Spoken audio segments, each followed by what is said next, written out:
This hurts. More than any of that. You're royal aunt and I can't even fly yet.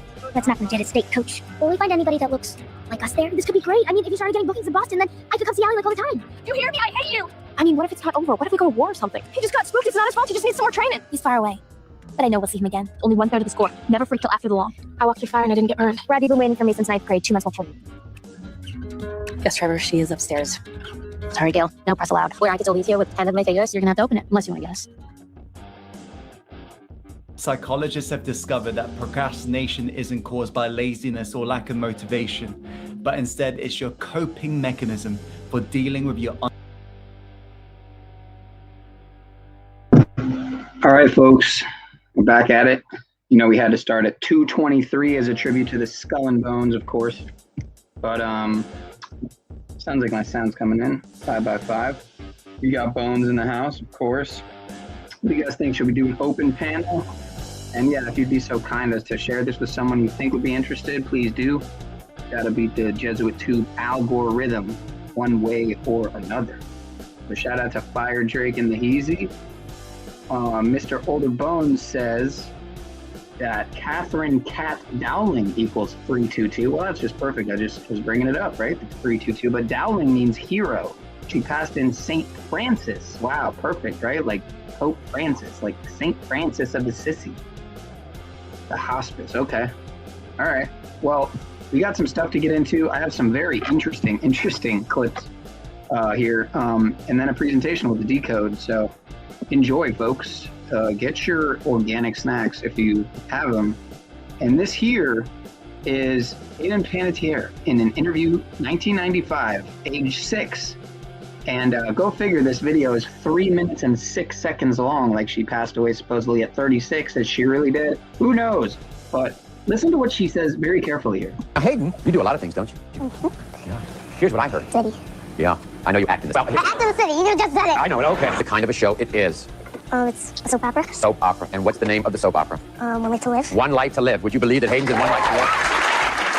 And what is your name on that soap opera? Sarah. Sarah. So let's see Hayden at work as Sarah in One Life to Live. Here's... Okay. Now this is what I heard, Hayden. Are you going to teach me how to act? You are? Yeah. That is a laugh, Kelly, believe me. Now, in other words, you are going to construct the scene, and now, apparently, I'm going to give you a line to say, and then we're going to do this, okay? All right, now this is what I'm going to say, okay? Okay, let's see. Okay, here's the line. Okay, everybody, okay, guys, we've got the wise man here, we've got the angel out. Wait, whoa.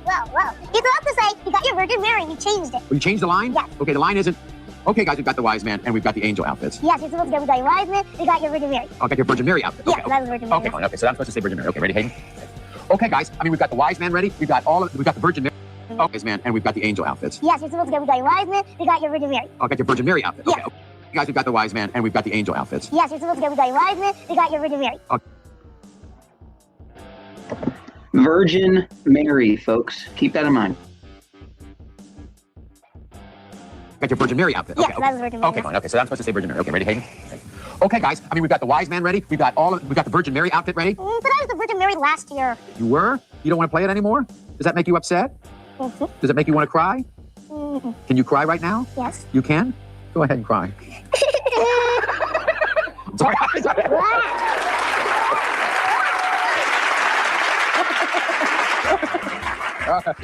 Okay. Now, I want to ask you. You're 6 years old. Do you go to school, Hayden? Yes. When do you do your homework? Sometimes in the city, and sometimes we do it at home. Okay. All right. Have you done commercials before? Oh, yeah, a lot of them. How about you, Lauren? Have you done commercials? Mm-hmm. What's the hardest commercial that you guys have ever done? I've done the hardest commercial is Triminic. What was so hard about Triminic? I have to be a sick girl, and I have to be sad. Oh, and that was tough. I can imagine. Hi, Kelly. How are you?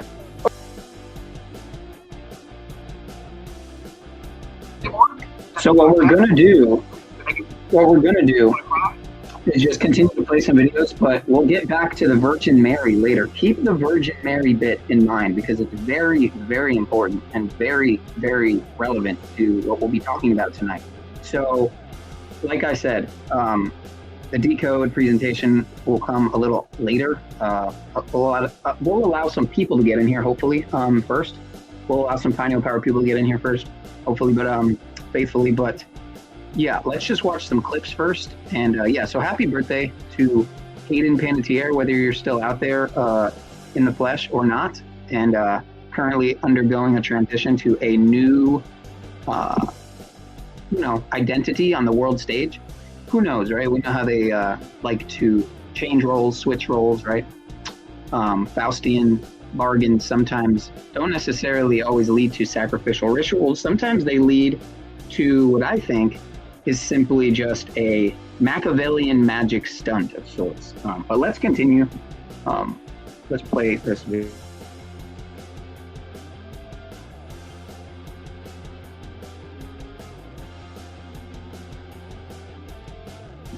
And how fitting to get a Disney ad for princess stuff, right?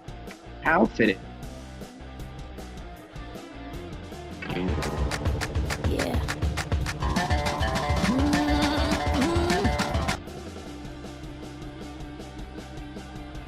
All right, so truth be told, I haven't even watched this video, right?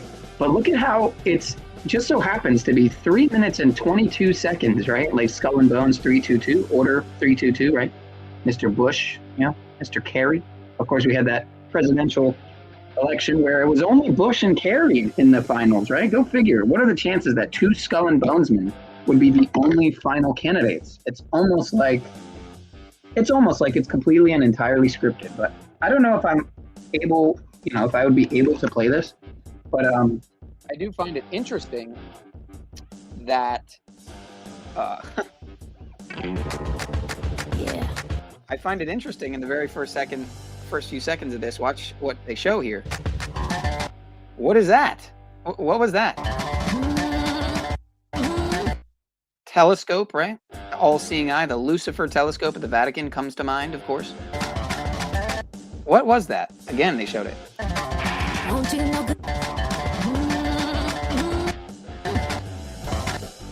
What is this? What exactly is going on here? What is this conspiracy board connecting multiple dots, like in the movie Knowing, which we'll also be covering later? Won't you know good if you run from me? There ain't no cheating scheme.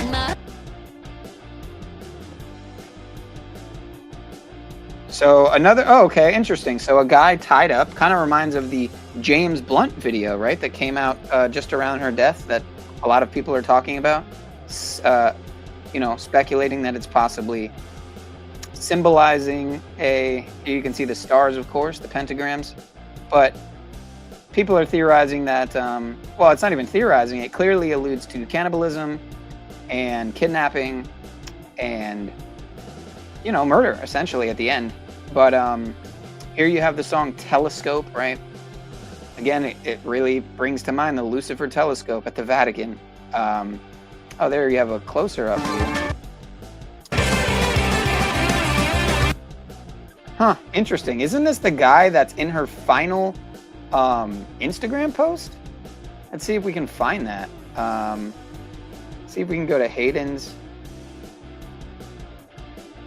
page here. Oh, something went wrong, so I'm not able to view her page. Is that what you're saying? Okay, there we go. So let's see what we can find here. So as you can see, her final picture here just so happens to be with a guy named Randall Slavin. Interesting. Slavin, huh? Huh. Well, that's beyond interesting, considering the optics. I don't want to say trafficking optics, but yeah, kind of. You can see here he's got the giant 4 on his arm, the big 4 tattoo, right? 4, the number associated with death and the occult, and in the East in general. But of course, doing the all-mocking tongue, the one-eye symbolism, the blink. Is she really gone? I'm on the fence, folks. I'm about 50-50 on it. I'm about 50-50. So, who really knows? Let's see what else we can find here, just with a quick little browse before we continue. Nothing like totally standing out, like super in your face. But wow, she looks like my ex there on the left. Not sure who this guy is. He looks familiar. Is it Quincy Jones? It is Quincy Jones. Of course it's Quincy Jones. Go figure. Another very interesting figure who's been accused of lots and lots of deviant, depraved, and demonic activity, if you will. I'm not sure why this keeps happening, but that's okay. We'll get back to the presentation here. So let's get to the next video.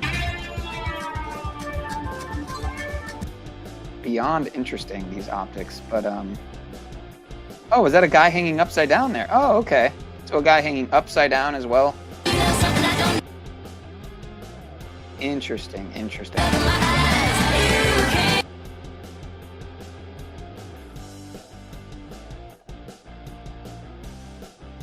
Let's go. Nothing to see here, folks. Totally normal to show a conspiracy board connecting tons of dots together, as well as hanging people upside down. And yeah, just totally normal. Totally normal. Obviously, of course. Want to end your tiring days with a breathtaking, dreamy I want visual to feast? add ads. Meet I the want to 5D end holographic ads. That's what I projector would that like to turns any actually ordinary end. space into a magical deep sea But, or a it vast is starry what it is, universe folks. in just 1 second. You get what you get when you don't want to pay Imagine big tech. spending your entire life When you in a don't want to bathtub. pay big tech, you get what you get. But as you can see here, her in the bathtub. If you guys aren't familiar with the bathtub rituals, look into the Whitney Houston optics before she died. We got Coffee Girl in the house. You guys must have really loved Hayden. The Jesuits took her out. Yeah, who knows? Who knows? We'll definitely be getting into that later. But yeah, she definitely could have been mocking us. I definitely don't rule that out by any means. But here's a short video about how her involvement with PETA. And what's really interesting is when you start looking into PETA and their ties to organizations like Skull and Bones, if I'm remembering correctly, and other eugenics, leaning societies, if you will, it gets very interesting, especially considering they're the people for the ethical treatment of animals, right? But let's continue, because they see people as the problem, right? And they want to really restore the greenery, the green, right? The Green New Deal.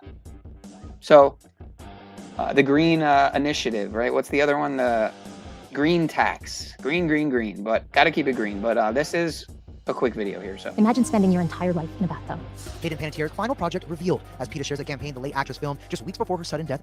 I'm actually surprised that they didn't do her in a bathtub ritual, to be honest. At 36 years old. That's what it's like for dolphins and whales. And check her hands right here, if you notice, Tiny right tanks at marine amusement parks. here. So yeah, happy birthday to Pyramid Hand, Trump Hand, Hayden. Let's continue. We can end this. You and me. Sometimes, in order to evolve, we have to let traditions go. Here's her with her Hillary Clinton hair. No shade, Hayden, if you're watching. We're just reviewing. We're paying homage on your birthday. We can't ignore the depletion of fish populations. We can't ignore that and the fact that we don't know how many dolphins and whales are left of each species. The 1-minute video, which features a nearly nude Hayden draped over a bathtub, shares the star's stance on dolphins and whales being kept in marine parks. They take them out of the wild. Trainers come, pluck out of the water the prettiest dolphins. A lot of times they're females that can reproduce, and they're sold to sea parks all across the world, all over the world. They're plucked straight out of the water and put in these parks.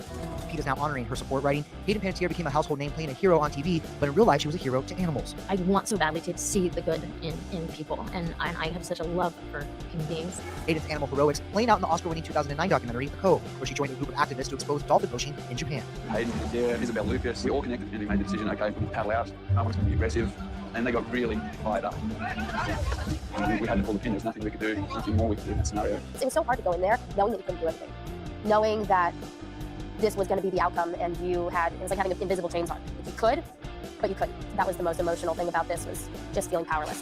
As for Hayden's last acting role, Bad dreams again. So real this time. She was alive. I held her in my arms. you were sleepwalking again, weren't you? Her film Sleepwalker was released earlier this year. Hayden's co-star Beverly D'Angelo singing her praises to E.T. I met Hayden when she was 10 years old. Wow. And we'll be getting into some connections with Sleepwalker as well. And she was this perfect ray of sunshine. And of course, she was special. She's really, really brilliant in this film. It was absolutely beautiful. And the mother-daughter relationship was just there. And this girl is so tuned up and so alive and so prepared to meet this new part of her life where her performance is absolutely stunning. She really deserves a lot of attention for this film.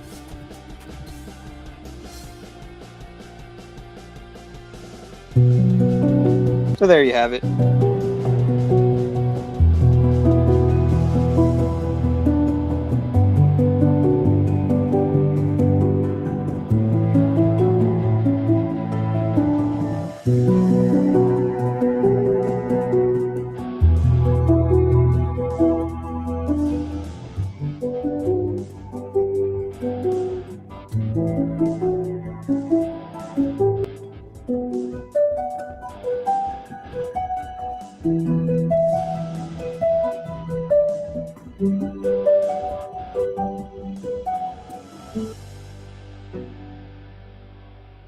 Many cancers are most treatable when they're found early.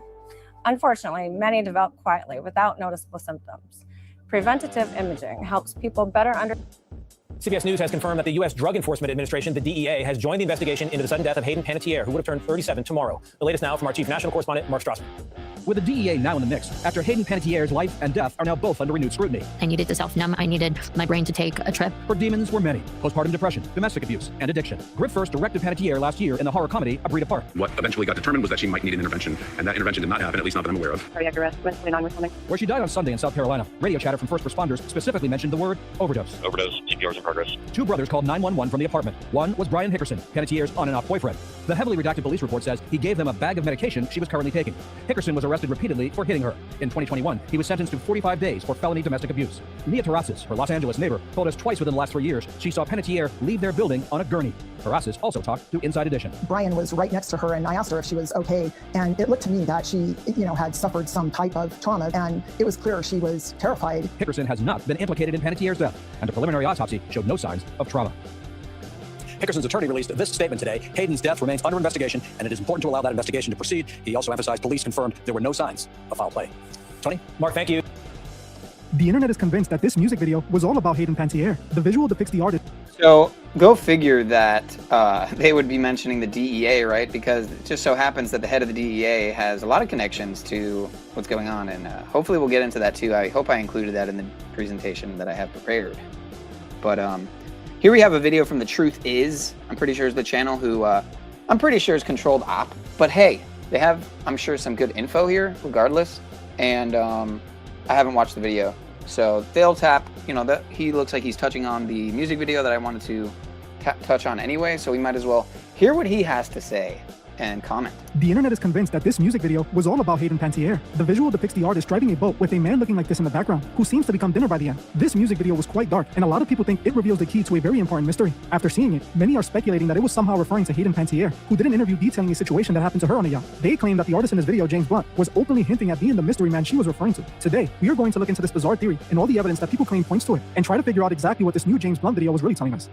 We have all sadly heard the news about Hayden Panettiere. I again want to say rest in peace to her and send my condolences to her family. It is always crazy to me just how many of these stars from when I was younger are no longer around. So, this is an automatic red flag, right? When you're watching a supposed truth channel, right? That automatically buys mainstream media narratives. I mean, does anyone know that she's actually dead for sure? What's going on here? What exactly is going on here?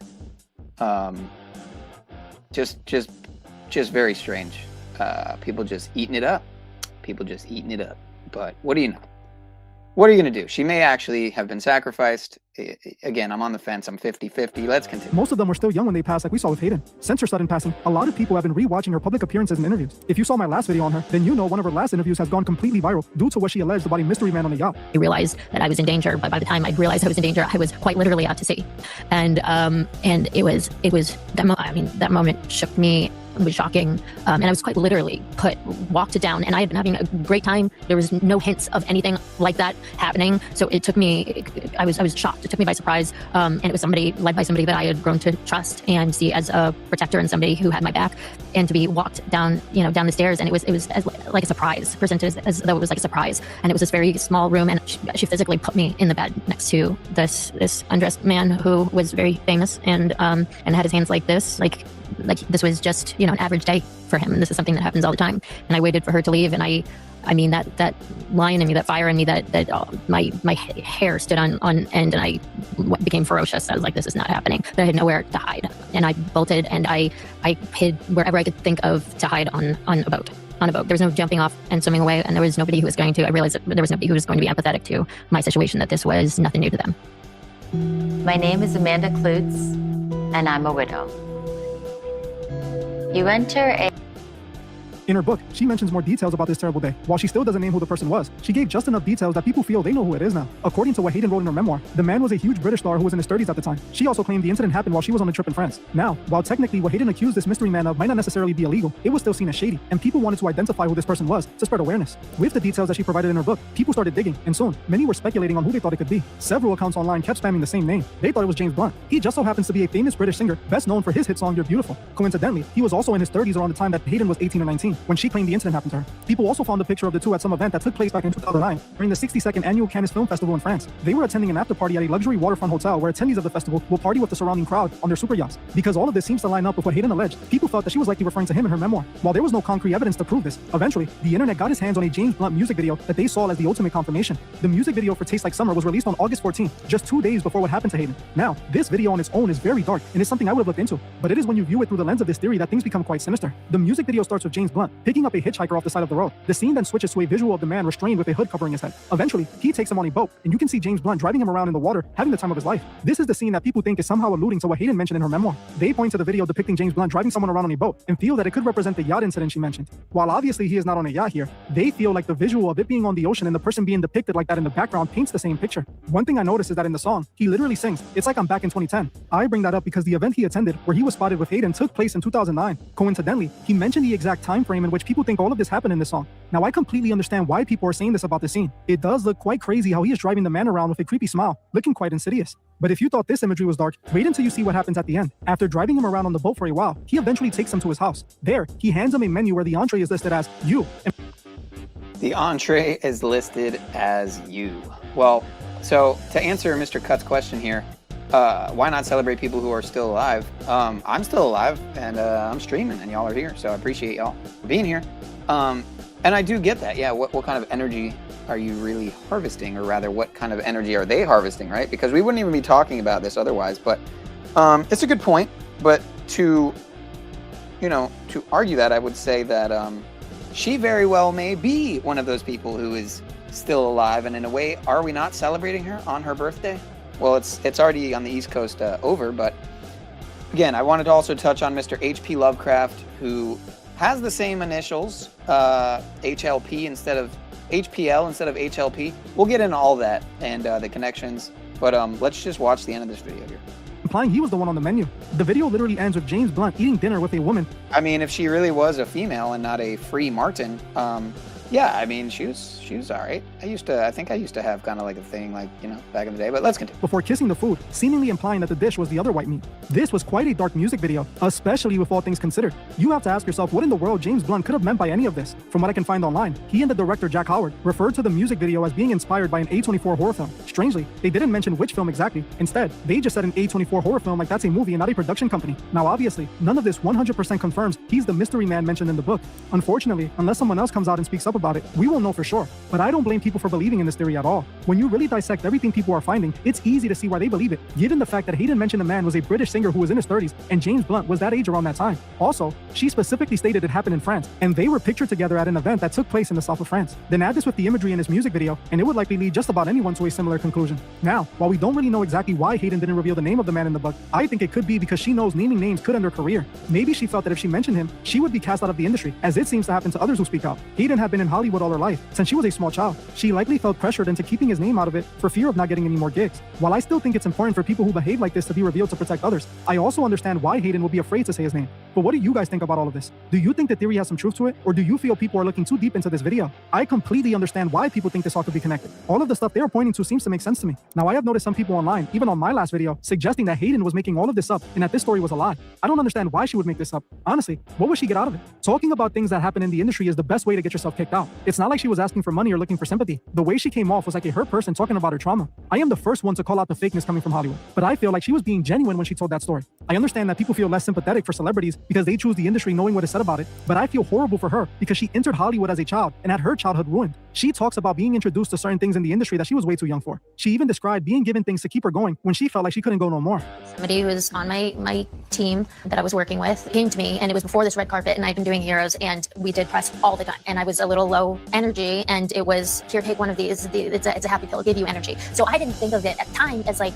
a bad thing or a drug. How old were you? I was 16 and got it from Mexico. I should have thought that's so sketchy, but I didn't, because I trusted the person. And it did give me that little bit of energy, and I didn't feel like high and out of control, but I did feel like happy and like I was looking forward to doing life of the party.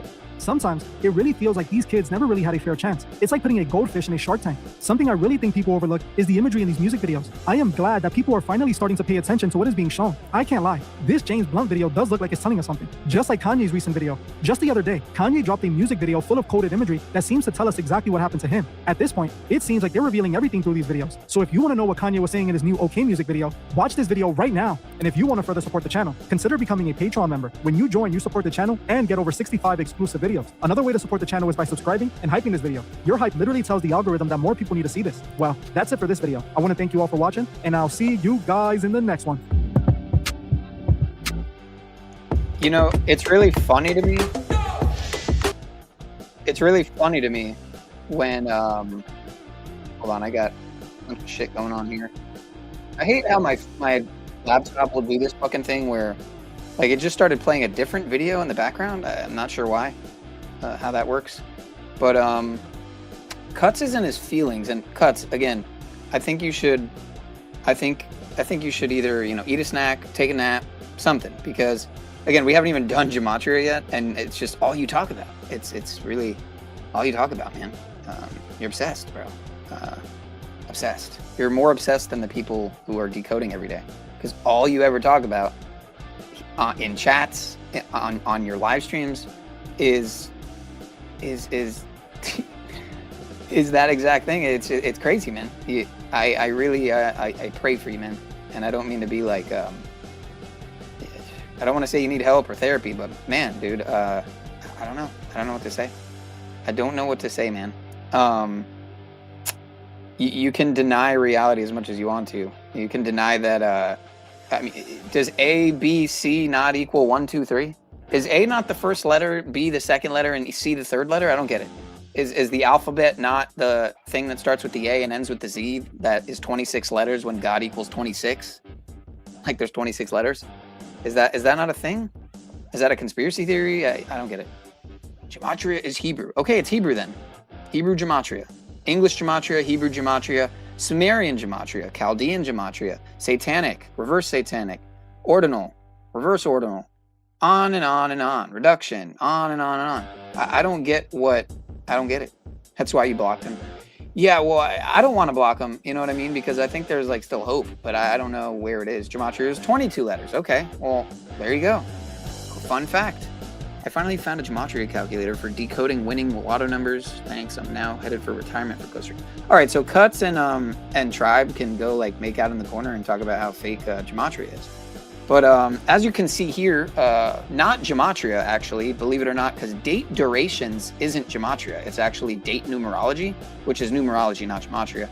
But as you can see here on the bottom middle, the date from, so if you take the span from Hayden's birth to her brother's death, alleged death, right? Her alleged birth to her brother's alleged death, it's exactly 33 years and 183 days.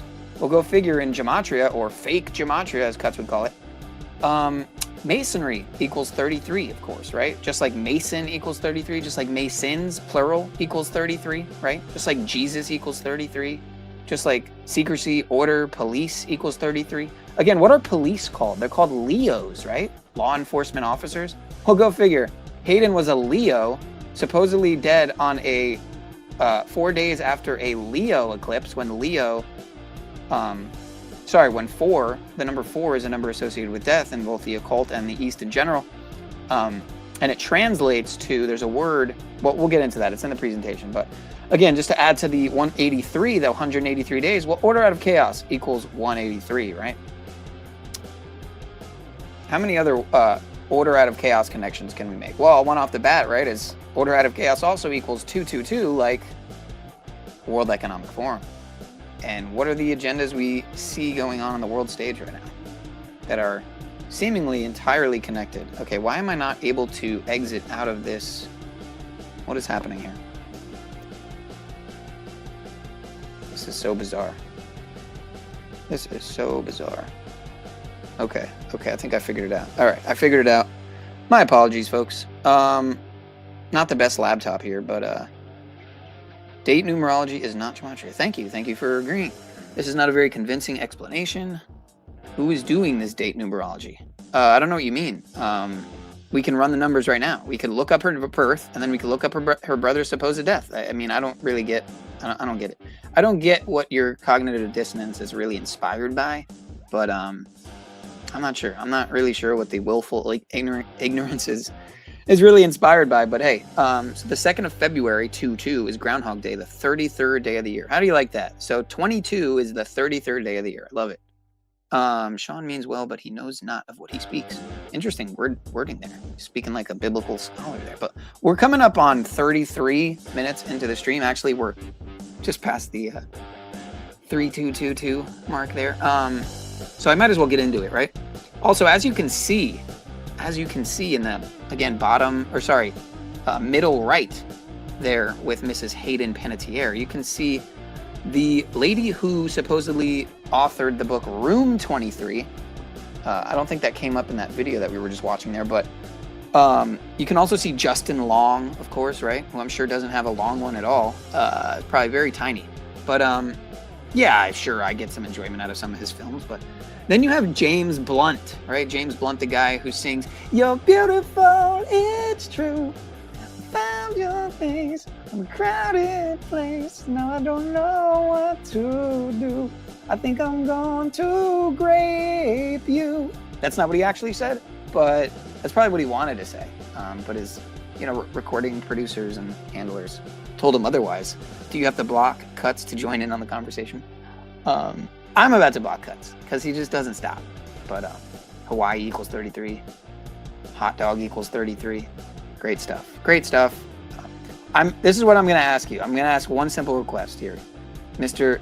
Aaron, aka Cuts. Don't make me block you tonight. Just go with the flow here a little bit. And if you have nothing constructive, right, productive, useful, valuable, able to be valued by others, if you have nothing of the sort to add or contribute, just, the saying, if you have nothing nice to say, don't say it. Well, even though the word nice actually means dumb and stupid etymologically, but for all intents and purposes, yeah, if you have nothing useful to say, just keep it to yourself. Just keep it to yourself for now. Try your best. Try your best to keep it to yourself. Contrarian ideas. All right. Let me see what we got here. Again, I was going to go live a lot earlier, but unfortunately, some technical issues, lots of technical issues were happening between the phone and the laptop. But I'm not making excuses. I definitely could have gone on earlier. I kept pushing it off. And it's funny how much time I sometimes put into presentations, but it's ironic because of how little people usually show up. But Cuts, this reminds me of people that come into Christian chats and say God's fake and Jesus is fake kind of thing. Yeah. Kind of like that. So, yeah, without further ado, I kind of do want to get into the presentation. Let me see here. What is this? Oh, don't put dirt on my grave. Interesting. Nashville. We'll get into the Nashville connections as well.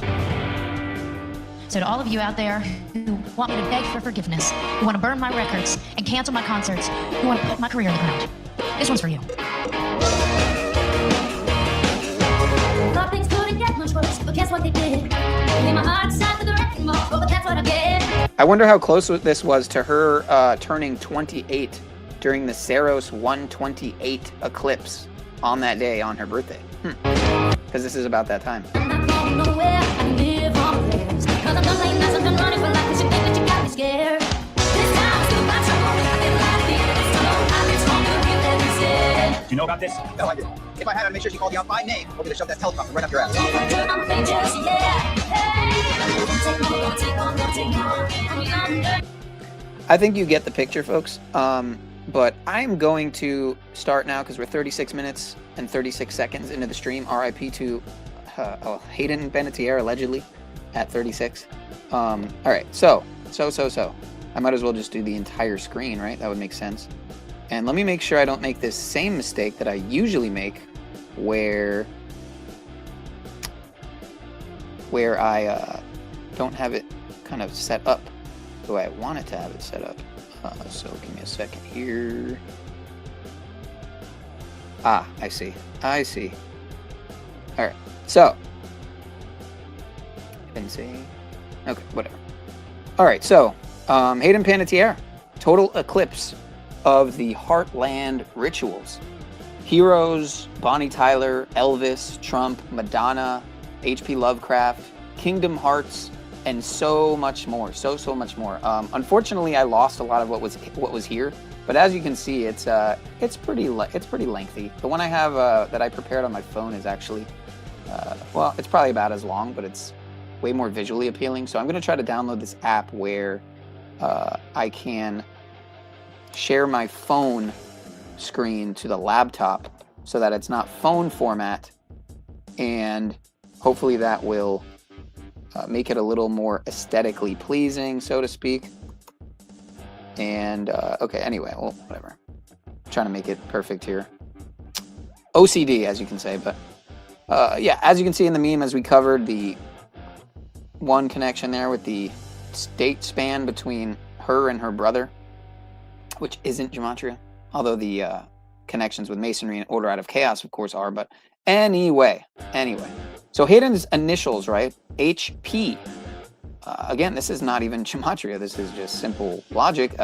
H, the 8th letter, P, the 16th letter, and she's allegedly dead on 8/16, right? Well, it's important to note that in gematria, her brother's name, Jansen Panettiere, equals 8/16. It was Aretha Franklin's death anniversary as well. Her initials, AF, are the 1st and 6th letter. She was dead on the 16th as well, same day.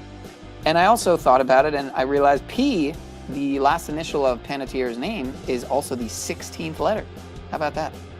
How about that? It was also Elvis's death anniversary, and HP, Hayden Panettiere, played in the show Nashville. She even had a boyfriend that allegedly bought Elvis's home. Go figure. Can't make this shit up. Nashville, obviously in Tennessee, like Memphis, where Elvis and Aretha allegedly both died the same day of the year. Hayden's 8/16 death, alleged death, was also Madonna's birthday, who turned, guess how old she turned? Exactly 816 months old, and upon analysis, she seems to have an elaborate web of connections to all types of big names that died seemingly very suspicious deaths. I say seemingly because who really knows what happened there, right? But Marilyn Monroe and Princess Diana possibly being the biggest, from what I found. I think there were also some ties with her to Aretha and other people who died strange deaths, seemingly. It was also 4 days before the birthday of H.P. Lovecraft, the guy with the same initials, HPL instead of HLP. But you think Lovecraft, right? Love, like heart, craft, like magic, like witchcraft, right? Well, 4 is a number associated with death in the occult and in the East in general. She's dead 4 days after the solar eclipse and was born 4 days before 4 days after. Or no, wait. No, 4 days before. Hold on. No. It was 4 days, I think, after also an eclipse. I think I might have messed that up. But that eclipse that she was born, I think, 4 days after, was Madonna's birthday. Huh, interesting. So it was synced up with Inanna, aka Madonna, synced up with her birthday. The open heli weird Kabbalist, right? Hayden was 4 days left of being 4 years old on Madonna's 36th birthday. Like how she just died at 36, 4 days after an eclipse. Like how she was born 4 days after the eclipse that was on Madonna's birthday back in 1989, right? But, so it's important to note, she died the day after the birthday of the Jesuit order, the 492nd birthday. Been around quite a while, folks. A lot longer than the state of Israel, or Israel, right? 1947. They're fairly new. You could call them the scapegoats. But the SOJ, the Society of Jesus, right? AKA the Jesuit order. Well, in Gematria, the Jesuits, go figure, equals 816. Those controlling the Vatican and world more by the day, seemingly. I'll say seemingly, kind of facetiously, but for cuts, I'll say seemingly controlling the Vatican and the world, even though I know that's definitely the case. But HLP's appearance on the On Purpose with Jay Shetty podcast was episode 816. And I found this, I came to this realization too, right? That her birth date, the 21st of August, 21/8. If you multiply 21 times 8, you get 168. A clear allusion to her death date, 16/8. You couldn't have scripted it any better. So Hayden Leslie Panettiere reportedly died exactly 182 weeks after her brother Jansen, like 8/21, her birthday. And to add to all the whole, the whole list of 128s, which I don't even know if I included in this decode, because you can't include everything. Well, you can, but I'm just not completely. If I really wanted to, I could have made it much longer, and it may have never happened, this presentation. But been working on it for days between this one and the one on my phone. But so yeah, again, dead exactly 182 weeks after her brother Jansen, when 182 is a permutation, I think is the right word for it, a anagram, if you will, of the 821 and the 128. But the 128, many people would most attribute to the bridge code, right? The like it's connected very much so to the Francis Scott Key Bridge collapse. If you go back to my video on the Francis Scott Key Bridge collapse, controlled demolition, if you will, you'll see how prevalent that 128 code is. But let's continue here. So it's extremely relevant to know that she died allegedly at age 36 and 360 days, after her birthday. So she was literally 36 years, 360 days. Geometry equals 36. 360, there are 360 degrees, right, in a circle, or corona, or eclipse, or moon, or sun, right? So let me just, do that there. Because I'm OCD. It is what it is. Damn. With the color coding. It's like I'm doing like a school project here, but oh my gosh, really? Whatever, we'll just leave it how it is. So Hayden Panettiere's home was reportedly relisted for $3.6 million shortly before she allegedly died, right? The eclipse was on Tyson Fury's birthday, who took her X, right? You think of X, you think of like X marks the spot, right? Like the eclipse is an X, like the one that was just over Greenville, where she supposedly died on her 28th birthday, if I'm remembering correctly. So the eclipse was on Tyson Fury's birthday, who took her ex, Vladimir Klitschko, a very interesting name, not Vladimir with a V, but Vladimir with a W. Vladimir Klitschko's undefeated streak, right? So Tyson took her ex's undefeated streak, right? And on the eclipse. So very bizarre. But to add insult to injury, to add fuel to the fire, Tyson kind of reminds you of Tyler, right? Like Bonnie Tyler, whose funeral was on that same day, right? The singer of Total Eclipse of the Heart, right? During the total eclipse, who had just died 39 days prior. She did the song Holding Out for a Hero. Guess she doesn't have to wait now that the Heroes star is dead post-eclipse portal from cardiac arrest, aka total eclipse of the heart, which of course equals 39, like eclipse, like how she's dead 39 days later. No gematria needed there for the date durations. That's simple mathematics, folks. Simple date duration calculation. But so maybe her biggest and definitely most symbolic show, Heroes, centered around the eclipse. She's also dead on the day, leaving 137 days in the year, 137 being the 33rd prime number. Eclipse equals 33. Go figure.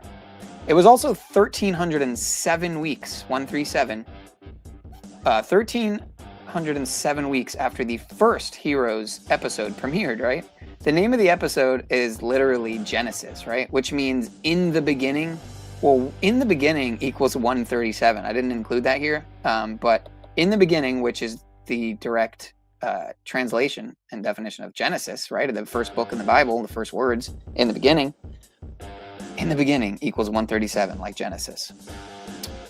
So to continue here, Heroes equals 70, like total eclipse, like how she's dead on a 70 date numerology just after an eclipse.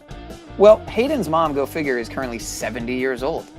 Her father is 67, right? 67, 67, 67. Well, blood sacrifice equals 67, just like human sacrifice. Just like sacrifice also, which I didn't include here. And also just like a lot of other things that, let me just pull up this here that I have on my phone, because it will help a lot with what I'm saying here. So, let me see here. How do I do this? Okay, so 6-7, right? Why did it go so viral, right? With what's his face? Santeria Satanist Skrilla, right? And why did the Pope do the 6-7, right? But anyway, so in gematria, sacrifice, blood sacrifice, human sacrifice, all 6-7, right? Satanic and soul and offerings all equal 67 as well. Satanic soul offerings, right? Human sacrifice, blood sacrifice. So shout out to Pope Leo 6-7 at the Vatican, like I said, inspired by Santeria Sicko Mode Skrilla. To continue here, so sacrifice also equals 170 and 46, like Hayden Panettiere equals 170, dead 46 days after Heroes was added to Netflix. She was also in Sleepwalker, which equals 170 and 46. Are you sleepwalking through these signs, folks, or can you see what's going on here? Can you see what I see? Heroes and murder equal 34, right? And like with so many other celebrities, like with so many other examples, oftentimes celebrities, we're probably going to see more deaths, right, connected to the show Heroes coming up, or alleged deaths, if you will. But total solar eclipse and Hayden Leslie Panettiere also equal 104. So let me just do that there. So pastures are in Psalm 23, right? Kind of makes you think of Room 23, that book that supposedly was authored by that lady who has some issues with a lot of people right now. She's supposedly getting very litigious. What's the word? Not litigious. Litigant. She's getting very sue happy. She's suing. She wants to sue everybody now who's throwing shade on her name. So something going on with her, obviously. But yeah, pastors are in Psalm 23. Psalm 23 equals 84 and 39, like Pope Leo equals 84 and 39. And Psalm 23 is also in I, Pet, Goat 2, if you remember, right? That little scene where I'm trying to remember exactly what part it's at. It's escaping my memory. But when I thought about it, you know, the blonde girl, right? With the apple part definitely seems to point to the Taylor Swift you know, Travis Kelce, the TNT as they were calling it, Travis and Kelce. The Tay Swift Big Apple wedding, right? Like how the girl in the video drops the apple. But that apple is riddled with 4 and 44, and 444, and 4444. No surprise there, right? When you realize that that's the number associated with death. When you realize that 44 equals kill, right? Murder, execution, I think. I might be messing up one or two there, but 444 though, I know for a fact, Masonic 444, right? Occult 444. And then as for the quadruple 4, well, I think we have more below. And if not, then I can read it off the other thing I have on the phone. But so Hayden allegedly died in Greenville, right? Like green pastures, like how an eclipse on her 28th birthday passed right over Greenville. And then she dies 4 days after an eclipse over Spain, right after they won the World Cup.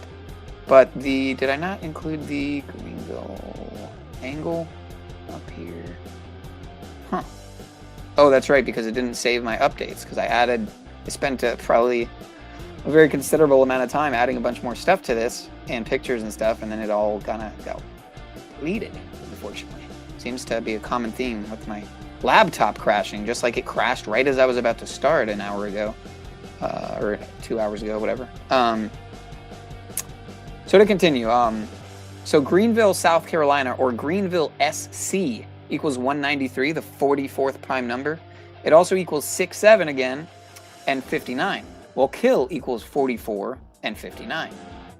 Blood sacrifice and human sacrifice, again, both equal 67. As does sacrifice, right? As does satanic, as does soul, as does offerings, as we cover. Sacrificed, past tense, equals 193, like Greenville, and 67, like all those 6 7s we just covered. But to continue here, Hayden Leslie Panettiere equals 112, like Greenville, South Carolina. Like Super Bowl, right? Well, you'll see more why that's relevant. But Jesuits supposedly operate in at least 112 countries, right? Go figure. They have to tell you it's 112. They have to tell you it's at least 112, even though it's likely far more. But again, the Jesuits are definitely not up to anything, as I'm sure Cuts would say, even though I'm not in the chat right now. But just go figure, they're in 112 countries. I'm sure they're not up to anything nefarious. I'm sure they're not out for world domination. I doubt it. Just all conspiracy theories. But America 250, that we're in the era of right now, right? America 250 on 7/4, right? On July 4th, when 74 equals so many things, right? Jesus, Messiah, Lucifer, Gospel, parables, etc., etc., etc. Equals 74. As does Masonic and Gematria and so many other things. But so from July 4th, from Independence Day, America 250, to her death, 8/16, is exactly 1 month and 12 days. Go figure. Or 1 month and 13 days, including the end date. Panettiere equals 113, right? That infamous deception code, right? Not honest equals 113, not true. So much more. But yeah, her book, This Is Me, A Reckoning. Well, isn't it so funny that my last 2 streams, one on each channel, one on PinealPowerPodcast and one on Shaun of Source, was called This Is It? Did I know or something? I mean, is that the pineal-powered precognition and piezoelectric piezoluminescent pineal power sauce that's kind of just percolating through my pineal? I don't know. But it was called This Is Me, and we literally covered heroes in that video that just so happened to be very short. And if you keep this in mind as well, I don't stream that often. So what are the chances that the night before she was declared dead, about a half a day before, just like maybe a dozen hours before she was supposedly declared dead, I would be doing a stream called This Is It, covering the hero's eclipse. And here we are now talking about her post-death and all these crazy eclipse ritual connections, seemingly, and her book, This Is Me, right? Anyway, so her book, This Is Me, A Reckoning, equals 107, right? That title. Well, ritual sacrifice equals 107. We're coming up on the 107th NFL season approaching, right? So it kind of freaked me out when I realized my last 2 streams were called This Is It, talking about the eclipse and Bonnie Tyler and the total eclipse of the Heart.land rituals as the Valentine's Day Super Bowl nears. Yes, folks, it's going to be a Valentine's Day Super Bowl, right? Total eclipse of the heart. Are they playing on the heartstrings of the masses? It's definitely what it seems like. But yeah, especially when I pondered what inspired that stream title idea is it's just trippy, man. I just wonder where exactly that came from. Some foresight, some precognition, some what's that movie with Sandra Bullock's premonition? Yeah, whatever. So also her character in Heroes died of cardiac arrest. Will that be a reported factor in honor of the total eclipse of the Heart.land rituals? Of course, I was typing this out before it was confirmed. So, you know, you can trust me or not trust me, believe me or not, that I typed this out days before it was announced that it was cardiac arrest. But it's so obvious. I mean, anyone with glasses to see it, which is crazy why Zachary K. Hubbard at Gematria Effect News, aka Number Games, was thinking that it would be what did he think? He was theorizing something else. Anyone who's been watching what's going on, you know, I know Cody definitely. Well, I don't know it for a fact, but I would imagine Cody would have made that same prediction as well, considering all the obvious symbolism and illusions with the total eclipse of the heart, and you know. Anyway, so yeah, will that be a reported factor in honor of the total eclipse of the Heart.land rituals? It sure will be, would be, and was. Anyway, so from Hayden Panettiere's 8/16 death, here, let me just do this here because it's not that visually appealing to just have kind of like this blank slate here in the, all right, something to look at a little bit more. And here, let me actually also just check something really quick.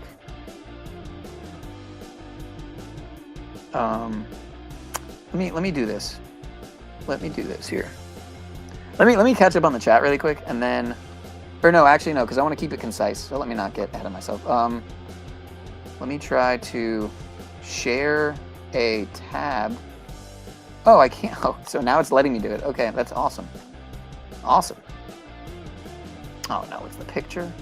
I want the picture. I want the freaking. Yeah, that's right. That's right. There we go. That's better. No, that's not the right. Dude, come on, man. Come on, man. Work with me here. Laptop. Share screen. Share window. There we go. That's what I'm trying to do. All right. Much better. Much better. And let me just make sure that. Let me just make sure. Nope. See, I'm not. It always does that. There we go. That's better. All right. All right. All right. So from Hayden Panettiere's 8/16 death to her brother Jansen Panettiere's death anniversary, reportedly dead from an enlarged heart, another heart ritual, seemingly. It's a span of exactly 187 days, right? Well, Society of Jesus, go figure, equals 187, like Brotherhood of Death, right? The Skull and Bones, right? Yale Order 322. But, so yeah, both Society of Jesus, aka the Jesuit Order, equals 187. Brotherhood of Death, 187. The Homicide Code is 187, right? Ancient Accepted Scottish Rite of Freemasonry equals 187. I don't know if you guys caught that short video I did on the Scottish Rite optics there on that one video where they were talking about the Vatican. And another thing, something that I forgot or didn't include in that short, unfortunately, was the fact that the guy in that video that they had with the Scottish Rite Master Mason was a guy named Arturo. Wow, Arturo, what are the chances, right? Because I've never met an Arturo. I don't know an Arturo. I don't know if any of you guys know an Arturo or ever met an Arturo. I probably met an Arthur, but I can think of an Arthur, right? Shout out to Simple Truth, Simple Truth. But you know, what are the chances this guy's name would be Arturo, like the Black Pope, Arturo Sosa? I mean, it's so perfect. But again, this all happened the day after the Society of Jesus', aka the Jesuit Order's birthday. So to continue here, Faustian Bargain equals 262, like Hayden Panettiere equals 262. Hayden Panettiere played in the film Sleepwalker, which equals, played in the film Sleepwalker in 2026, right? Like that 26 code there. Like how 2026 has 2 2s and 1 6, same as this number here, 262. It is a palindrome, a anagram, a permutation, if you will, numerical permutation. But Sleepwalker equals 46 like sacrifice. Again, she's reportedly dead 46 days after Heroes was added to Netflix. Also announced the same day,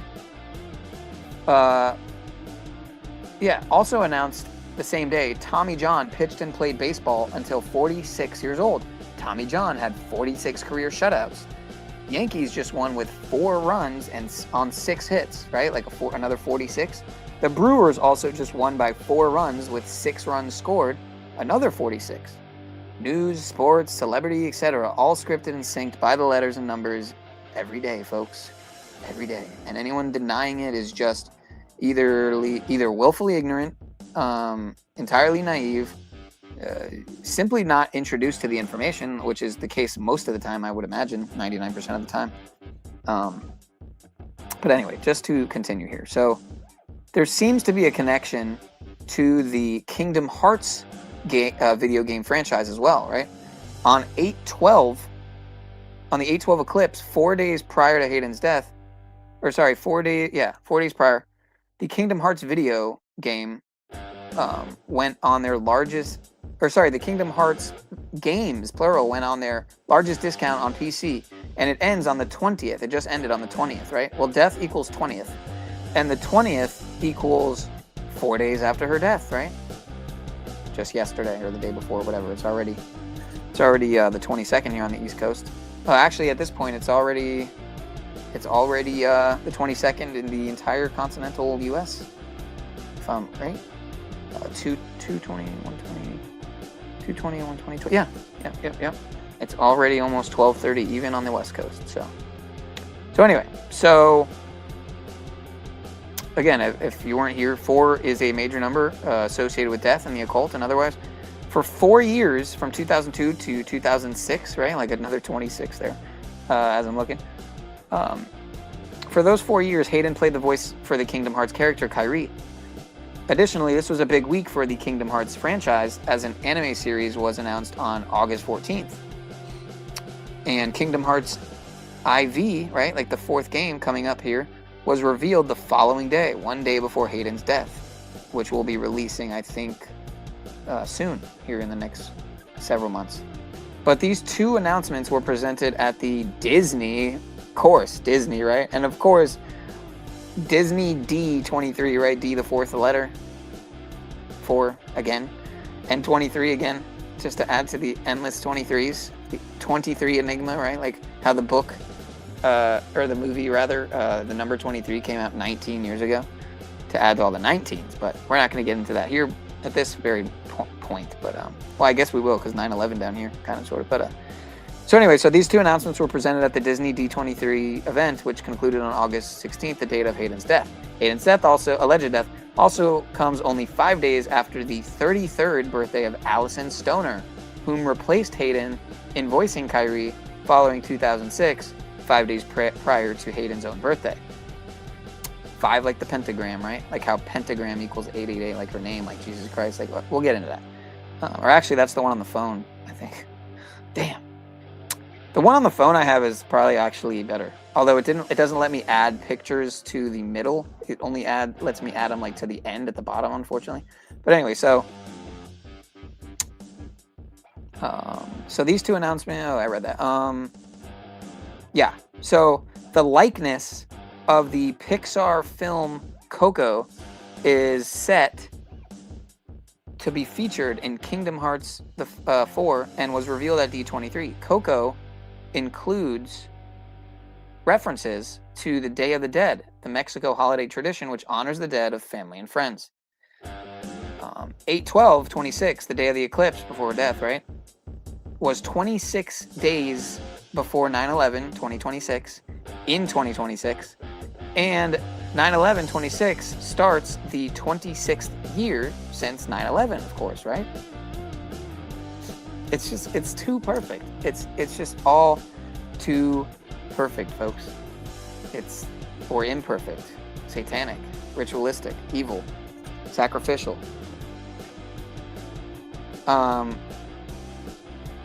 Aretha, Bonnie Tyler, David Bowie, Elvis, birthday bros, of course, in case you weren't aware, David Bowie and Elvis are birthday bros. Madonna, Marilyn Monroe, Princess Diana, the never-ending celebrity ritual sacrifice web is dark and thick, yet demands investigation. Too bad that what I added here, in relation to the David Bowie and Elvis, if you want to call them synchronicities, connections, conspiratorially inspired, seemingly synchromystical mysteries. It's just gone. All the shit I added's gone. It kind of sucks, but at least I got one here. So much for saving the cheerleader, right? Save the cheerleader, save the world. Well, I guess if the cheerleader's dead, then the world's over, right? Their quest for world domination is no longer a quest, and it is currently being fulfilled as they see it. At least that's what they would like us to think, right? But from the release of David Bowie's album Heroes, literally called Heroes, when he has the same birthday as Elvis, when Hayden Panettiere just died on Elvis's birthday or death day. Wait, yeah, his death day, right?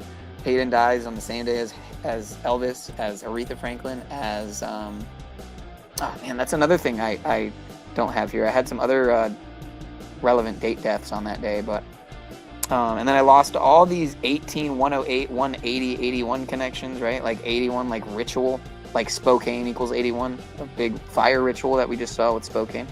Prayers to everyone over there. I guess I should have made this way bigger. That was really stupid of me, and now that I'm all the way through the decode, it's too late. I'm freaking tarred. So you had all this useless border here. Wow. My apologies. As always, unbelievable. So yeah, and then with the 18s, right? Like how her initials HLP equal 18, 36, 69, and 216, right? Perfect, right? All 666, right? 18 like 6 plus 6 plus 6, 69 like 6 9s or 9 6s, right? 9s are just 6s upside down. 69 also like the Cancer symbol, right? Like how Bonnie Tyler died. She's a Cancer and she died during the moon sign. I'm trying to remember if it was in the time of Cancer or not. I think it was. So go figure Bonnie Tyler would die during a moon sign, and then Hayden Panettiere would die 39 days later during his sun sign, right? She's a Leo in the time of Pope Leo. Anyway, also the 136 connections, like how HPLovecraft, like HLP, like how their birthdays are 1 day apart. He would have just turned 136 on Hayden Panettiere's last day of being 36, when their birthdays are 1 day apart and their initials are variants of the same, HPL, HLP. Anyway, so Hayden Panettiere reported dead at 36, like 3 6s, 666. Also in mathematics, 666 is the 36th triangular number. On 816, like 888, for an 888.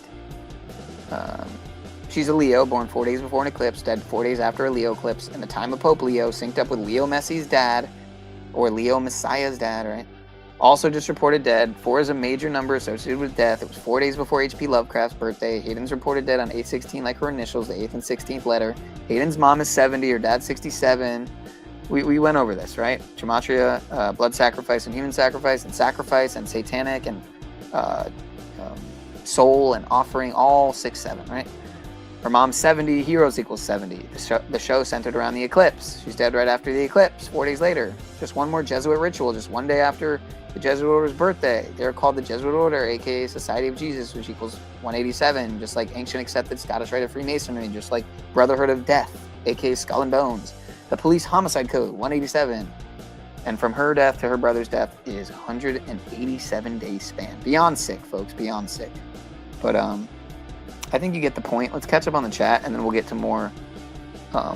Stuff, because it looks like the 4 of y'all in the chat are really, wow, wow. I missed a lot of comments. You guys are just having your own. You know, that's good, because it helps I think it helps a little bit with the analytics and the algorithm, even though there's barely anyone here. You know, to give some credit where credit's due, or lack of credit rather.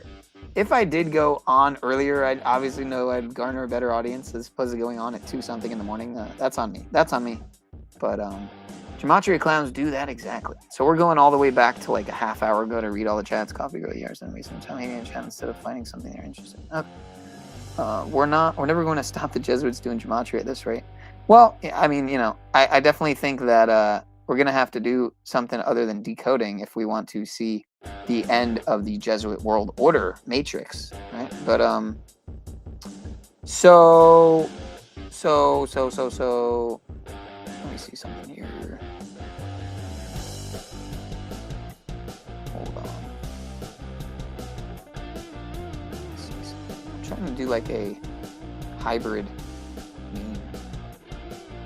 Whatever. All right, so Lovecraft is doing gematria now. If any of you guys are familiar with Lovecraft, you know anything about him, what do you think of him? What do you think of his work, his books, or his material? What do you think of the Lovecraftian ones? And what do you think of,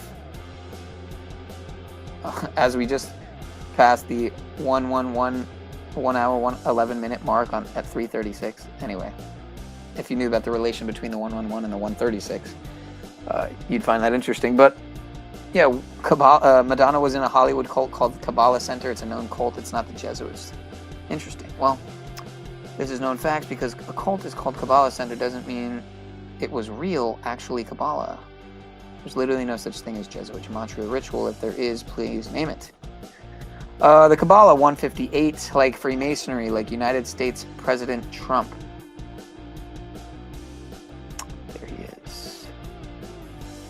So Trump talks about his Kabbalah teacher in his other book besides The Art of the Deal on page 188.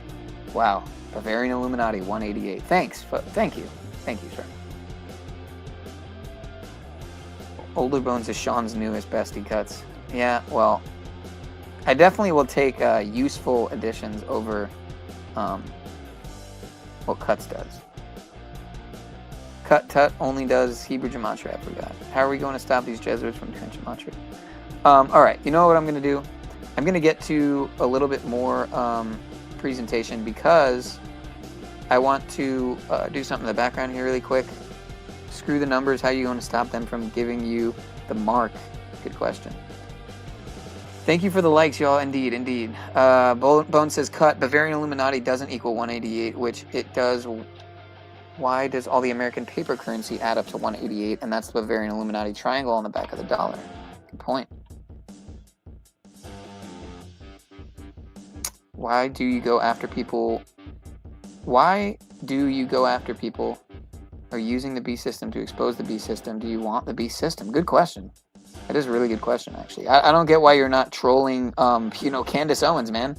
Yeah, although that would probably be a fruitless endeavor, right? Because of how many people are in her chat and how fast her chat's moving, with probably half bots at least, but probably 66.6% bots at least.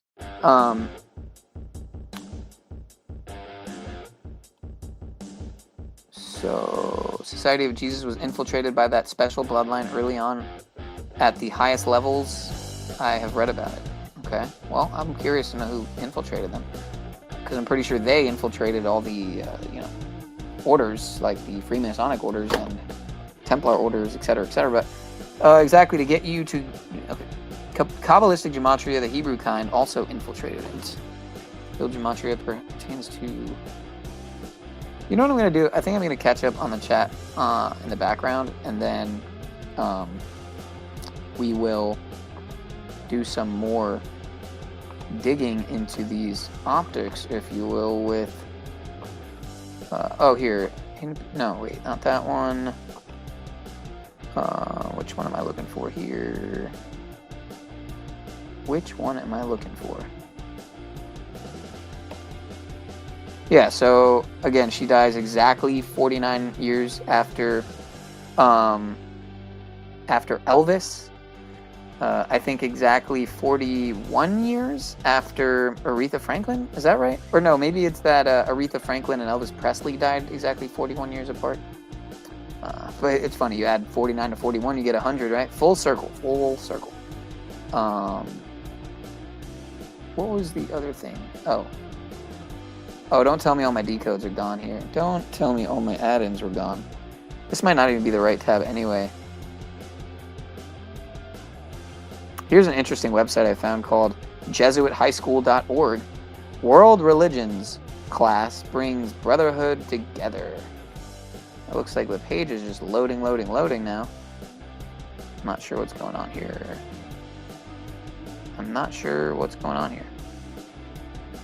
Why does it say I'm showing this tab if I'm not showing this tab? Very bizarre. I'm telling you, man, this computer is something else. Let me try this again. Computer's fucking retarded, man. Your browser has lost connection to your screen share. Okay, this is something. This is something, all right. Oh, it's not letting me unmute? This is fucking bizarre, dude. I'm getting doxxed, folks. It's the government. It's the Illuminati. It's the Freemasons. All right. So again, here you can see her and her mama, alleged mama. Unfortunately, I think these are out of order. So, but apparently,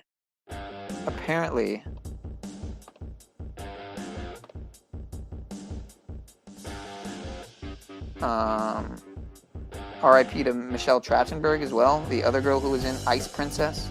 Both gone like about a year, not even apart from each other. Huh, nothing to see here, folks, of course. Again, are they actually dead or on to the next role? Who knows? But, so apparently Hayden Panettiere disclosed that she eventually realized her mom was only interested in maintaining a relationship with her when money was involved. She added her mother didn't pursue a connection after they cut ties. So, that's one of the things that makes me lean towards maybe this really was a parentally, allowed, parentally orchestrated on some levels, or at least permitted ritual sacrifice.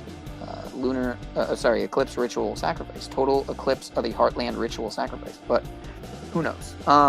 Again, they even if it wasn't a real death sacrifice, clearly it was a harvest, a giant harvest, because you see the outpouring of reaction. I would have probably never even, you would have never even probably seen her face on any of my streams.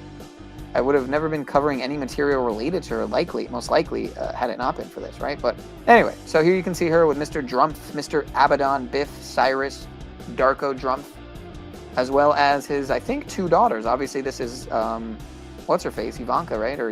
Yeah, Ivanka, right? I forget, is this Kai? I think's her name. That might be Kai Trump right there. She almost looks like, kind of like normal, like not like a, like aristocratic, like, parasite. But anyway, so this was very interesting to me, right? Because this girl here is talking about how, she said there's nothing that posting pictures on the internet can do, blah, blah, blah. All right, but then she says, she's talking about how I knew the wild little blonde. Was she 9, 10? I was 18. She ran through the Screen Gem studio hallways at 222 East 44th Street. I mean, wow, dude. Wow. 222, right? We were just covering the 222 at the beginning of the stream, right? We were also covering the 44 and the 4, of course, the number of deaths. But what are the chances that Screen Gem studio hallways is at 222 East 44th Street? I mean, wow. Wow, wow, wow. Unbelievable. Order out of chaos, folks. Here you can see her again with Justin Long and James Blunt and this freaking what's-her-face lady that authored Room 23, allegedly. Very sketchy book. And here you can see her and her parents and her brother. And a quote from her mom, "You owe me." You owe me. Huh. Interesting. Interesting. Who knows, folks? Who knows? And that's all she said, and she walked out, and part of me was like, oh, I'm relieved that it was short, like rip the band-aid off. But then it was like this dark looming cloud over my head going, what does she mean by I owe her? What form of payment is she expecting? I'll tell you, there is definitely a light in this girl's face, right? A twinkle in the eye that even though she seemingly, quote, sold her soul, for lack of a better terminology or phraseology, there's definitely a light there. There's definitely a twinkle in the eye. That definitely doesn't resemble a soulless vessel by any means. But I got a lot here, as you can see, screenshot-wise, connection-wise. This is really a deep dive of a stream.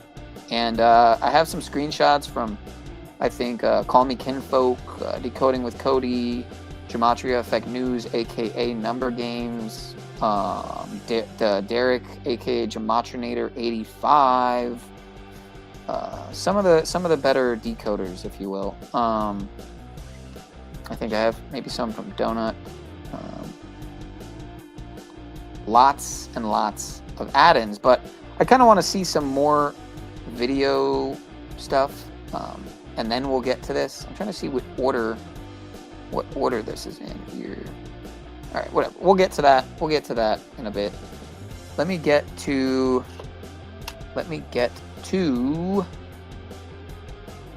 some more. Oh, you know what? Did I show? Oh, there's your boy Jordan Maxwell, aka Russell Joseph Pine, saying the more you educate yourself, the more you understand where things come from, and you begin to see lies everywhere. I definitely wouldn't disagree there. I do think he was a bit of a Blavatsky fanboy and possibly controlled opposition on some levels, but like David Icke, you know, like, well, definitely like Alex Jones, obviously. It was interesting to hear David Icke on Sean Atwood's channel recently, even though it wasn't Sean Atwood doing the interview, it was Guy Anderson, aka Tesla Cabbage Patch Kids, whatever his thing is called, Tesla and the Cabbage Patch Kids. He's an admitted, self-admitted former Mason, allegedly former alleged Mason, I should say. But anyway, I have that Spirit of the Age documentary I've been meaning to upload. I won't bring it up anymore because it's just, I'll just let it drop when it does. But again, so what are the chances we'd have Marilyn Monroe dead at 36, like Princess Diana, like Hayden Panettiere? Do you see the resemblance here, folks? Do you see the resemblance? Or is it just me? Is it just, you know, Zach Hubbard? And is it just anyone else who has eyes to see and ears to hear? Again, Marilyn Monroe would have just turned 100 years old just on, I think it was June 1st. So here we are in the time of Marilyn's centennial, if you will. Her, you know, she would have been a centenarian now if she was still alive. Princess Diana would have been, let me think. She would have been, you know, add 30, she would have been 66, right? 65 or 66.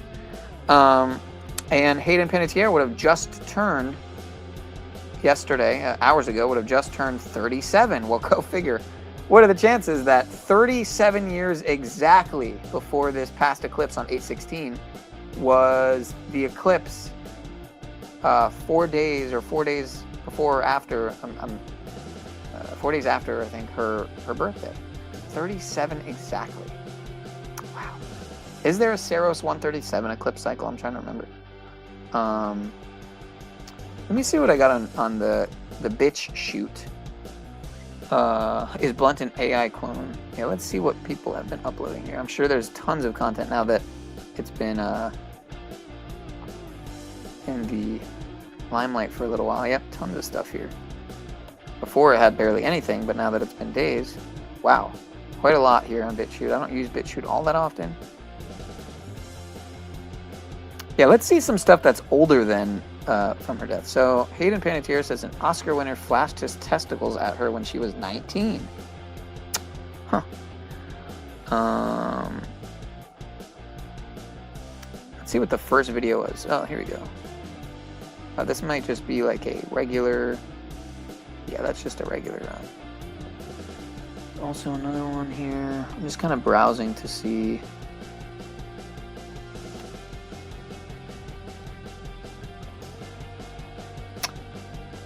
"3 months after telling this story." What is this? Is there going to be an ad here? What happens to us after we die? Thousands of people in this world have actually died, but then came back to life. Coming in a 1-pack, a 2-pack, and a 4-pack. Sure, billions of people have died. Changes the outlet ever. So I'm maybe even missing a trillions, screw who that knows? goes right in the middle. Just Right, when you're aware, a friend of yours takes you onto a boat.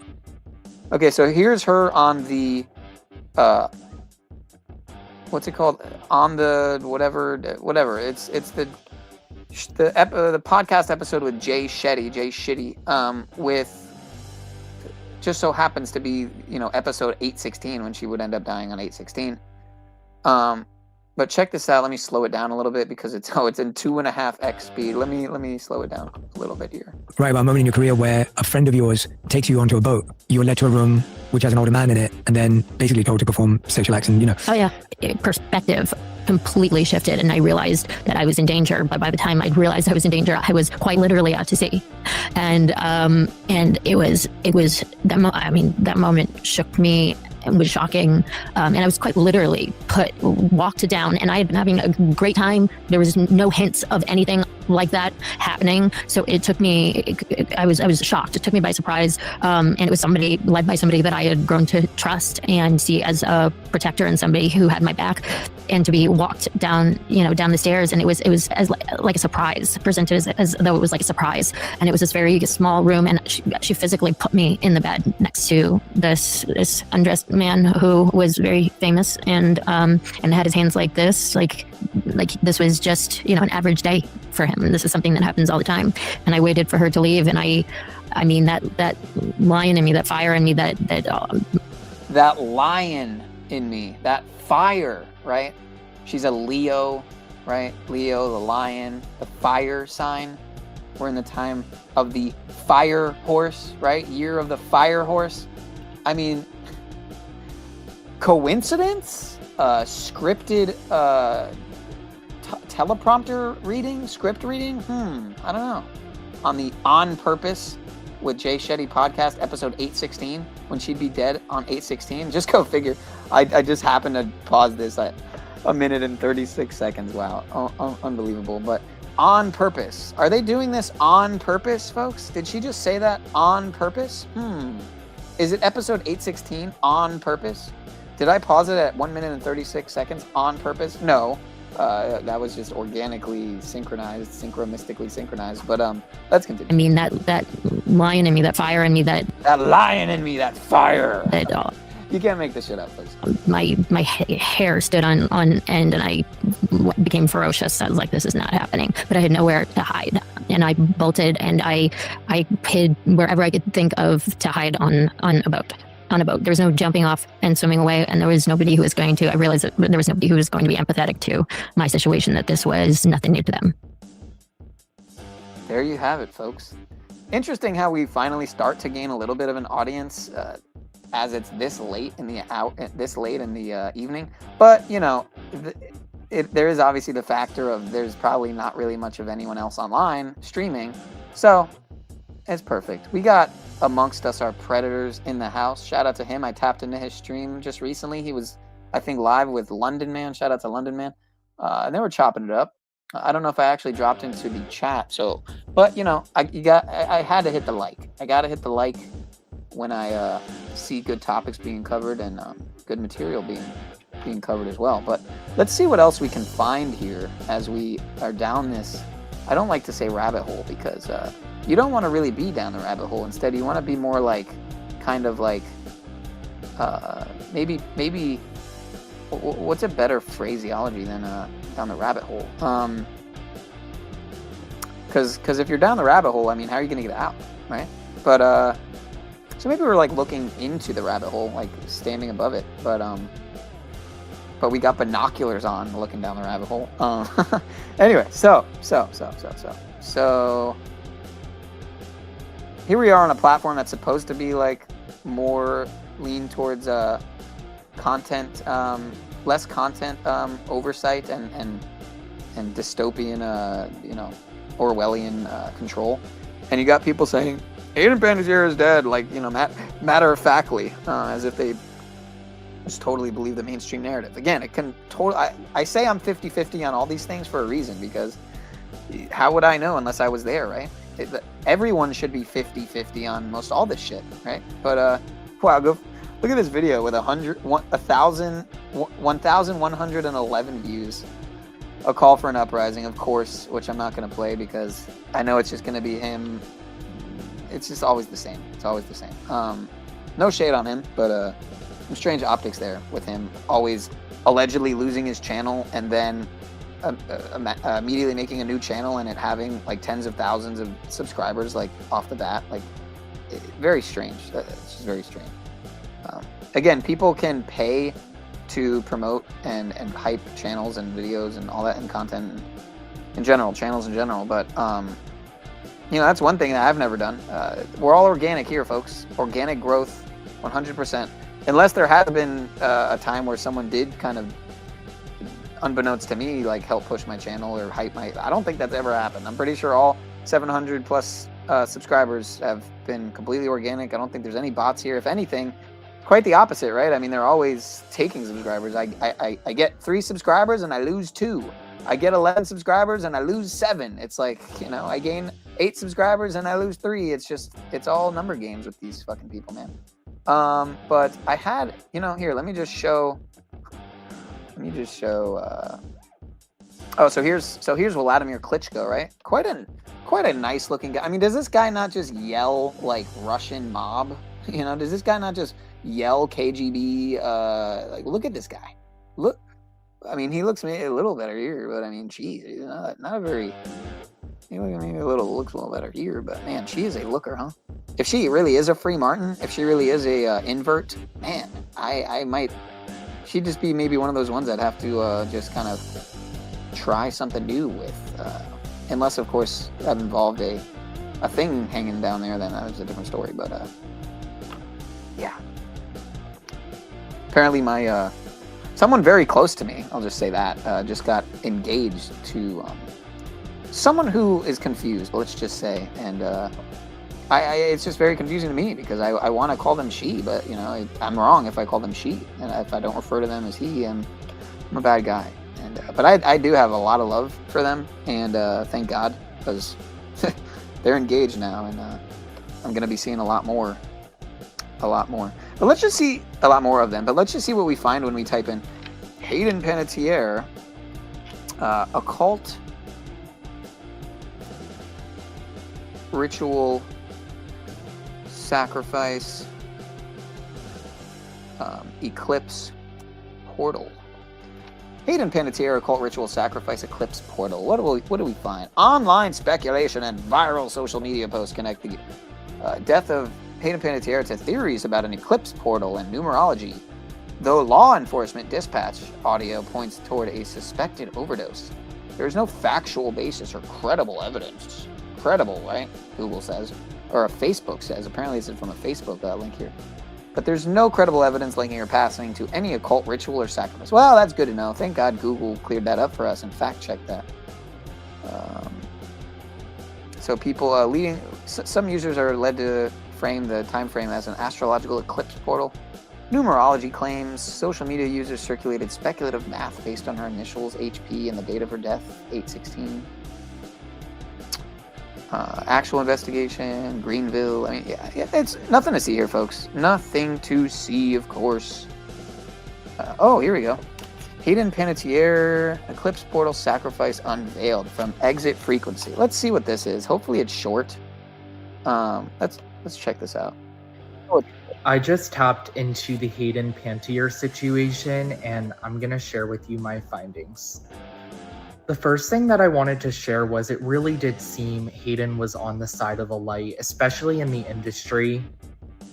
It was very similar to when I remote viewed Ellen DeGeneres and tapped into Anne Heche. Oh, it's this guy. Okay, I think I've seen like maybe one video of his or something, but I saw other people like were talking about him recently. And anyway, let me. I was getting very similar energy with Hayden Panettiere in particular. She was on the side of the light.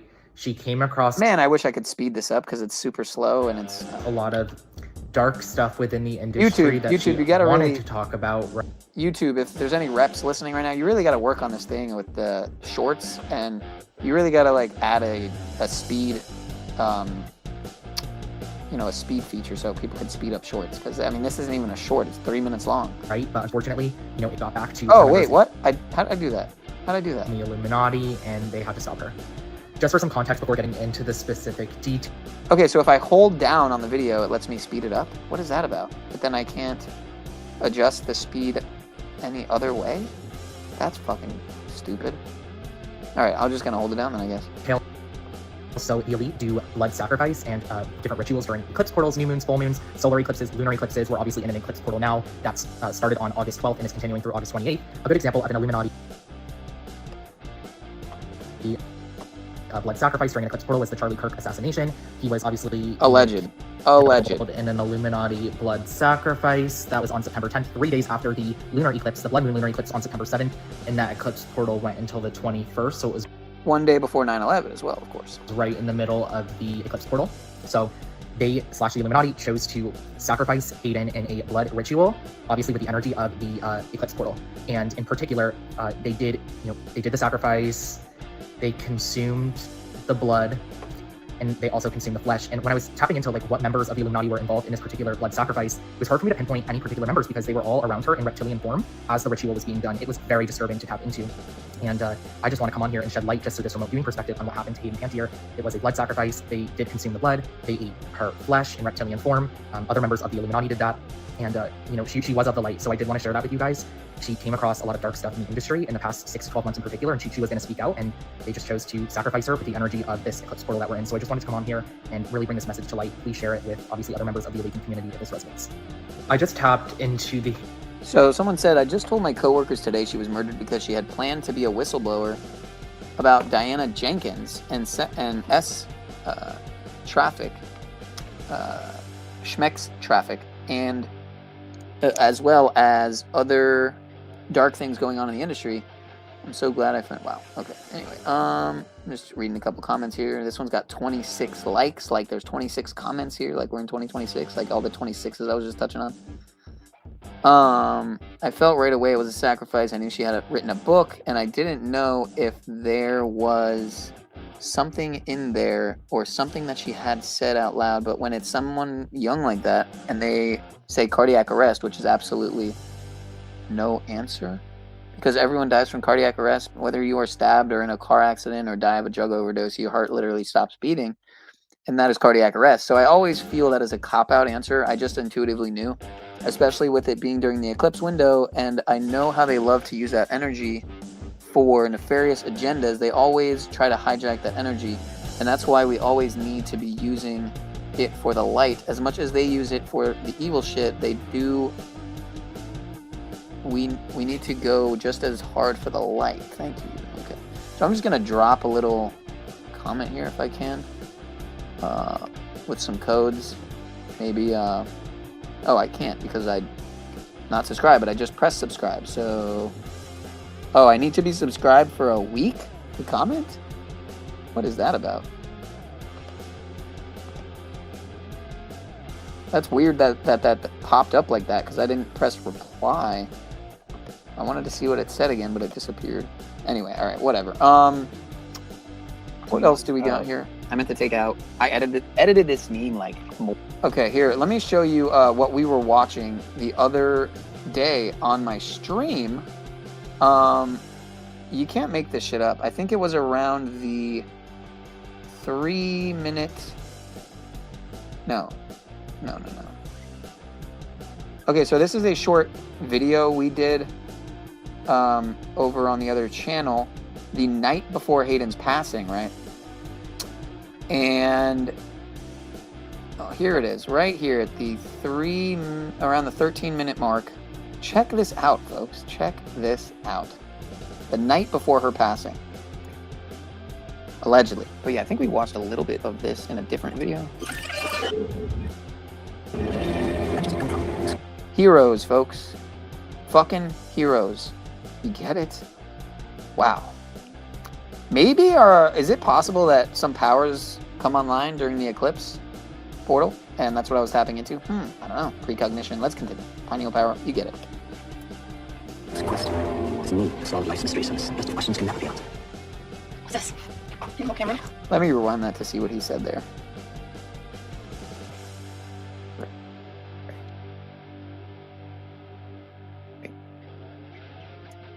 But yeah, I think we watched a little bit of this in a different video.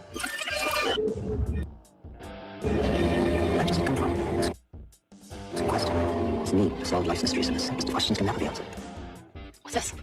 Info camera? It's video clips. Yo, this chick in Resident Evil, I forget which Resident Evil it is. Bro. Look at his cool outfit. Oh, that's Ali Larder, right? Ali Larder.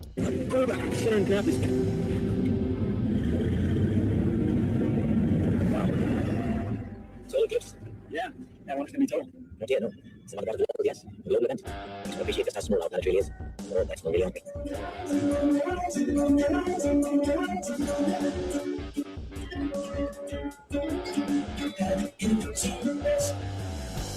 Was that her? That was actually her, wasn't it?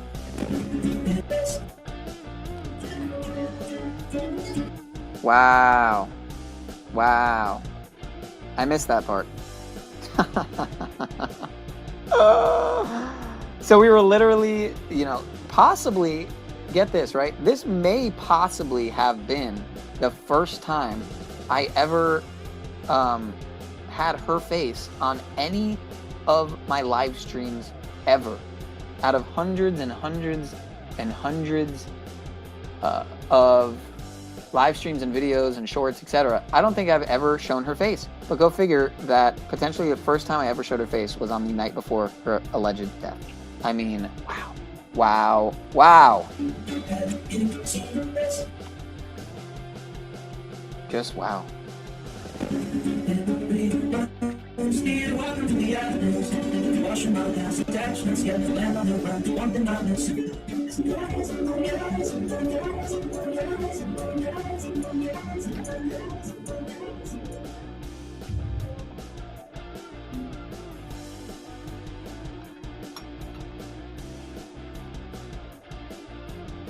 What the fuck is happening up there? Shout out to a bunch of people who just came in. Oh, that was crazy. It just went from like 6 to 12 to 7. I don't know what's going on here in the chat, but shout out to y'all if you're just getting here. We're reviewing a clip from the other night, the night before Hayden passed. Covering Heroes, the show she's in.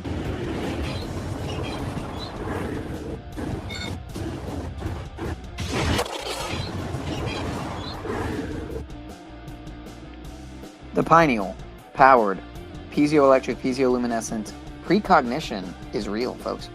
What is happening? Okay. Oh, the eye. That's the perfect time to stop it. What I wanted to get to, right, was not an eyeball, but rather a different eyeball. So I guess it's still an eyeball. It's gonna show up. Yeah. But we're gonna scroll below the eyeball and actually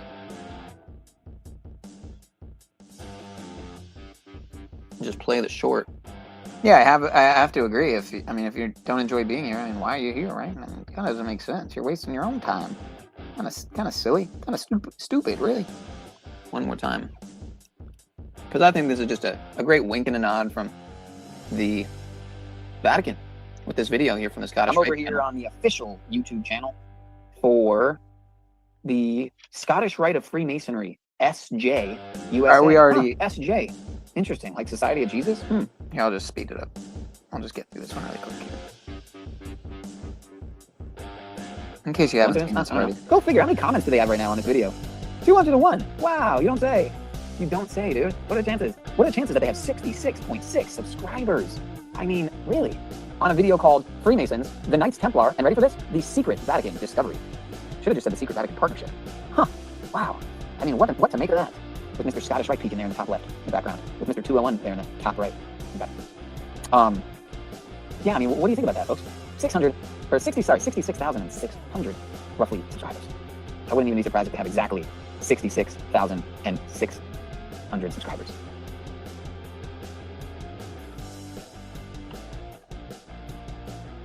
What's going on?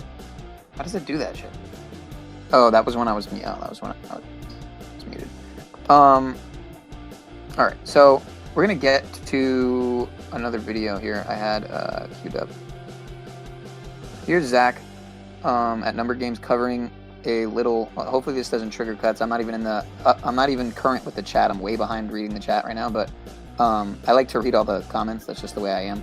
Especially because a lot of them disappear seemingly, mysteriously, strangely, afterwards. Which is why I, in the beginning, starting streaming, I realized that, and that's why I, read the chat, because there's a lot of good comments that seem to disappear, but seem to vanish.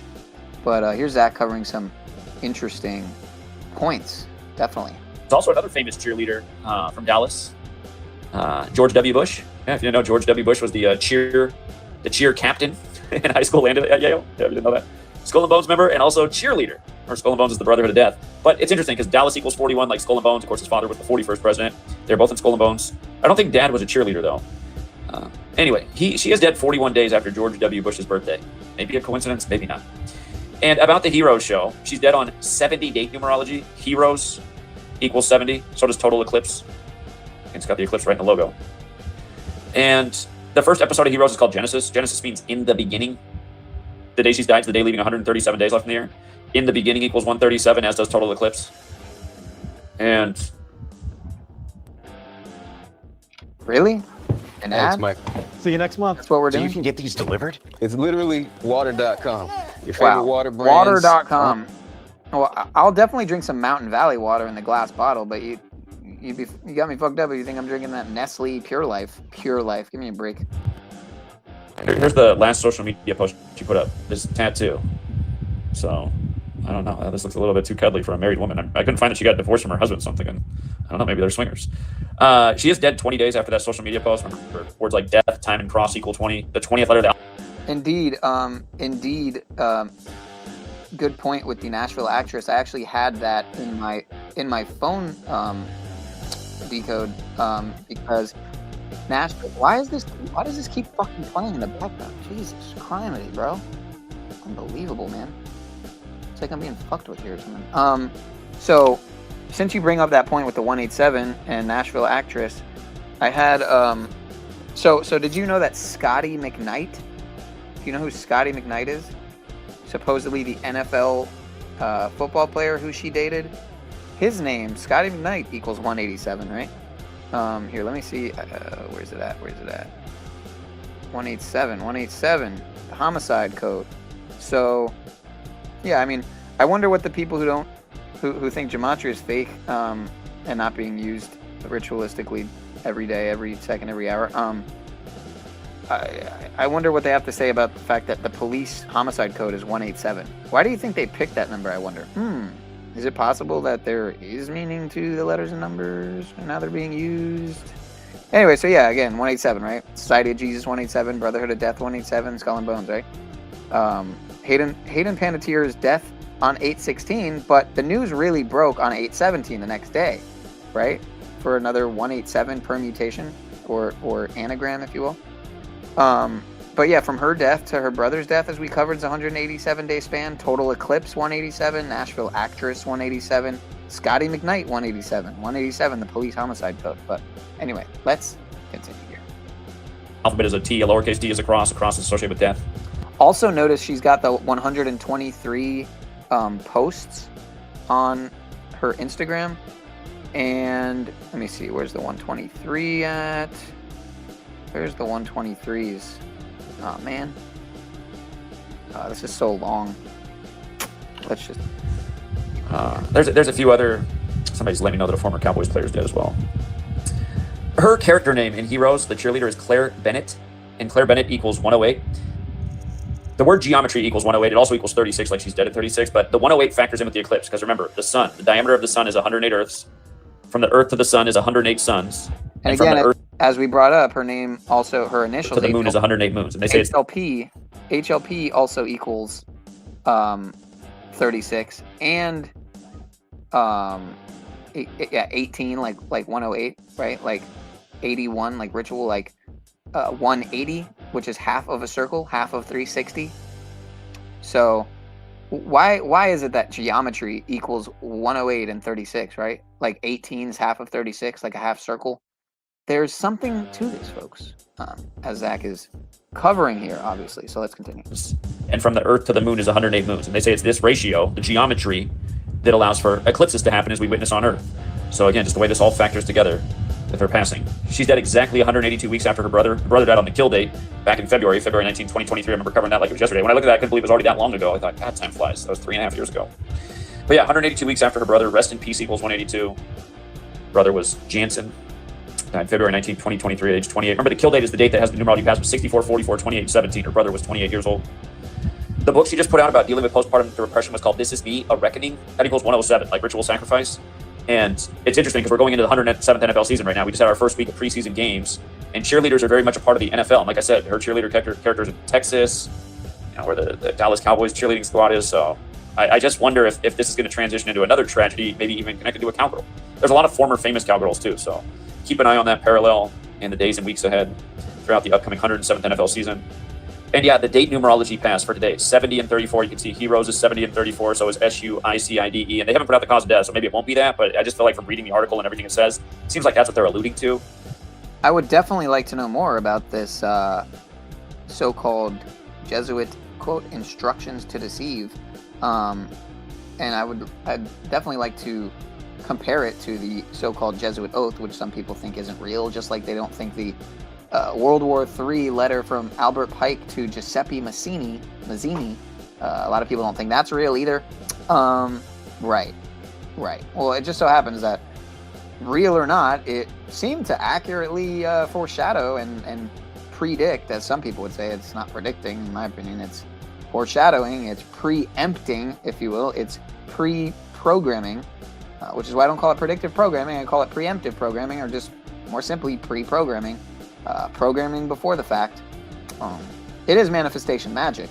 So you could say in a way that it's predictive programming because they don't know for sure that their manifestation magic is going to come to pass. But I think a lot of the time it's I'd say most of the time it is set up where it's a sure thing. I mean, it's in the bag. I mean, it's already secured decades, sometimes ahead of the time. You think of that movie Newsbenders, right?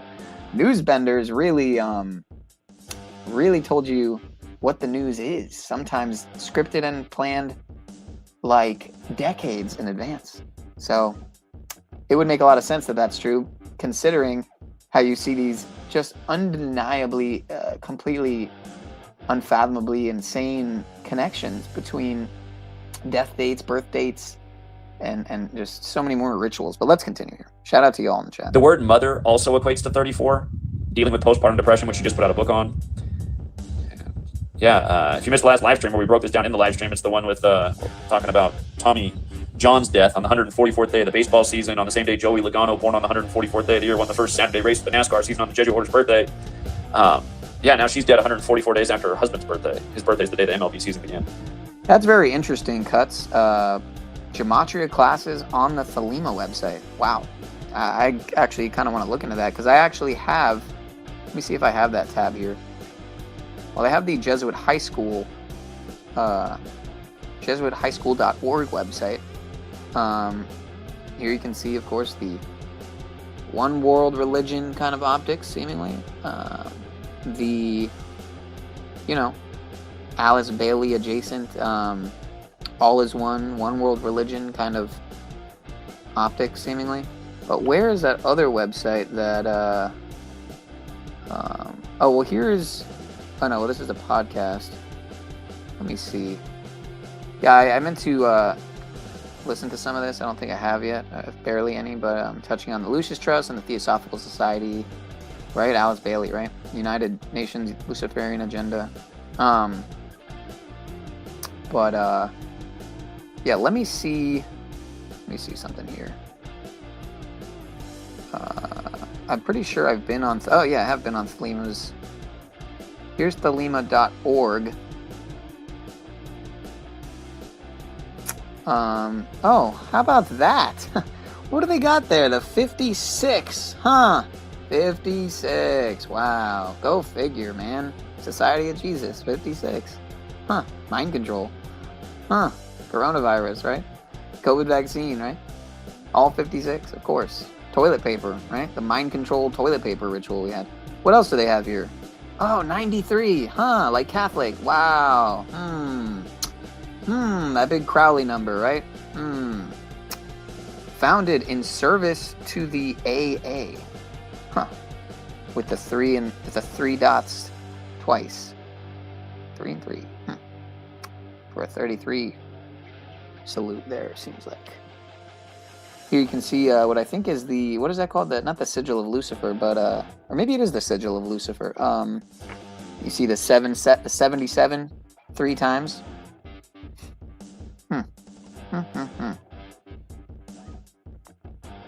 Oh, there's the classes there. Studies, do what thou wilt shall be the whole of the law, so they say. Magic with a K, of course. The Vice Chancellor of the College of Thelema and the Prolocutor, I don't even know what that word means, the Prolocutor of the Temple of Thelema. Well, he doesn't even look like that bad of a guy, but love is the law, love under will.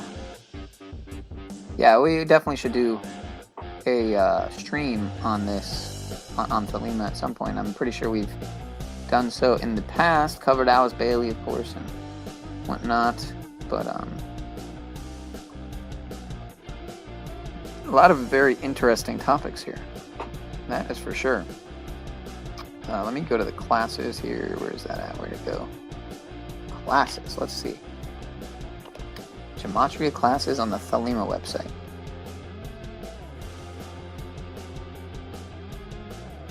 Thelema, of course, allegedly founded by Mr. Aleister Crowley.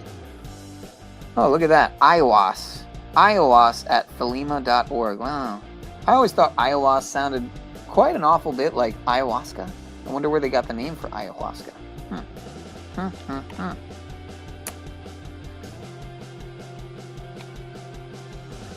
So, led by these peeps here. Burning Hearts at thelema.org. Oakland, California, huh?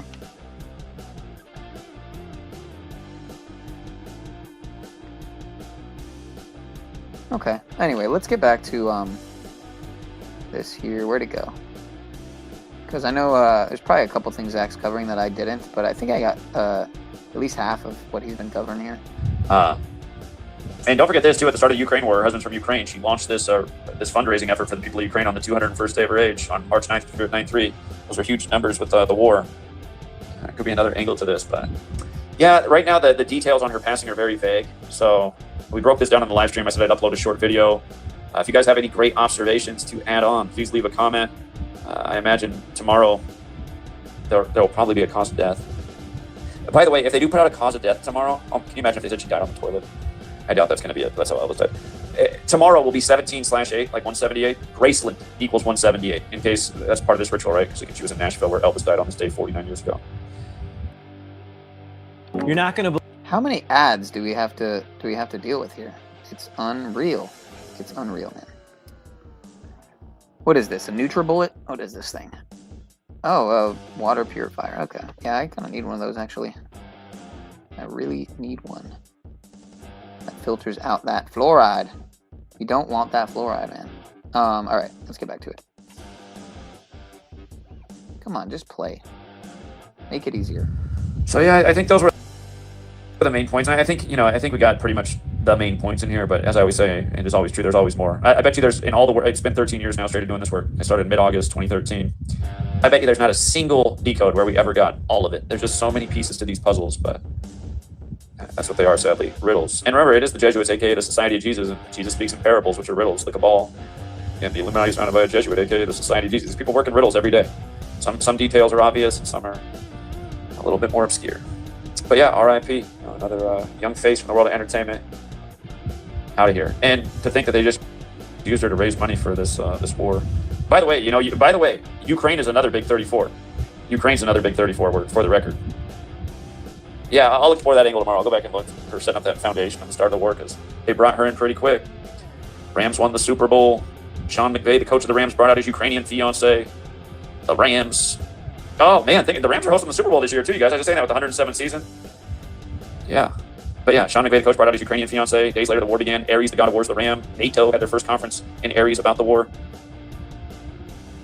The war officially began February 24th, 2022. If you recall, Joe Biden addressed the nation about what was going on because Russia went inside Ukraine's border on February 22nd. Biden addressed the nation at 2:22 p.m. Eastern Time on February 22nd, 2022. You'll never see more twos in your life. But remember, Biden and Putin had met 201 days in the first Jesuit nation year. The Jesuit order equals 201, like order of Illuminati. Again, it was founded by a Jesuit. Adam Weishaupt, the Jesuit, died 201 days after the anniversary of the establishment of the Illuminati, dying on the 322nd day of the year.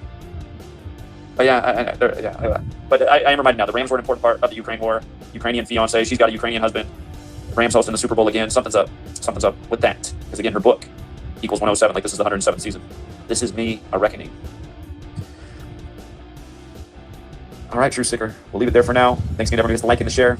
Leave a great comment to get more information. I'll follow up on this if they put out more details. Until next time, True Seeker. So, yeah, interesting with the 333 connection there, because I think I lost my 333 connections. Those were some of the ones I added there, but it looks like everyone's leaving. Where's everyone going? Is it time to shut it down? Are we done here? It's pretty late, I get it. Let me see if I had anything else worthwhile in the queue here. Let's hear what Hayden's ex, Vladimir Klitschko, had to say in his honor to the actor on her birthday and their relationship history. Hayden Panettiere's ex-fiancé Vladimir Klitschko honored the late actress on what would have been her 37th birthday, sharing a heartfelt tribute and reflecting on the life they built together. Klitschko took to Instagram on August 21st to pay tribute to the Ice Princess star, sharing a photo of Panettiere. Today is Hayden's birthday, he wrote. Instead of celebrating the way we had planned, today we celebrate her life, her spirit, and the love she brought into this world. He also thanked Panettiere's fans, friends, and everyone who reached out with messages of support following her death. At a time filled with so much sadness, your kindness has reminded me that there is still so much good in humanity, he wrote. Klitschko then encouraged his followers to embrace love, reconnect with friends, offer forgiveness, and show kindness. Love is a superpower. Use it, he wrote. Happy birthday, Hayden. You are loved, you are missed, and you will never be forgotten. The tribute comes just days after Klitschko publicly mourned Panettiere's death for the first time. In a Facebook post, he described her as an important part of his life and the mother of their daughter Kaya. Our family is going through a time of profound shock and grief, he wrote. The announcement of Hayden's tragic death saddens me deeply. She left this world far too soon. Klitschko also said that he would always speak about Panettiere with respect so that their daughter would remember the person her mother was. The former couple had a relationship that lasted nearly a decade, beginning in 2009 and ending for good in 2018. Panettiere and Klitschko first met in 2008 at a party for a mutual friend. You know, if you don't mind, if you could kind of like codify the trigger words, like put an @ for the A in Vex, and yeah, that kind of thing, you know, or an exclamation point for the I in Waxines, Schmaxines, Maxines, or just call them Maxines, you know, something like that to kind of a little bit help the algorithm. I know that, you know, we're not probably going to get anywhere anyway. We're shadow banned to all get out as possible, but let's continue. At the time, Panettiere was he looks decent there. I don't know. He looks like a totally different guy. What's going on? dating Heroes co-star Milo Ventimiglia. During a 2013 appearance on the Ellen DeGeneres Oh, that is a different guy. show, Panettiere recalled making the first move on Klitschko. I mean, I know that I'm small, but he's large. Yeah, that's how. Whoa. There's vaccines. I just said it. Waxing symbolism lately. Maxination equals 1116, like Mark of Beast, like Hayden Leslie Panettiere equals 1116 and 248, like President Donald Trump equals 248. I mean, it's almost like it's not meaningless, and it totally does point exactly to who, what, who, where, when, and why, and how the things that happen do. Yeah. How we met. Yeah, I said, you're cute. She said, you're tiny. After Panettiere split from Ventimiglia in 2009, she and Klitschko began dating. The relationship faced an early setback when they split in May 2011 after about 2 years together. At the time, Panettiere said they had an amazing amount of love and respect for each other and remained very close friends. Klitschko similarly said they had a great time together, but that managing a relationship between two continents was difficult. The two eventually reconciled and the relationship became more serious. In 2013, Panettiere confirmed that they were engaged after appearing on Live with Kelly and Michael and being asked about the large diamond ring on her finger. Distracted not just by the snake, but there's a very large diamond ring on your ring finger. I'm not sure if you want to announce anything. Does that signify anything? Is that a promise of something? It might be. It might be. I mean, I think it's secret. So. Are you engaged? Congratulations. The couple purchased a home together in Nashville, Tennessee as they planned their wedding. In May 2014, Panettiere announced that she was pregnant with their first child. 7 months later, she gave birth to their daughter Kaya. But the years that followed were difficult for Panettiere, who struggled with severe postpartum depression and addiction. In 2018, Panettiere made the heartbreaking decision to relinquish custody of Kaya to Klitschko. Kaya, who was 2 at the time, moved to Ukraine to live with her father full-time. Panettiere later explained that letting go was one of the hardest things she could do, but she believed it was what was best for her daughter, while she focused on getting better and becoming a good mother to her. The couple officially went their separate ways in 2018, with Panettiere later beginning her on-again, off-again relationship with Brian Hickerson. Despite their breakup, Panettiere and Klitschko maintained a co-parenting relationship and remained connected through their daughter. In the months before her death, Panettiere also spoke about visiting Kaya and their relationship. Now, Klitschko is honoring the actress not only as his former fiancé, but as the mother of his daughter and someone who remained an important part of his life. And on what would have been her 37th birthday, his message was simple. Hayden was loved, missed, and in his words, never forgotten. So there, not downsize there your you home have before it. watching this. Do not downsize your home, folks. Hold on a second. I hate this shit, man. Fucking AI too, on top of it. Unbelievable.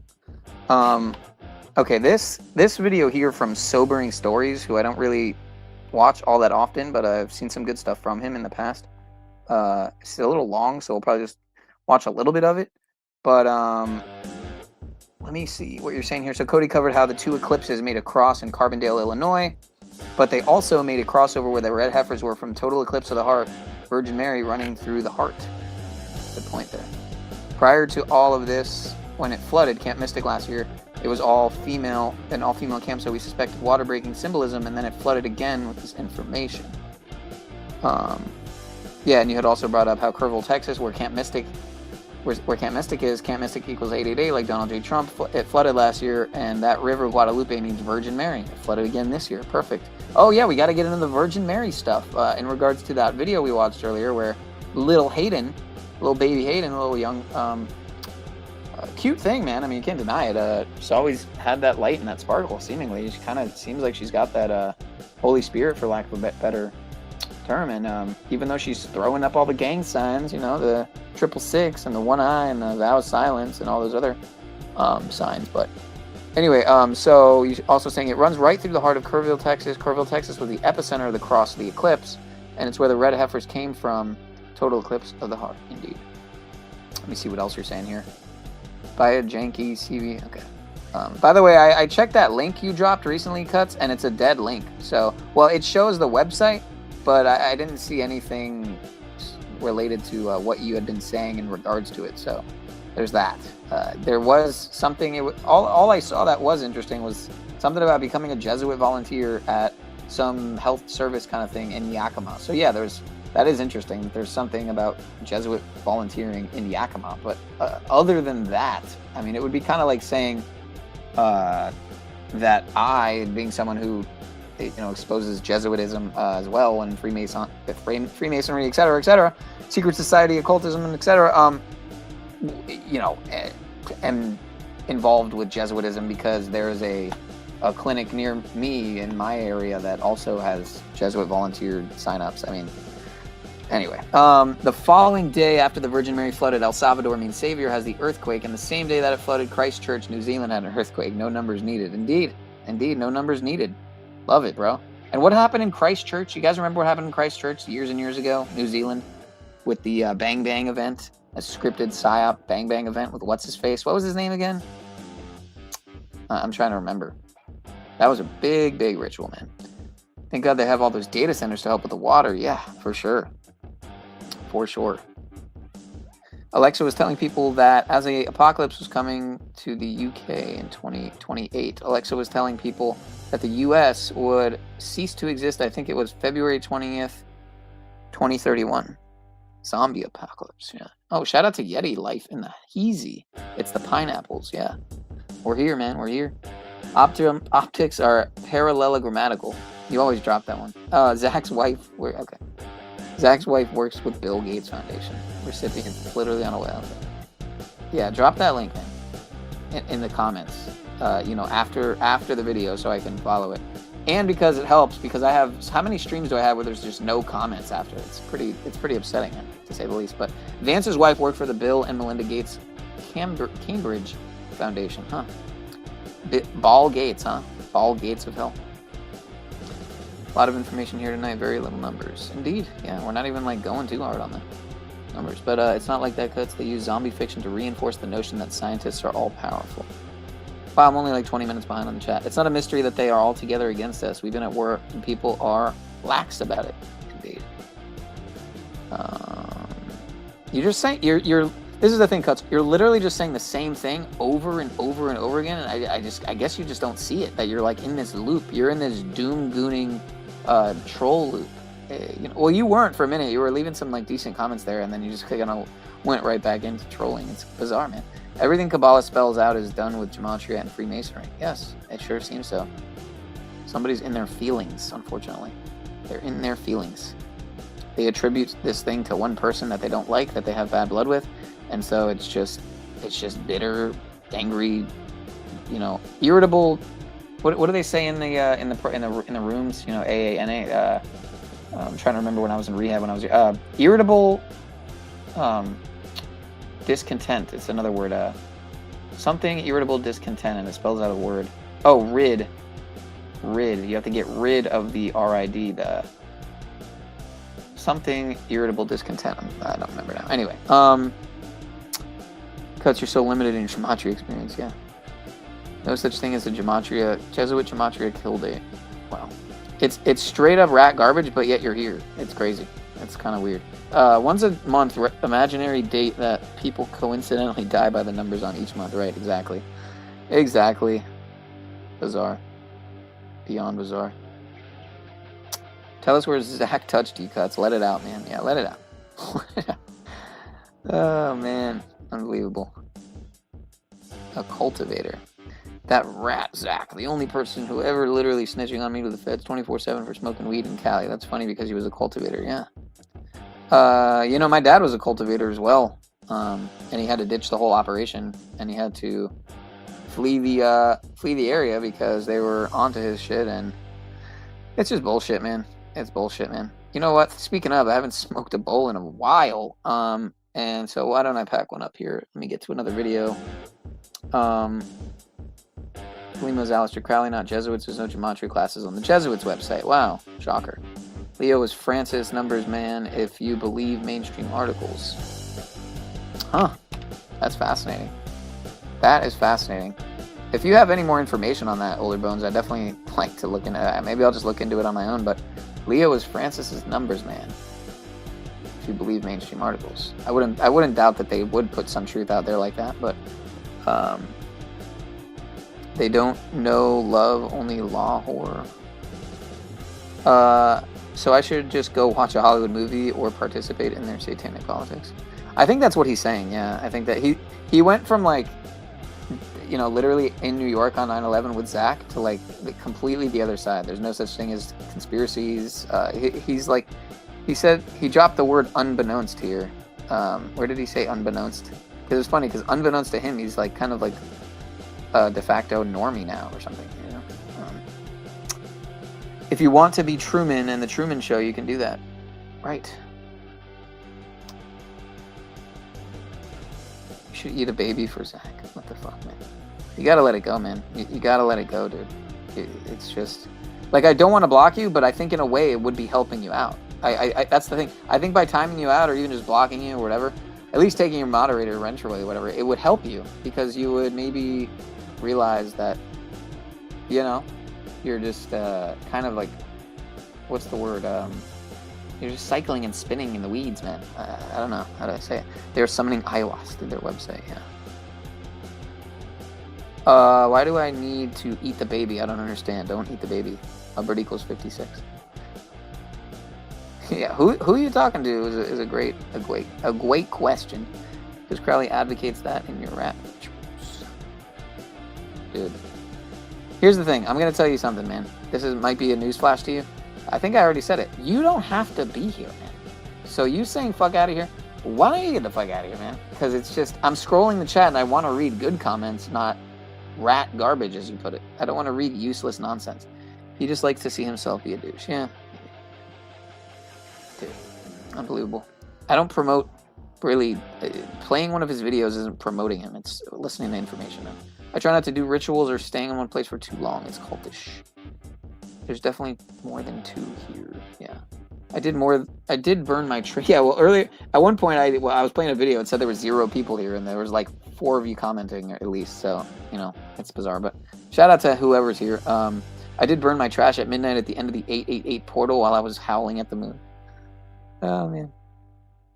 Yeah, it's not accurate at all. But shout out to apparently 11 of you.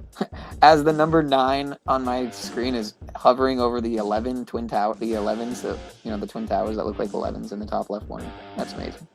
I love it. As we're coming up here on the 9/11 25th anniversary during America 250. Big things coming up on the horizon, folks. Hubbard's wife. Okay, Maxine's. See, at least you're helping me out with the Maxine's there. YouTube been acting real funky the past few days. Well, I don't know if you guys are aware, but they've changed the search bar, optics, if you will. So you can't. They've made it even harder to find like smaller channels like myself, who don't shill, who don't put money towards their channel, and even people who probably do put some money towards their channel, maybe even do some shilling. But smaller channels are just completely burying, dude, completely burying. So. You know, I don't usually say this, guys, but if you could just do at least the littlest possible thing, which of course is hitting that likey poo button there, smashing the smush button, that would be greatly appreciated. And then furthermore, if you would be so kind as to share this with somebody who would be interested, that would be awesome. I noticed somebody recently shared, or a couple of people shared some of my content, and man, that's just like awesome. Like that just like blows me away when I see somebody who one in particular I didn't even know who they were, and you know, so of course I had to drop some love, drop a comment for them, and hit the like because they don't have many subscribers themselves, and you know, it's hard out here, man. And I'm not even monetized, let alone I'm not even I don't even offer a way to contribute to me, let alone have a monetized channel. Of course, if anyone really does want to contribute to me, I mean, there's always my email, PinealPower23 or PinealPower92. I mean, even if it's just sending me something in the mail, like even if it's something that, you know, it's something you want me to promote of yours, that you think maybe I would, you know, be interested in, especially if that's the case, you know, go for it, man. But yeah, I'm grateful for any type of contribution, man. If you want to send me like, I don't know, you know, organic protein bars in the mail, anything. I mean, like something you made yourself, something you're working on, or you know, email me like music, or DM me if you're making music. You know, you could DM me on Instagram. I'm at Sean Ananda, like SHAUN Ananda. Ananda means bliss, by the way. That's my IG though. You know, I haven't been on Facebook in fucking months, but I got a Facebook too. Sean Xander, like Alexander, but just Xander with the X. XANDER. Anyway, I actually use a completely different numerology system. Regardless, the gematria is part of the blueprint they stack against us. It's worth reviewing, indeed. Cut seems to think that the people who are decoding the rituals are the ones perpetrating the rituals. It's bizarre. Oh, man. It has both theirs and ours in the Gematrix. In case you guys want to know my take on, you know, what the code, the matrix code, the gematria code is and how it plays out. Again, I brought it up earlier in a little tap-in like pre-stream I did on the other channel. I really think the movie Angels and Demons that sits between the Da Vinci Code movie and the Inferno movie, the trilogy of movies with Tom Peto Hanks, I really think there's something to that opening scene with the Jesuit at CERN. You know, what are they doing at CERN? How do they operate their systems? Is there a code input system that can actually, you know, like, why is all this stuff like the so-called Mandela effect and all these theories seem to point to CERN? What's really going on at CERN, man? With the Shiva rituals, the Shiva rituals. What is real gematria in your opinion? Again, I mean, what is the etymology of gematria, right? I see gematria as the geometry of language, geometry of, yeah, you know, of the code, the codification. You know, language is codified. You could say the number was there before the letter, right? The letter came after the number, but both numbers and letters are symbols, right? Written out, and many people have their different takes on the meaning behind them, but like how some people think the numbers indicate the amount of angles in each number. Like if you write a 1 where you draw it up and then down with the little stick that has one angle, right? And then the number 2 has kind of like 2 angles, right? It has the loop on the left and then the bottom angle, and then 3 has 3 angles, right? The 2 inside the 3 and then the 1 on the outside of the 3, on and on. But there's different interpretations of it, but gematria is gematria. So everything I post in purple is real and the other colors are fake in your clown world. Okay, got it.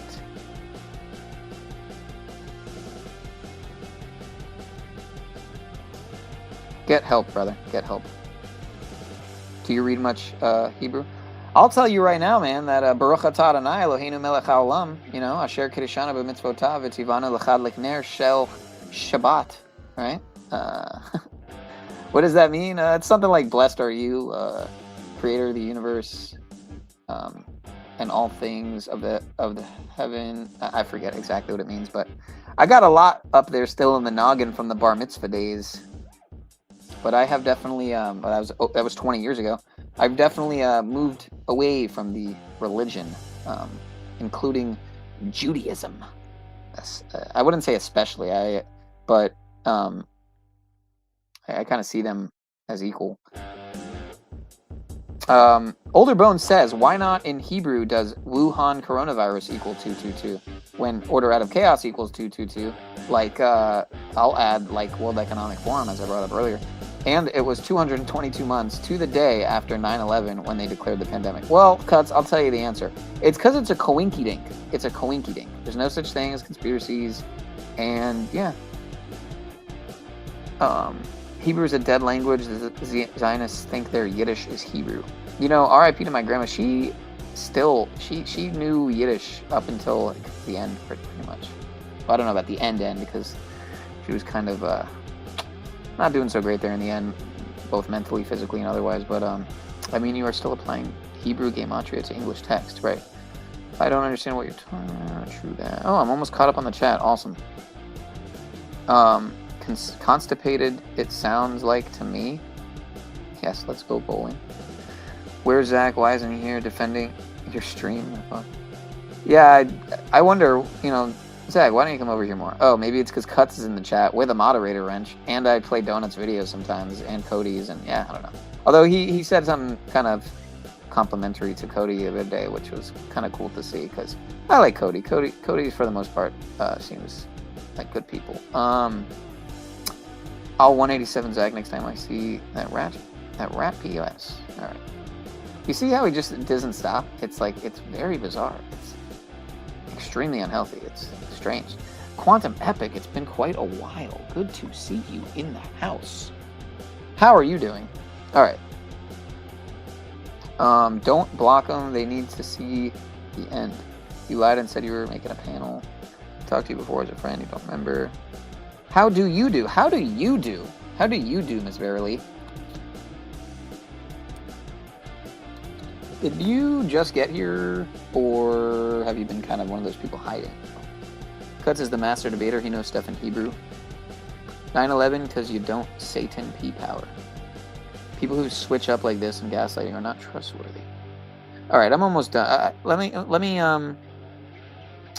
me get to what else I had here. Where are we at? Where are we at here? No, I didn't want that one. I wanted this one here. Wait, what? Wait, what? What? All right, whatever.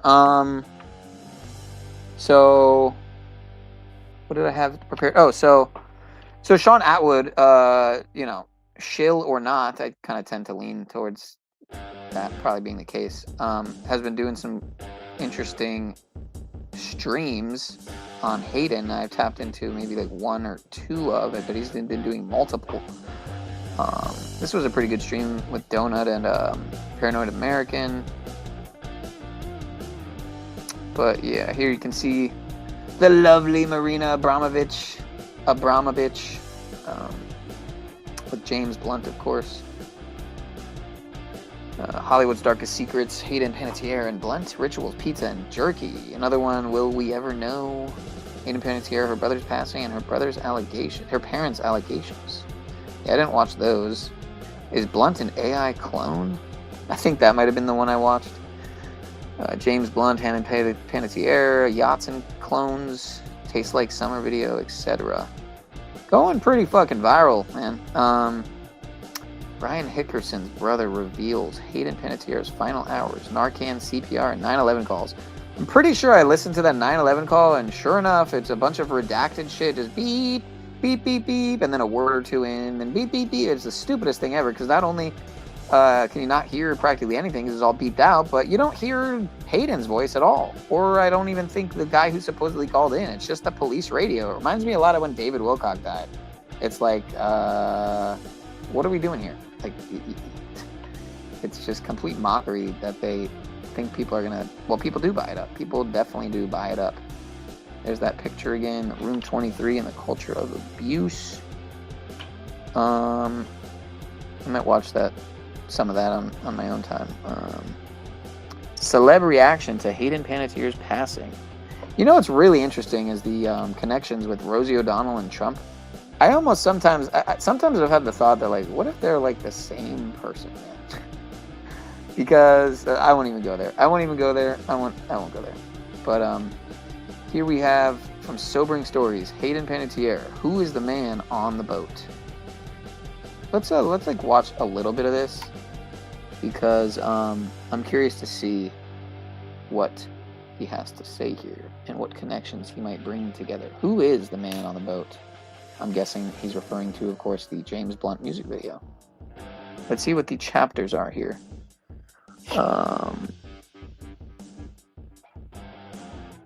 because I might skip ahead to one of the... Yeah, we'll definitely fast forward to the Save the Cheerleader part and the Eye of Ra part, but let's just watch some of the video in the meantime. Intro and what. My name is James Blunt. Shout out to y'all. James Blunt. Not shout out to you. You are a deviant.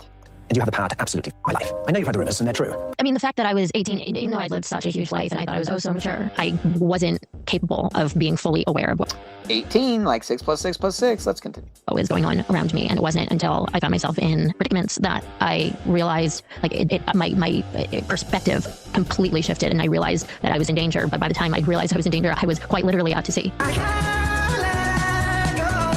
20 years ago today, I put out a song that brought me this house. I mean, who would have thought? A song about being high as a kite on drugs, walking someone else's girlfriend would resonate quite so much. I mean, when you see a happy-go-lucky girl for years suddenly on the floor in a puddle of mess and alcohol, you gotta know something's wrong. Everyone is into yourself for cardiac arrest. That's no Wow, great stuff. It's like, this is what we're doing here?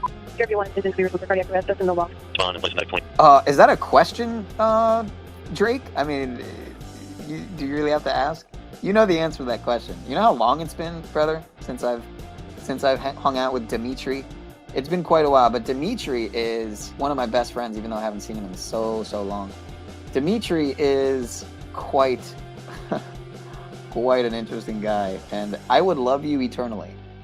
And Jimmy Shively, if you're out there, I still think about how I need to send you that pineal powder or greens detox powder, or I kind of tend to mix them all up and use them both in supplementation form by capsulating it and taking one, or putting it in a drink. I don't put the pineal powder in the drink because the pineal powder's usually got supplements and it would taste horrible. But the vibrant greens powder I sometimes mix into my pineal powder. And anyway, let's dude, I would love you forever, and I don't want to make any promises like I would send you something back, because I'm really bad with... I need to get better at like sending stuff in the mail and learning how to package stuff and shit like that. But anyway, let's continue here. Shout out to Sobering Stories, and shout out to the chat. Overdose, CPR's in progress. This person in her life that we have been trying to get rid of for quite some time. And shout out to Hayden Panettiere, wherever you are. I was with her at her death, and that was... And HPLovecraft as well. Brian Hickerson. So when she was talking about your relationship, she compared it to a weed. Well, coming from a former landscaper, which I was, all you gotta do is spray some Roundup. Some Roundup, huh? Some glyphosate. Great stuff. This guy's a great dude. You can tell already.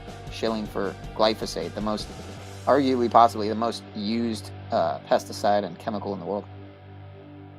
Possibly the most poisonous as well. Let's continue. Right there on it. She wasn't talking about me. She was talking about her terrible mother. He managed to weasel his way back in even after that for a little bit. So I had to get him out again. As I said, I thought I had gotten... You know what? Thank you for that reminder. Let's pack a bowl, folks. Smokes up. Let's do this. Away from him for this big period of time. What do you mean her abusive boyfriend, against whom she had a restraining order, which just ended, at her apartment complex, holding a bag of the medications that she had taken that led potentially to her death? What do you mean? Oh, this is what we're doing? Oh, man. Isn't this fitting considering the PETA stuff with Hayden that we get this at?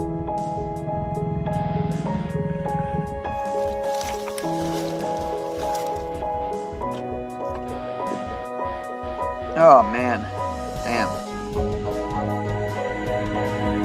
By giving just $19 a month. Really? 19, huh? They didn't even do the $19.99? Huh. I wonder if, like, animal abuse equals 19 or something. Or, virtue signaling through suffering animals equals 19. I wonder.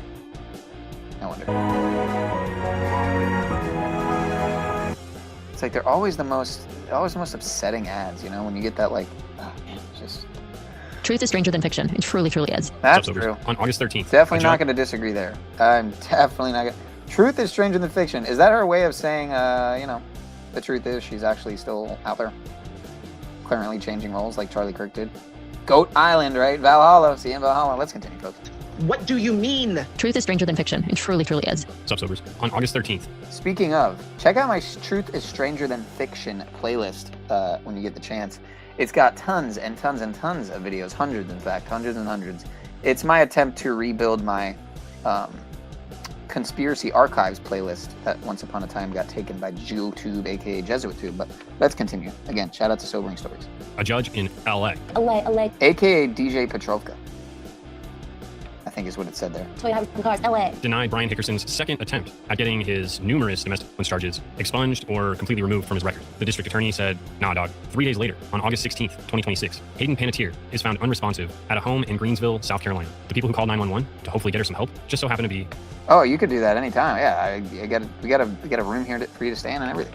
Anytime. Brian Hickerson and his brother Zach. This comes months after she released her book, This Is Me, A Reckoning, where she describes in vivid detail being sexually exploited, as well as her very tumultuous relationship with Brian Hickerson, which involved multiple incidents of DV.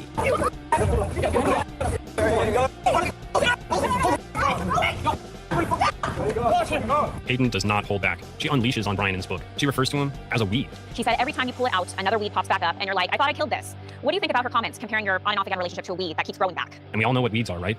They're plants. Let's go. L'chaim, which means to life. So cheers to life, folks.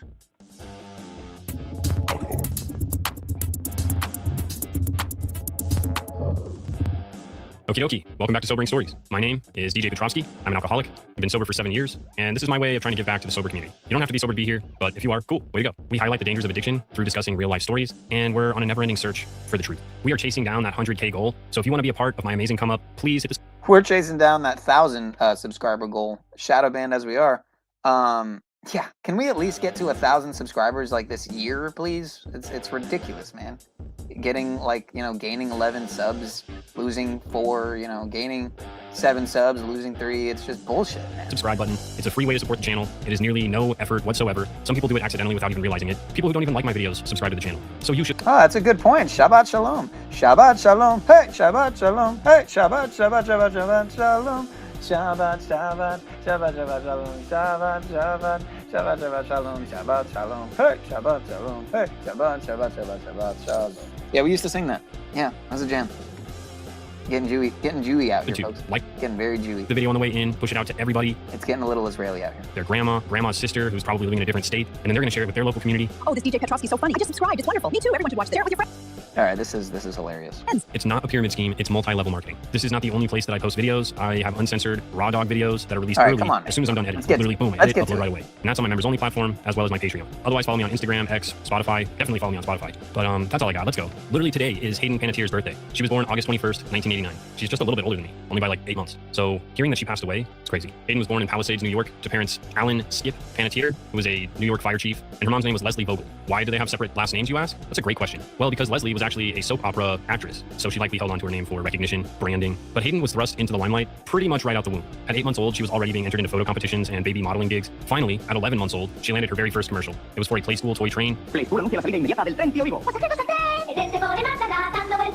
Mira qué fácil. Solo tienes que apretar aquí y a divertirse. El jefe de estación dará la salida en cuanto los vagones estén cargados.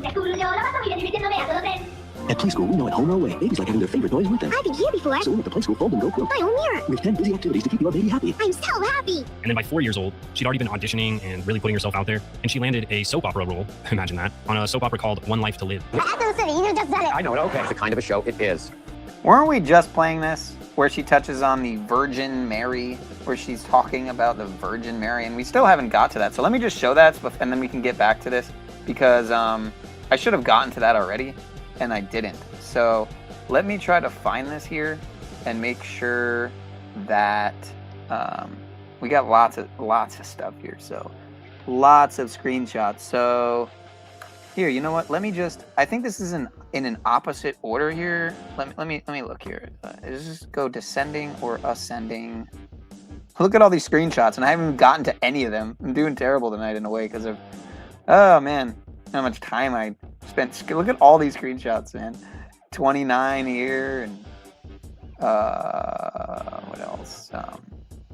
And they're very relevant to what we're talking about. Let me see. Is this more here? Oh, yep, more. Is that another 29, or is that the same? What's going on here? Wait a minute. Okay, so wait, 29 again? Oh, okay, 28. I wonder if those two 29 ones are the same. I hope not. 26. You got like 100 screenshots here, probably. Oh, nope, another 7. Over 100 screenshots. Oh my gosh. I need to get, okay, yeah, well over 100, because we covered the pictures already. We covered all this, so let's get to the other stuff that's very, but I'm gonna have to, I want to find just the Virgin Mary one, and then we can go to the. Let me see. Virgin Mary. Because it's just it's wild, dude. And then when I found that clip that we watched earlier with her saying Virgin Mary on the Maury Povich show. By the way, my grandmother interviewed Maury. She interviewed many people. She, she was a talk show host for a long time, and for decades actually. She started off, I think, doing. I forgot what she started off doing, but I know she did the Love Connection with my grandfather, my mom's dad, her husband. They, as far as I know, if they're still alive, Fred and Monica are a couple who they put together that, like 50-something years later, last time I checked, are still together to this day. So they like had a whole thing with the Love Connection, hooking people up that secured relationships that lasted decades, man. And but then they moved on to some other stuff. My grandfather, when he was in the service, he was a weatherman and also a singer. And he also, when he was in like New York, he was a Revlon. He was a top salesman for Revlon, actually, and that's, I think, a lot of the reason why he got skin cancer, working with all those chemicals. But makeup's poison, by the way, folks. Ladies, if you're out there, just ditch it. We like you better natural. I do, anyway. All that shit, because I don't want to kiss your cheek when you got that shit on, because it's just all poison. I don't want to kiss your lips when you got the lipstick on. That shit is toxic, man. You ever notice how that lipstick just stays on everything when you're drinking the cup, and it's like almost impossible to clean off? It's because it's freaking poison. It's forever chemicals meant to kill you. Just think of that the next time you put on that blush or whatever. All right, where's the Virgin Mary? Virgin Mary. I got to look for the Virgin Mary one, because it is just so relevant and mind-blowingly connected to one of her first appearances, being on the Maury Povich show, talking about Virgin Mary. What are the chances she'd be talking about the Virgin Mary? Kind of a strange thing for a child to be talking about, right? Virgin Mary kind of makes you think of blood rituals. But okay, wow, oh man, I don't even see it. Where is that? Oh, bomb. Is that it? Boom. All right, so. The 3 consecutive commemorative events held for Bonnie Tyler across August 15th, 16th, and 17th span her homecoming procession, a public tribute concert, and her official celebration of life service. Well, go figure that Madonna's name, Madonna della Strada, Madonna della Strada is the patroness saint of the Society of Jesus, right? But Madonna della Strada equals 492, right? On August 15, 1534, the initial formation, St. Ignatius of Loyola, and 6 student companions met at a crypt in Montmartre, Paris, right? In a crypt, okay? 492 years ago, right? It was just the Jesuit order's birthday. Saturday, August 15th, 2026, the homecoming procession. Thousands of fans lined Newton Road in Mumbles, Swansea, as her coffin draped in the Welsh flag. As her coffin draped in the Welsh flag was transported in a hearse back to her beloved. So, again, Madonna, born August 16th, 1958, right? And again, the Madonna della Strada, the patroness saint of the Society of Jesus. On Sunday, August 16th, 2026, the day that Hayden Panettiere supposedly allegedly died on 4 days after an eclipse, right? A Simply the Best tribute gathering, an afternoon celebration of Bonnie Tyler's musical legacy, was held at Oystermouth Castle. Oystermouth, that's interesting, right? The oyster, like, the world is yours, or what's the saying?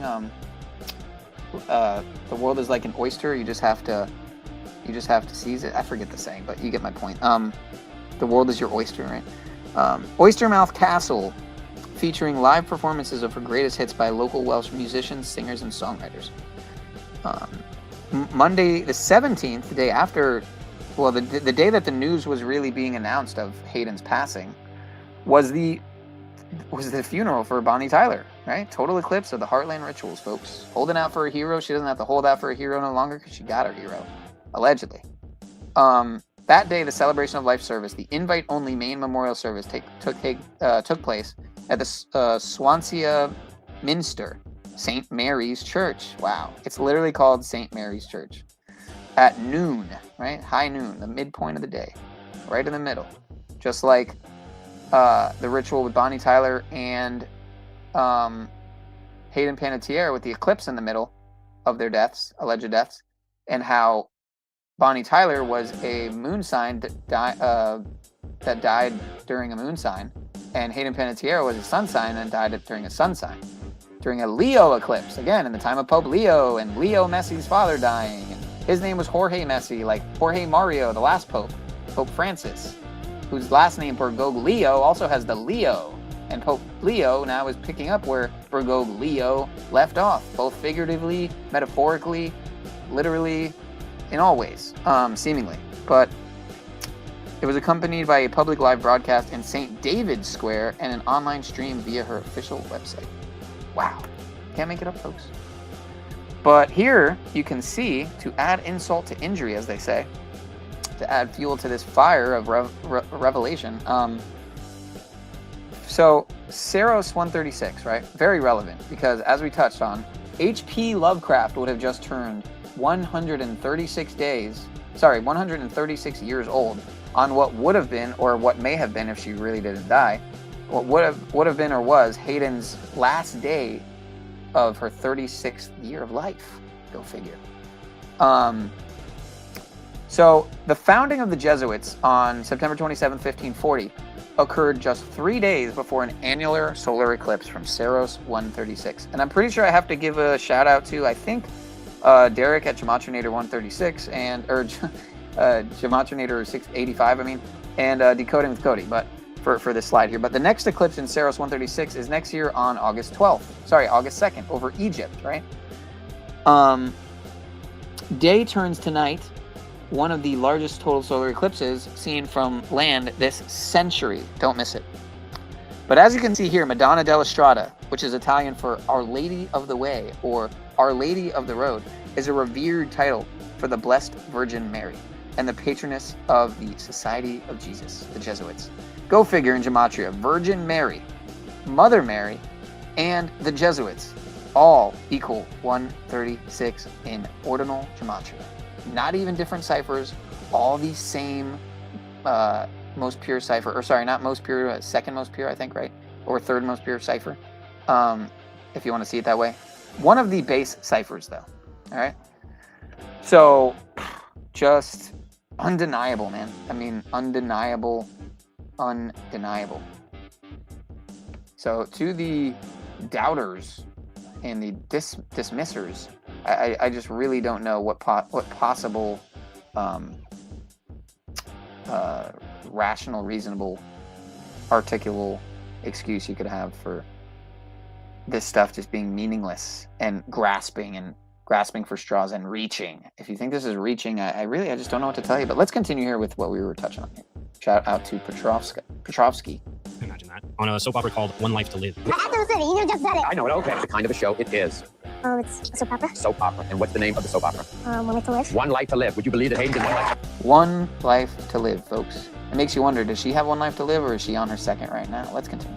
And what is your name on that soap opera? Sarah. Sarah. So let's see Hayden at work as Sarah in One Life to Live. Thank you, Aunt Ricky. Sorry we didn't pick it up before we left.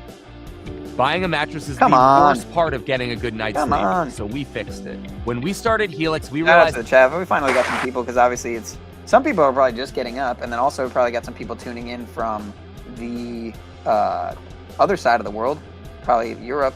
I'm way behind on the chat, but shout out to any people from Europe or otherwise outside of the United States of Slave America. Let's continue. Okay. Now this is what I heard, Hayden. Are you going to teach me how to act? You are? Yeah. That is a laugh, Kelly, believe me. Now, apparently, I'm going to give you a line to say, and then we're going to do this, okay? All right, now this is what I was supposed to say, okay? Okay, let me see. Okay, here's the line. You are the father.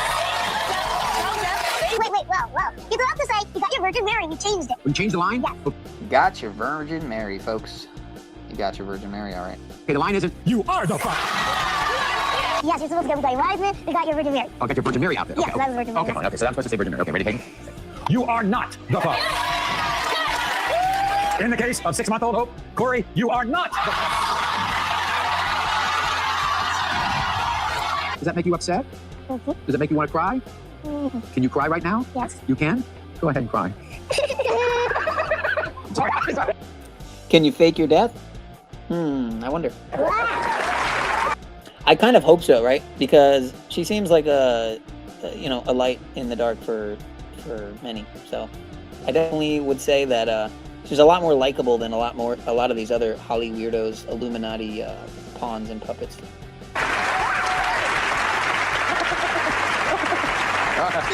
Okay. Now, I want to ask you, you're 6 years old. Do you go to school, Hayden? Yes. When do you do your homework? Sometimes in the city, and sometimes we do it at home. Okay. All right. Have you done commercials before? Oh, yeah, a lot of them. My brother told me to watch these chicken nuggets for a minute, so no one eats them. Don't tell me this nuggets. It's hard not to try one. No, you're fine. Well, Wendy's chicken nuggets for 99 cents. Who ate my nuggets? Steve Thomas. What's the hardest commercial that you guys have ever done? I've done the hardest commercial is 5 minutes. No. No. Runny nose and sore throat? No. No. Then why get her medicine for symptoms she doesn't have? You're right. Well, if your child doesn't have everything, why give her medicine that treats everything? Triminic has specialized formulas, so you can relieve just the symptoms they have. This is what she needs. I know, I was just testing you. What was so hard about Triminic? I have to be a sick girl, and I have to be sad. I'm not gonna lie, I really love banana bread, and I've been really procrastinating on making this mango, banana, apple, like crazy. I put all the fruit in it. I've been pushing this off forever, and I got so many mangoes in the fridge, it's insanity. But let's continue. I'm off the rails. I'm sorry. I still haven't smoked. All right, I need to get some butter. Oh, and that was tough. I can imagine. Hi, Kelly. How are you? At 6 years old, she upgraded to a bigger, better soap opera, Guiding Light. And man, my mom and my grandparents watched Guiding Light. Interesting. Interesting in light of this ritual. During an eclipse too, of course. Young and the Restless. I just can't get into it, but I mean, whatever. I had to do it, Daddy. I had to. Already by the age of 10 years old, she'd been in 50 different commercials, and by many accounts, she was the breadwinner of the family. 10 years old. This is when she got her first big break, which I actually did not realize because she was the voice of Dot, the ant princess from A Bug's Life. I love that movie. I was just telling Kim, she's like, are all ladybugs girls? And I was like, don't you remember Bug's Life? Yeah, stop being a ladybug automatically makes me a girl. And again, we touched on how A Bug's Life, I'm pretty sure. If I'm remembering, why does it do that? But naturally, being a faceless animated movie, she didn't get very much recognition. That? Is this your first movie premiere in I Hollywood? pressed pause. I was talking. I was fucking talking, man. Bizarre, dude. A Bug's Life, I'm pretty sure, equals 36, like her alleged age at death, and so many other things, right? HLP, her initials also equal 36, but let's continue. Stop being a ladybug automatically makes me a girl. Is that it, Flyboy? Right, she's a guy. Stop! But naturally, being a faceless animated movie, she didn't get very much recognition. Is this your first movie premiere in Hollywood? Well, let me see. Actually, yes, it is. But I've done other movies. Oh, I know you've worked on other times, but this is a pretty big deal, isn't it? Oh, yeah. Have you seen this film yet with a big audience? Have you heard a reaction to it? Never. No, I've heard like everyone's seen it and they think it's gonna be like really great, but I've never heard like so many people like here and everyone like, wants to watch it and everything. When they watch Princess Dot, that'll be you here. Yeah. It did get her into Hollywood though, because her next big film would be Remember the Titans with Denzel Washington. Phenomenal movie, and her part in that movie is like just amazing. She's the comic relief. She's this spunky little football-loving 10-year-old girl. I'm very happy to have you. I will say that Zach the other day was bringing up Denzel and how he kind of likes him as an actor. I'm not in the half. Why does it do that shit, dude? Fucking annoying. But Denzel, if I'm not mistaken, is a Jesuit-educated man. So, just something to bring up. Let's continue. Very much. I as well do definitely enjoy Man on Fire, as well as many other movies, The Bone Collector, right? I've been meaning to watch The Pelican Brief for a while. That's the one with Julia Roberts, I think. Another kind of conspiracy thriller, sort of. But yeah, lots of really great movies, of course, from Mr. Denzel. Deja Vu, of course, but let's continue. Spunky little football-loving 10-year-old girl. I'm very happy to have the approval of a 5-year-old. I'm not in the half, thank you very much. I don't know. I think she left a lasting impact on a lot of people because her performance was so awesome. Things pretty much skyrocketed from there. The entire time, she's got her mom right by her side as her momager. She says that even when she was on set, she didn't ever look at the director. She would always look off to see what her mom, like what her facial expressions were, to know if she did a good job or not. And she said that if she didn't, she knew that there was no fun gonna be had that day at all, which is so sad. Like, she's the breadwinner. Come on. She starred in Joe Somebody with Tim Allen, Raising Helen alongside Kate Hudson, Ice Princess for Disney. This one's a weird one because she starred alongside Michelle Trachtenberg, who, as many of you know, passed away under similarly strange circumstances at the age of 39. R.I.P. Another beauty. She then went on to star in I Love You, Beth Cooper, Scream 4 as Kirby Reed. Her next really, really massive superstar TV show that she was in came in 2008, the show Heroes. And I remember the show coming on TV, and I was super stoked because it was at a time we had like DVR and... Discover the convenience. All right, my apologies, folks. We don't have premium here, so... But, it's... what's interesting is you're arguing about the definition of something, so then that would basically mean that you're hung up on what people are calling something as opposed to its existence and the reality of its applicability, if you will. Its ability to be applied to things that are very real and happening. To think that there's just no ritualism happening on the world stage and otherwise beyond bizarre.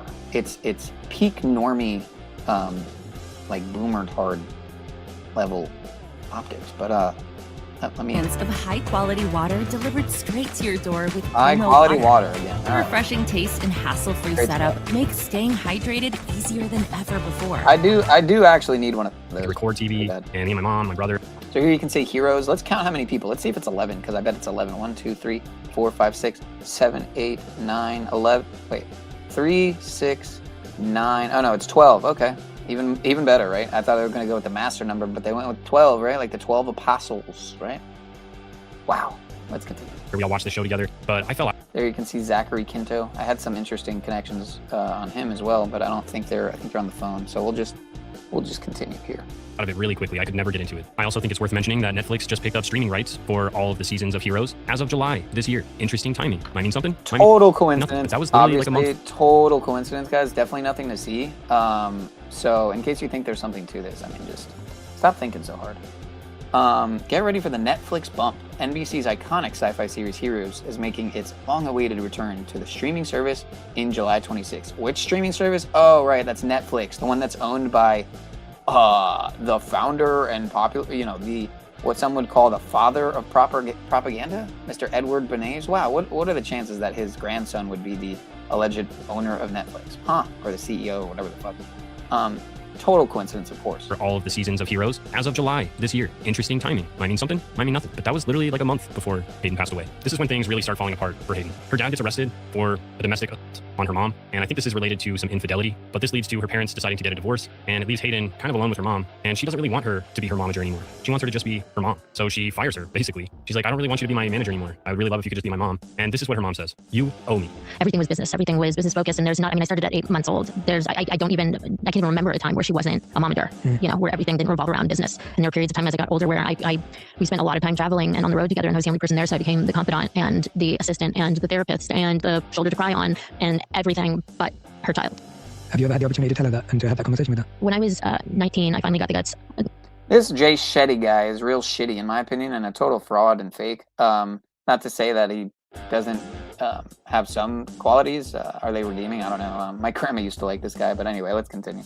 Probably another Nepo baby, like Hayden in many regards, obviously, but let's continue. Got up the courage to split from her as business-wise, because I desperately wanted a relationship with her, desperately wanted her to just be my mom. And so she came to my trailer during lunch when we were filming Heroes, and I said to her, I don't want us to work together anymore. I just want you to be my mom. And I remember being hopeful, but there was that part of me who knew her too well. But I also wasn't expecting the reaction that I got, which was, you owe me. And that's all she said. And she walked out. And part of me was like, well, I'm relieved that it was short, like ripped the Band-Aid off. But then it was like this dark looming cloud, over my head going. Let me just, hold on. What does she mean by I owe her? What form of payment is she expecting? And it was disappointing to find out that it was money and that she didn't pursue a relationship with me. So it makes you wonder, right, if since she didn't give her that money and that desire that she was looking for, if, she was in on the actual real Illuminati eclipse or ritual sacrifice of her daughter. It makes you wonder, but I just wanted to read this comic because it's a good one since we're in the times that we're in, seemingly World War III as foreshadowed in Albert Pike's letter to Giuseppe Mazzini, right? But Older Bones points out that Iran war equals 1111 in Hebrew.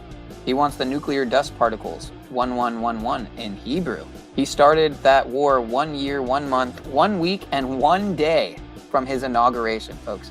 1 year, 1 month, 1 week, and 1 day from his inauguration. Inauguration equals 1111, like New Age begins equals 1111, like hidden knowledge equals 1111.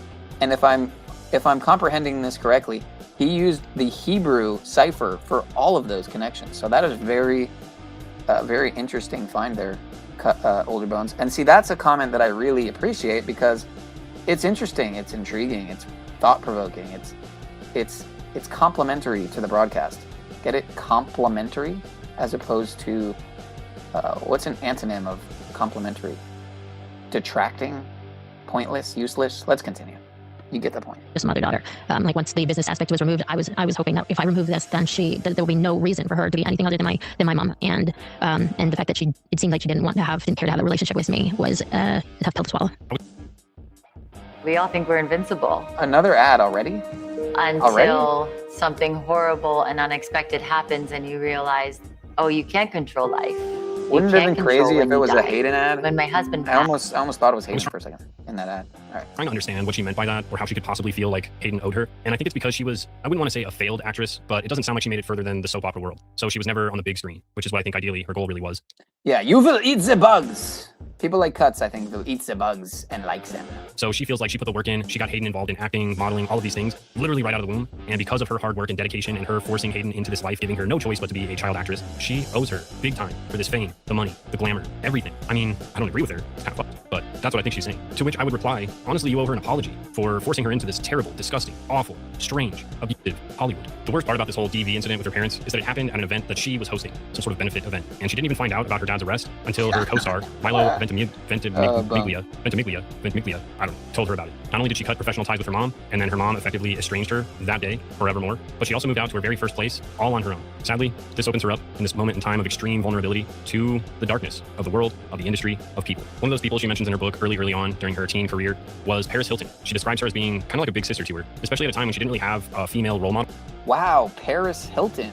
Interesting, right? Paris, like the Jesuits. Hilton, like, oh man, what was the thing I thought about just the other day about the Hill? I was connecting some numbers with Hilton because I was kind of thinking of, because again, the Paris Hilton kind of thing that does tie into the whole, you know, the blonde angle with Marilyn Monroe, and who'd be 100 right now, who died at 36, and Princess Diana, who was blonde, who died at 36, and their connections to Madonna, obviously, right? And Madonna's most likely not a nice lady, from what I can tell. Not who she claims to be, but not who people think she is, to say the least. But Paris, right? Like the Jesuits, and there's probably just so much more we can look into with this angle. Again, would Kim Kardashian even be who she is, or even close to who she is, if it wasn't for Paris Hilton? Probably not. Probably not. Allegedly, she used her to get her to where she's at, very much so. And yeah, it would probably be somewhat of a nobody as far as fame goes otherwise. But as far as, you know, riches and fortune, I mean, that probably still would have been the case. But anyway, let's not go too off the rails. Let's continue. That she could really look up to, because her mom was her mom, but she was also her manager, so she wasn't necessarily a role model. Her managers and coworkers were offering her happy pills or stay awake pills so that she could be a little more peppy at the award ceremonies, on the red carpet, for auditions, whatever. It was somebody who was on my team that I was working with, came to me, and it was before this red carpet, and I've been doing heroes, and we did press all the time, and I was a little low energy, and it was, here, take one of these, it's a happy pill, give you energy. So I didn't think of it at the time as like a bad thing or a drug. How were you? I was 16, and it must have been something that was similar to like an Adderall, but they got it from Mexico. I should have thought that's so sketchy, but I didn't, because I trusted the person, and it did give me that little bit of energy, and I didn't feel like high and out of control, but I did feel like happy and like I was looking forward to doing the interview. Yes. Then she talks about going to tons of different parties with Paris Hilton, and I mean, if you guys remember the 2008 era, Paris Hilton partying everywhere, sloppy. Yeah, who knows what Hayden was doing? A person that she actually gets introduced to completely by accident is someone that we've talked about on this channel before.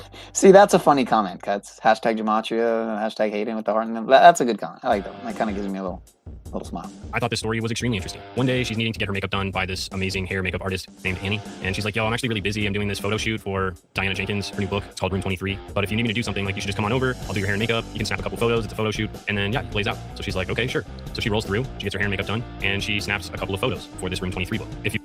So I kind of want to read this, like just this part he's showing here. Maybe I will. What do you guys think? Should I read this? If you've been following me for a while, then you'll know that this book is a $5,000 coffee table book. It has about 100 different celebrities, all of them pictured in very cool, very strange scenes, poses, whatever. Now, when you see $5,000, $5,000, folks, for a book. Sounds like some Wayfair optics. Remember Wayfair, the Wayfair stuff? Kind of sounds like what was the other one before Wayfair? You know, and now it's what is it? Vinted now is one of the ones they're saying they're doing the trafficking with. Let's continue though, as we approach the 3rd hour mark. Panettiere's photos. Well, this is why. The speculation about this book is that Diana Jenkins is kind of like a female madam, kind of like an Epstein, maybe like a Ghislaine, and she uses this book kind of like a menu. And if you look at this photo with Hayden and this mysterious GQ man, and then you look at her face, it makes you feel so uncomfortable, right? And she's 19 at this point, so she's illegal. But I mean, these are grown adults that she's hanging around with. This book, Room 23, allegedly is donating the funds to a legitimate UCLA human rights project where they... So, yeah, I kind of want to read this. See what it says here. So named Annie about on this channel before. I thought this story was extremely interesting. One day she's needing to get her. My house was secluded on a dead-end road with only one set of neighbors. I could also hear coyotes howling in Runyon Canyon, which is one of the creepiest, loneliest sounds in the world. I've always been a people person, and living alone for the first time in my life, I craved company. Thankfully, my neighbors were young, and we became fast friends. I also had Milo, the rest of the Heroes cast, and a group of friends that included a makeup artist named Annie, who I'd met when I was filming Bring It On. Annie did my makeup as a favor sometimes. One night I received a last-minute invitation to an industry party, so I called her up. Makeup done by this amazing hair makeup artist named Annie, and she's like, I hate springing this on you, I begged, but can you do my makeup for me? Or can you do my makeup for a party, pretty please? Annie sighed, oh honey, I can't. I'm doing all the makeup for a photography book. Right now I'm at the apartment where they're shooting. What's the book, I asked. Well, it's called Room 23, and it's a coffee table book that features photographs of 100 celebrities in the fancy apartment I'm in now. Not all the celebrities will be in the room at the same time. Of course, all the proceeds go to charity. Annie paused. Some of the photos are really provocative, but they're gorgeous. I heard voices in the background, then Annie speaking to someone. Sorry about that, Annie said when she returned to the phone. That was Diana Jenkins, the brains behind Room 23. Hey, why don't you just come here? I'll do your makeup, and maybe you can take a few photos. Then you can leave for your I'm party. actually really busy. I'm doing this photo shoot for Diana. Then you could leave for your party. I thought about it and said yes. Even if my photos didn't end up in the book, I'd get my hair and makeup done and see my best friend. Jenkins, her new book, it's called Room 23. But if you need me to do something, like, you should just come on over. I'll do your hair and makeup. You can snap a couple photos. It's a photo shoot. And then, yeah, it plays out. So she's like, okay, sure. A few hours later, I walked into a high-rise penthouse in Beverly Hills where someone dressed me in gold sequin gown that was so heavy I could hardly walk in it. I stood in a massive bathroom and gazed into a mirror as the photographer snapped photos. Diana Jenkins stood next to her, peppering her with orders. We need one more shot, Diana said in a heavy Eastern European accent, but try to seem dramatic, look fierce. So she rolls through, she gets her hair and makeup done, and she snapped. I did as I was told, and the camera snapped. Thank you so much for coming, my dear, Diana said to me when the shoot was over. We can definitely get your photos in the book. I smiled and thanked her too, then I relaxed. A couple of photos for this Room 23 book, if you've been following me for a while.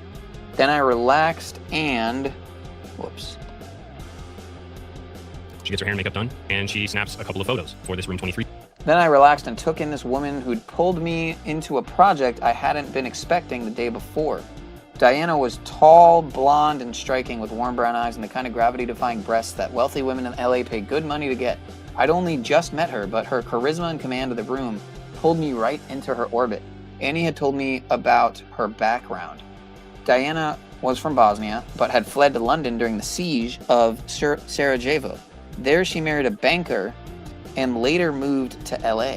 She was now... hold on a second here. She was now a fixture on the social circuit and had just launched a line of beverages. I wonder if there's any connection there to the... what are those girls? The seltzer... the 7-Up... no, what... those girls who are behind the... that seltzer brand, that popular seltzer brand, who are very tied into the occult. Shout out to Mouthy Buddha, who covered them quite a long time, quite a while ago. Those videos back exposing the whole schmafficking stuff. But what is the brand I'm thinking of? You know, they own Seagram's, the Seagram's girls. I wonder if she's connected to the Seagram's girls at all. Very sketchy optics, to say the least, with those girls, but let's continue. Following me for a while, then you'll know that this book is a $5,000 coffee table book. This book feels so uncomfortable. This book, Room 23, allegedly is donating the funds to a legitimate UCLA human rights project where they are either helping people affected by war crimes or actively fighting against war crimes. I really don't know exactly what they do. It sounds made up, but this is what the funds are going towards. And there's so many people in this book that it just makes you wonder. I mean, we've got Lindsay Lohan. We've got Hayden's future husband, Vladimir Klitschko. He's in here. Kind of weird. Diana Jenkins is in the book a ton. She's in this creepy picture with George Clooney. What are they going to go do? Anyways, there's tons of different celebrities. And when you look through this book, you'll feel very weird. I promise you that. This was the first time that Hayden actually met Diana Jenkins. She'd never met her before. And Diana is mildly famous. She got rich because she married and divorced a guy named Richard Jenkins. He's just some business guy from England. And then she was also on this Real Housewives show. I've never watched it, but that is kind of how she's gotten her claim to fame. That's where most people recognize her from. But on top of that, she started her own health drink company, and then she does humanitarian work. We've been doing this for a while now, and we know that humanitarian aid organizations... Get ready, because K-8 science is here. Let's explore. GenerationGenius.com educates and inspires students with videos. You can't trust him. But Diana loved Hayden so much that she called her up the next day. And Hayden describes beginning this very strange but very close friendship with Diana. But Diana loved Hayden. So in March 2010, Diana Jenkins raised more than $1 million for Bill Clinton's foundation. Huh, wow. You know what that reminds me of? It reminds me of how after Chester Bennington, the lead singer of Linkin Park, allegedly died, you know, all this stuff was coming out about how he's clearly the son of John Podesta, the campaign manager for the Clinton Foundation, and just in general, the political, what's the name of the, maybe it is the Clinton Foundation. But it reminds me of how Mike Shinoda, the other guy in Linkin Park, was seen photographed with the Clintons. I don't know if you guys have seen that. Should I just do a really quick segue here? Really quick segue here. So, there's that 130. There's that 123 code again. 231 was when she was supposedly announced dead. Like how she has 123 posts on her Instagram. Anyway, we already touched on the 151. That was the first supposed emergency call, but oh crap! I don't even have my headphones plugged in here. But so yeah, really quick segue though. So Mike Shinoda. You know, you've heard him, the guy that raps in the Linkin Park songs. He's quite musically talented, I will argue. But Mike Shinoda Clinton. In February 2014, Linkin Park co-founder Mike Shinoda accompanied former President Bill Clinton on a trip to Haiti, folks. On a trip to Haiti. If you know about the optics there, very sus, to say the least. The project, SRS Haiti, collected plastic trash to turn them into items like backpacks and banned merchandise. Aren't they just so philanthropic and just so green with their Green New Deal vision? Creating sustainable local jobs. Folks, whenever you see this word sustainable, like Sustainable Development Goals, the one you see outlined in the Agenda 21 and Agenda 2030 project, which, by the way, I popped out the womb during right around the time of Agenda 21, that first meeting in 92. So I tend to think oftentimes that a big part of my purpose here is to really get people familiar with what exactly is planned and outlined in that collective effort, if you will. But the visit, Shinoda and Clinton reviewed waste management systems, saw the recycling workflow, and met with the project's co-founders. I'm sure that's what they were doing. I'm sure they weren't up to anything else, but let's just find this picture here. There you have it.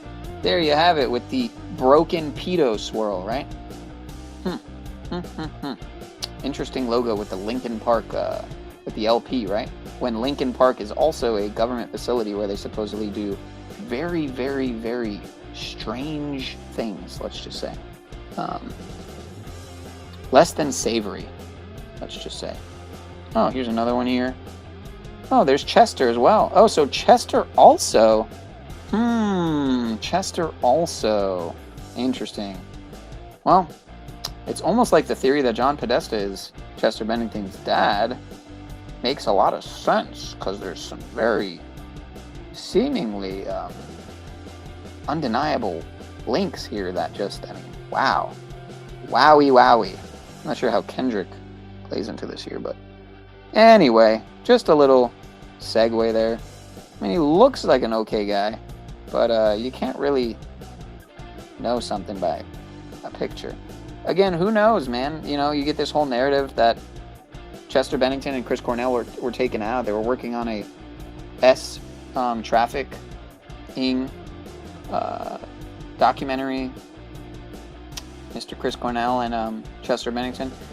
I don't really usually entertain the possibility, the thought that all could be fake. I actually tend to lean on the mainstream conspiracy narrative that, you know, they were taken out because they were good. But who knows? I mean, they definitely could have been. It would be the perfect kind of, like, you know, you get everyone to mourn your loss and see you as someone who was taken out by the cabal, who was going to expose shit, and when in reality you were just another death faker.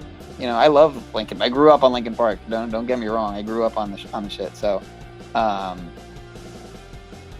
anyway, just a segue. So, yeah, in 2010, Diana Jenkins raised more than $1 million for Bill Clinton's foundation. So let's continue. Hayden so much that she called her up the next day. And Hayden describes beginning this very strange but very close friendship with Diana, where she assumes this motherly role model mentor kind of a role. So it says also here that... Hayden's life. And that's at a perfect time because Hayden just got abandoned by her mom after firing her as her momager. The role model mentor kind of... Whoops. Next day. And Hayden describes beginning this very strange... I just kind of want to read this. But very close friendship with Diana, where... And that lady's got them, what are those kuru eyes, like she's been eating flesh with her eyes bugging out like she's on speed or something. But Diana and I met a few days later for dinner, it says. And after that, she took me under her wing. I'm not sure what I needed at the time, a mother figure, a diversion from heroes, or some excitement and friendship, but I fell completely under her spell. Dinner led to parties, led to planning weekends together. I had plenty of friends my own age, a boyfriend, a dream job I loved, and a family I was mending fences with as best as I could. But I craved the attention and adoration. I was far better known to the public than Diana, but her personality dominated mine. She gave people orders, and I smiled and made them feel welcome. She worked her magic, manipulated, and generated attention, and I tried to be straightforward and genuine. Our good cop, bad cop routine worked, and I never once felt like Diana undermined me. We complemented each other. Where she assumes this motherly... Diana was almost 30 years older than me, and while I'd always been mature for my age, it's impossible to overlook an age difference that large. Role model mentor kind of a role in Hayden's life. And that's at a perfect time because Hayden just got abandoned by her mom after fighting. It was a weird friendship for sure, but as I stretched into my newfound adulthood, I had to see which relationship suited me on my own terms. At that moment, Diana seemed like she could give me everything I needed.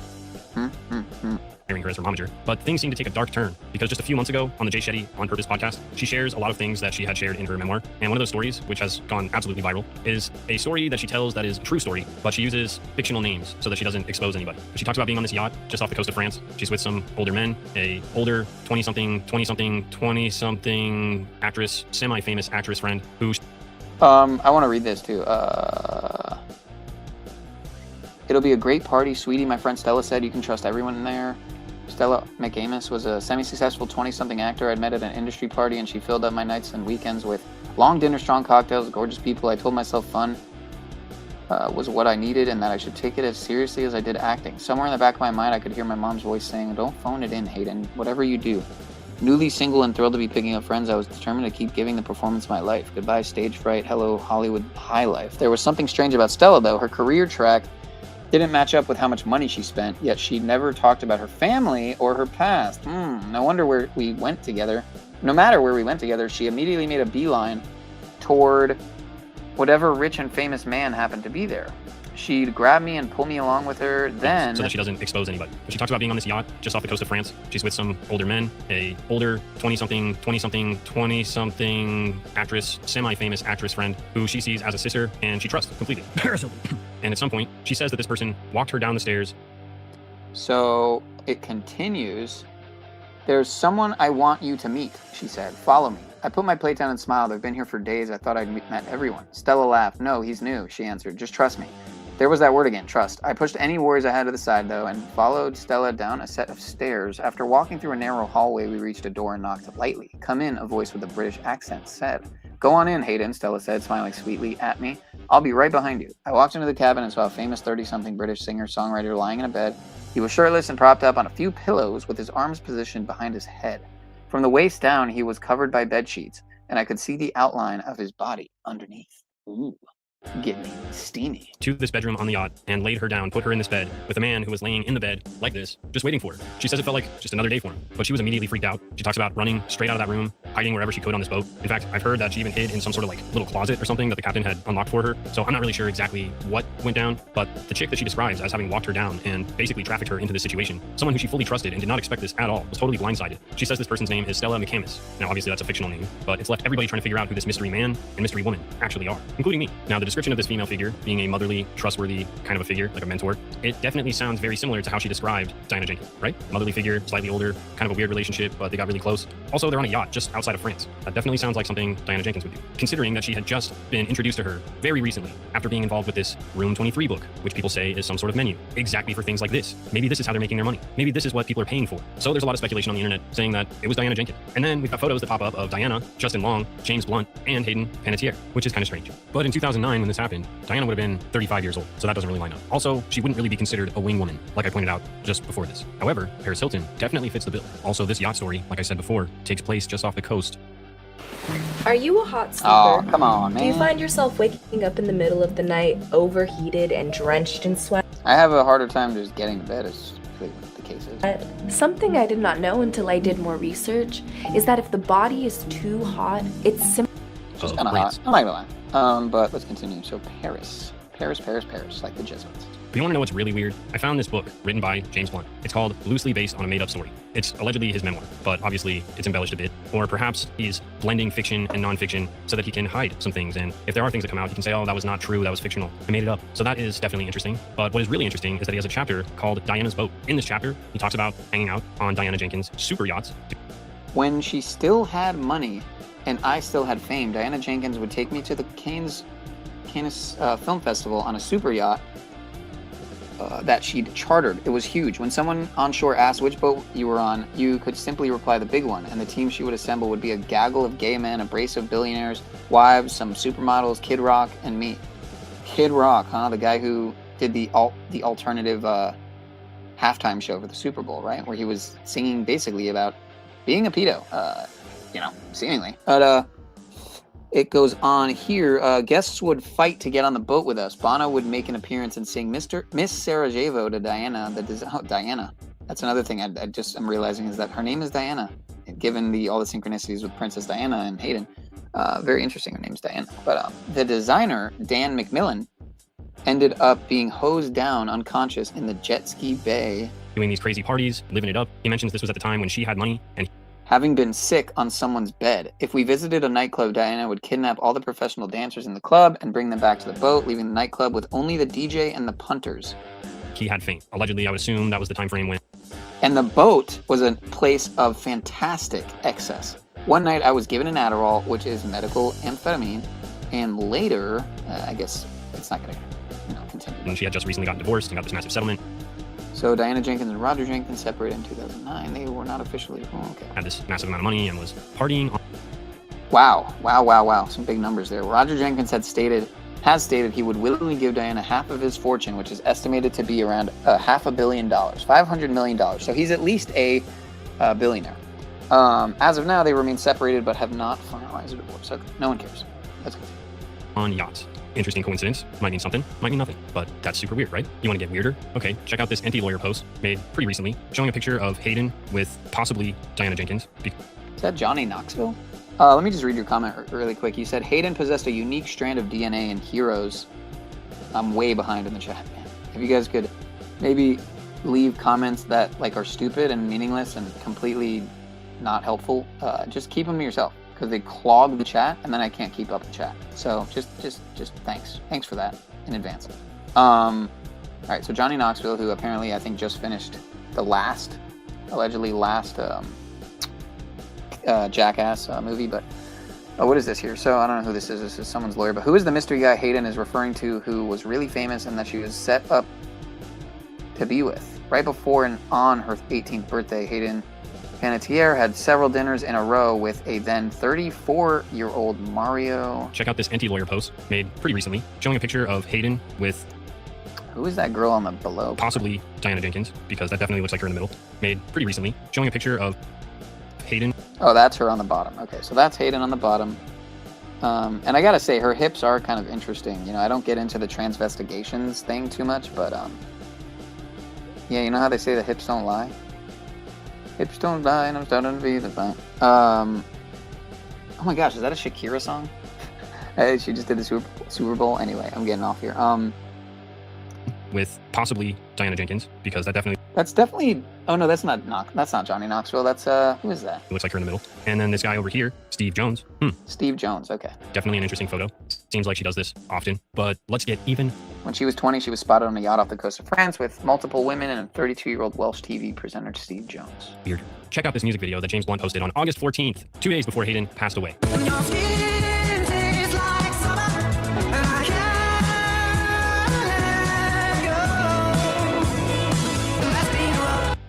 What's on the menu? It's you. Very disturbing. I know, you can say it. What the fuck? I'll say it again. It might mean something. It might mean nothing. What the fuck? Now, there's been multiple different reports saying that it was a semi-famous actor, it was a famous singer. Who really knows? Oh, well, Hayden does. And in her book, she describes it very specifically. She specifically states that it was a famous 30-something British singer-songwriter. So, I mean, check a lot of boxes there. The abuse was bad enough, but above everything else, she felt betrayed by someone she trusted, and she felt like she was a call girl, Room 23 style. And considering that story and this photo, amazingly similar, feels intentional. But in February of 2009, just shortly after this all happened, she's at the release party for Room 23. You know, Helix, the show Helix, is another crazy show to look into. I've only seen very little of it, and I think it was from either Enter the Stars or Shaking My Head Productions or something. They were covering some very interesting things in that show, but I've been meaning to watch that show a little bit more. I'm not sure if any of you guys have watched Helix, but let's continue. Come on.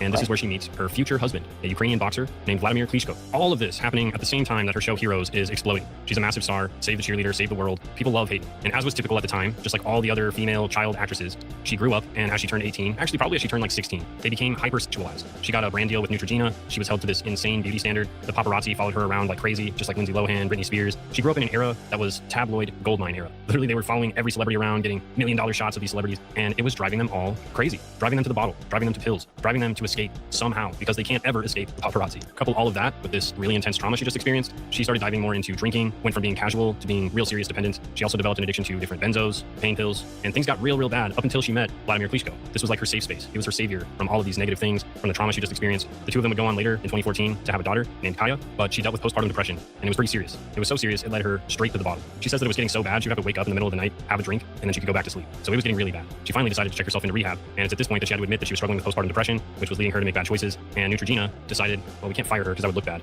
but we're just not going to invite her back for another season. So they fired her because she had postpartum depression. Messed up. Because she was in this rehab facility for 8 months, mind you. It's a really long stay, which means she was extremely addicted and dependent on alcohol, and I would imagine other things as well, because that's a really extended stay. Usually an extended stay is like 90 days. That's 3 months. 8 months, it's crazy. But her daughter, Kaya, naturally had to live with somebody, so she lived with Vladimir, who lived in Ukraine. She had developed a life there. She made friends there. Everything seemed to be good, but Hayden didn't realize that she was actually letting her go live there. She thought she was staying there while she got better. Once she got her mental health under control, she was going to have her stay half the time with him, half the time with her, just fly her back and forth. That's not what happened. She had such a stable living situation over there that she felt like it was a better option to just let her stay there. And she says it was the hardest thing she's ever had to do. But that doesn't stop people from criticizing her about just giving her kid away.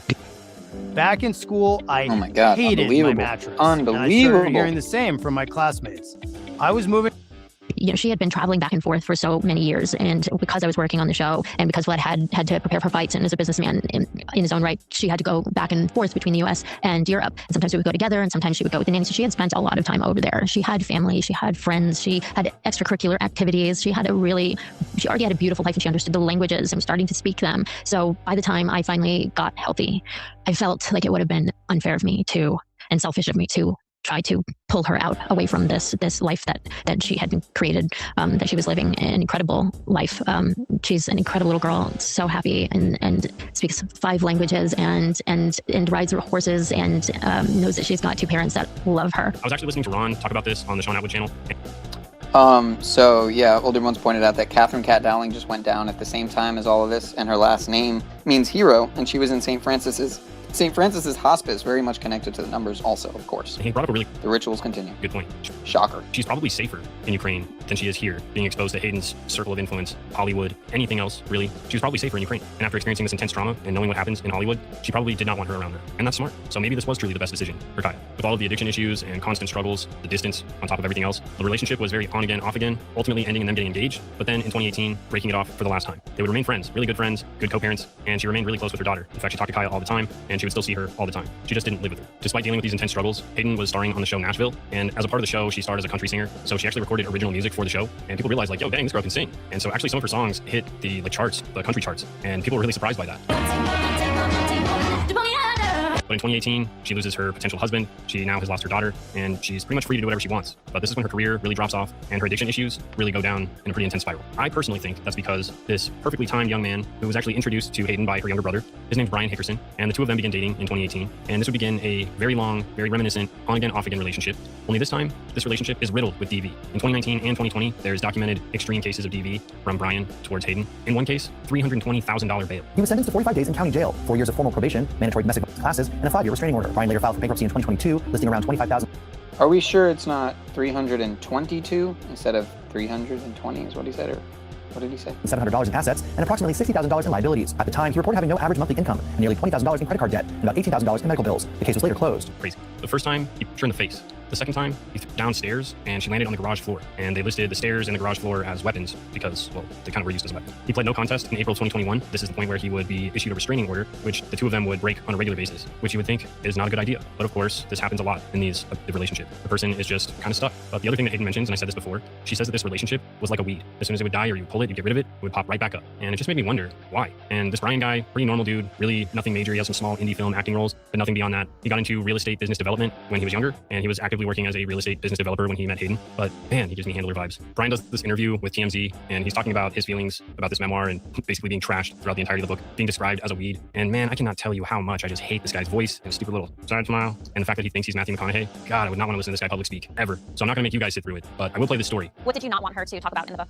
So there's a story where I was drunk. Speaking of Matthew McConaughey and the whole green optics, right?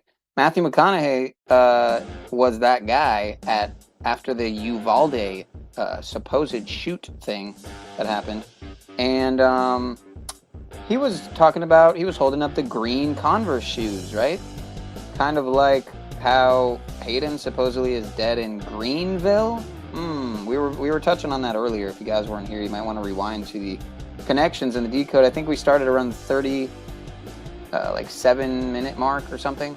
That's funny, right? Because Hayden just would have turned 37 or turned 37 if she's still out there. Shout out to you. But yeah, I was actually trying to start at the 36-minute mark. But anyway, if you go back to 36, 37-minute mark, that's when we were doing the decode there. And very interesting optics. I didn't bring up a lot in regards to, I don't think I had that Matthew McConaughey stuff included in that angle, but I'll probably do a screen recording on my phone or figure out how to share the screen with the phone to the laptop and do another stream on this topic, but also touch on some other optics, if you will, and how they tie in. This is much, much bigger than one lady known as Hayden Panettiere.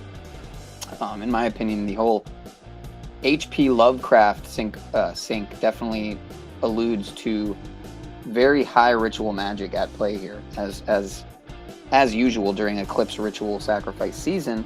And again, that portal is closing as we speak, folks. As we speak, that 9-day, I think it is, 9-day window is coming to a close. And if I remember correctly, 9 days is 216 hours. How about that, huh? 216, which is 6 times 6 times 6, right? Is that right? Or I'm sorry, it's at, wait a minute. 216 is, yeah, it's 6 times 6 times 6. Just like 18 is 6 plus 6 plus 6. And again, that's why it's crazy how her initials, HLP, like Hayden Leslie Panettiere, equal 18, 36, 69, and 216, which is 6 plus 6 plus 6. And then 36 is 6 times 6, of course. 69, which is like 6 9s or 9 6s. And then 216, which is 6 times 6 times 6. Or 6 to the 3rd power, which is like a 36. But let's continue. Right. 6 cubed, if you will. Yeah, let's look at this trash bag, scumbag really quick. Possibly, likely. I mean, he apparently abused the shit out of her, so I'm going to go with that. But I'm not going. Someone told me that, so it's not me saying that. I was standing across the room, and don't sue me, all right? I had a phone in my hand, and I said, Hayden, I said, I'll give you 10 seconds to run as fast as you can before I throw it at you. Yeah, that would be very tough to read about yourself, but also would be a horrific situation to be in as well. Of course. How has it been for your family? Are you nervous about your family reading the book and knowing all the details about what happened? I already told my family about what I did, you know, and I just want people to know. I mean, like, people do this all the time, you know? It's like, you think I'm the only one that did that? No, people do that all the time. You saw Apex, right? So notice the green car in the background as well, and the purple, like royalty, couch that he's sitting on. Maybe nothing, maybe something. Real class act. Clearly doesn't ever learn either. But it just brought me back to most handler relationships. They're typically abusive. They isolate the person, they keep them from friends and family so that if they do need help or do feel like they want to get out, they can't. And they're typically, in some way, verbally, emotionally, physically, all of the above, abusive. And I would say very, very often, drugs are involved. Now, I mentioned before that Ryan was actually introduced to Hayden through her brother, Jansen. Hayden was extremely close with her brother, which is why it hit her extremely hard when he passed away. Get the gunk out of your air in 3 easy steps. 1. Buy songs. 2. Plug it in. No tools, no sound. In 2020. So it says here she was involved in a relationship with Ukrainian champion heavyweight boxer Vladimir Klitschko from 2009 to 11 and 2013 to 18, and they had a daughter, Kaya, in 2014. Her younger brother, actor Hayden Panettiere, allegedly died in February 2023 of aortic valve complications at age 28. Huh. Like how the eclipse passed over Greenville, where she would later die on her 28th birthday? Probably nothing, right, guys? But I wanted to show this meme because I noticed that the other day when I showed this meme, it totally blacked out the screen. Well, the good thing is, folks, a lot of these parasites are no longer breathing, allegedly. Did they just have their consciousness transferred is, of course, the question. But Mr. David Rockefeller there supposedly kicked the bucket years ago, as did Mr. Lord Jacob Rothschild. I'm a prominent notified dignitary. I'm a very respectable businessman. I'm a master mason, of course. You can trust me. You can trust me. The evil old man in The Simpsons is definitely not based on me. No way. No way, no how. No way, no how.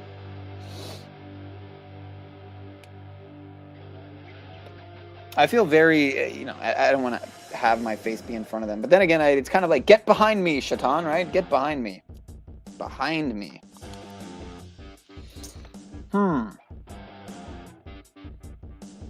Yeah, some very interesting figures here, as you can see again. Caesar Borgia, as it says there in the middle, David M. Rothschild. It does sure look a lot like the image of Jesus that's so popularized. Evelyn Rothschild, I believe, also kicked the bucket some years ago. I'm not sure about David R. Rothschild. Prince Philip, of course. Prince Philip dead at 99 on the 99th day of the year, if my memory serves me correctly. Dead at 99 on the 99th day of the year, synced up with DMX, whose name is Earl Simmons, which equals 99, if I remember correctly, which was also synced up with Lil Nas X, right? There's that X again. X marks the spot, like the eclipse.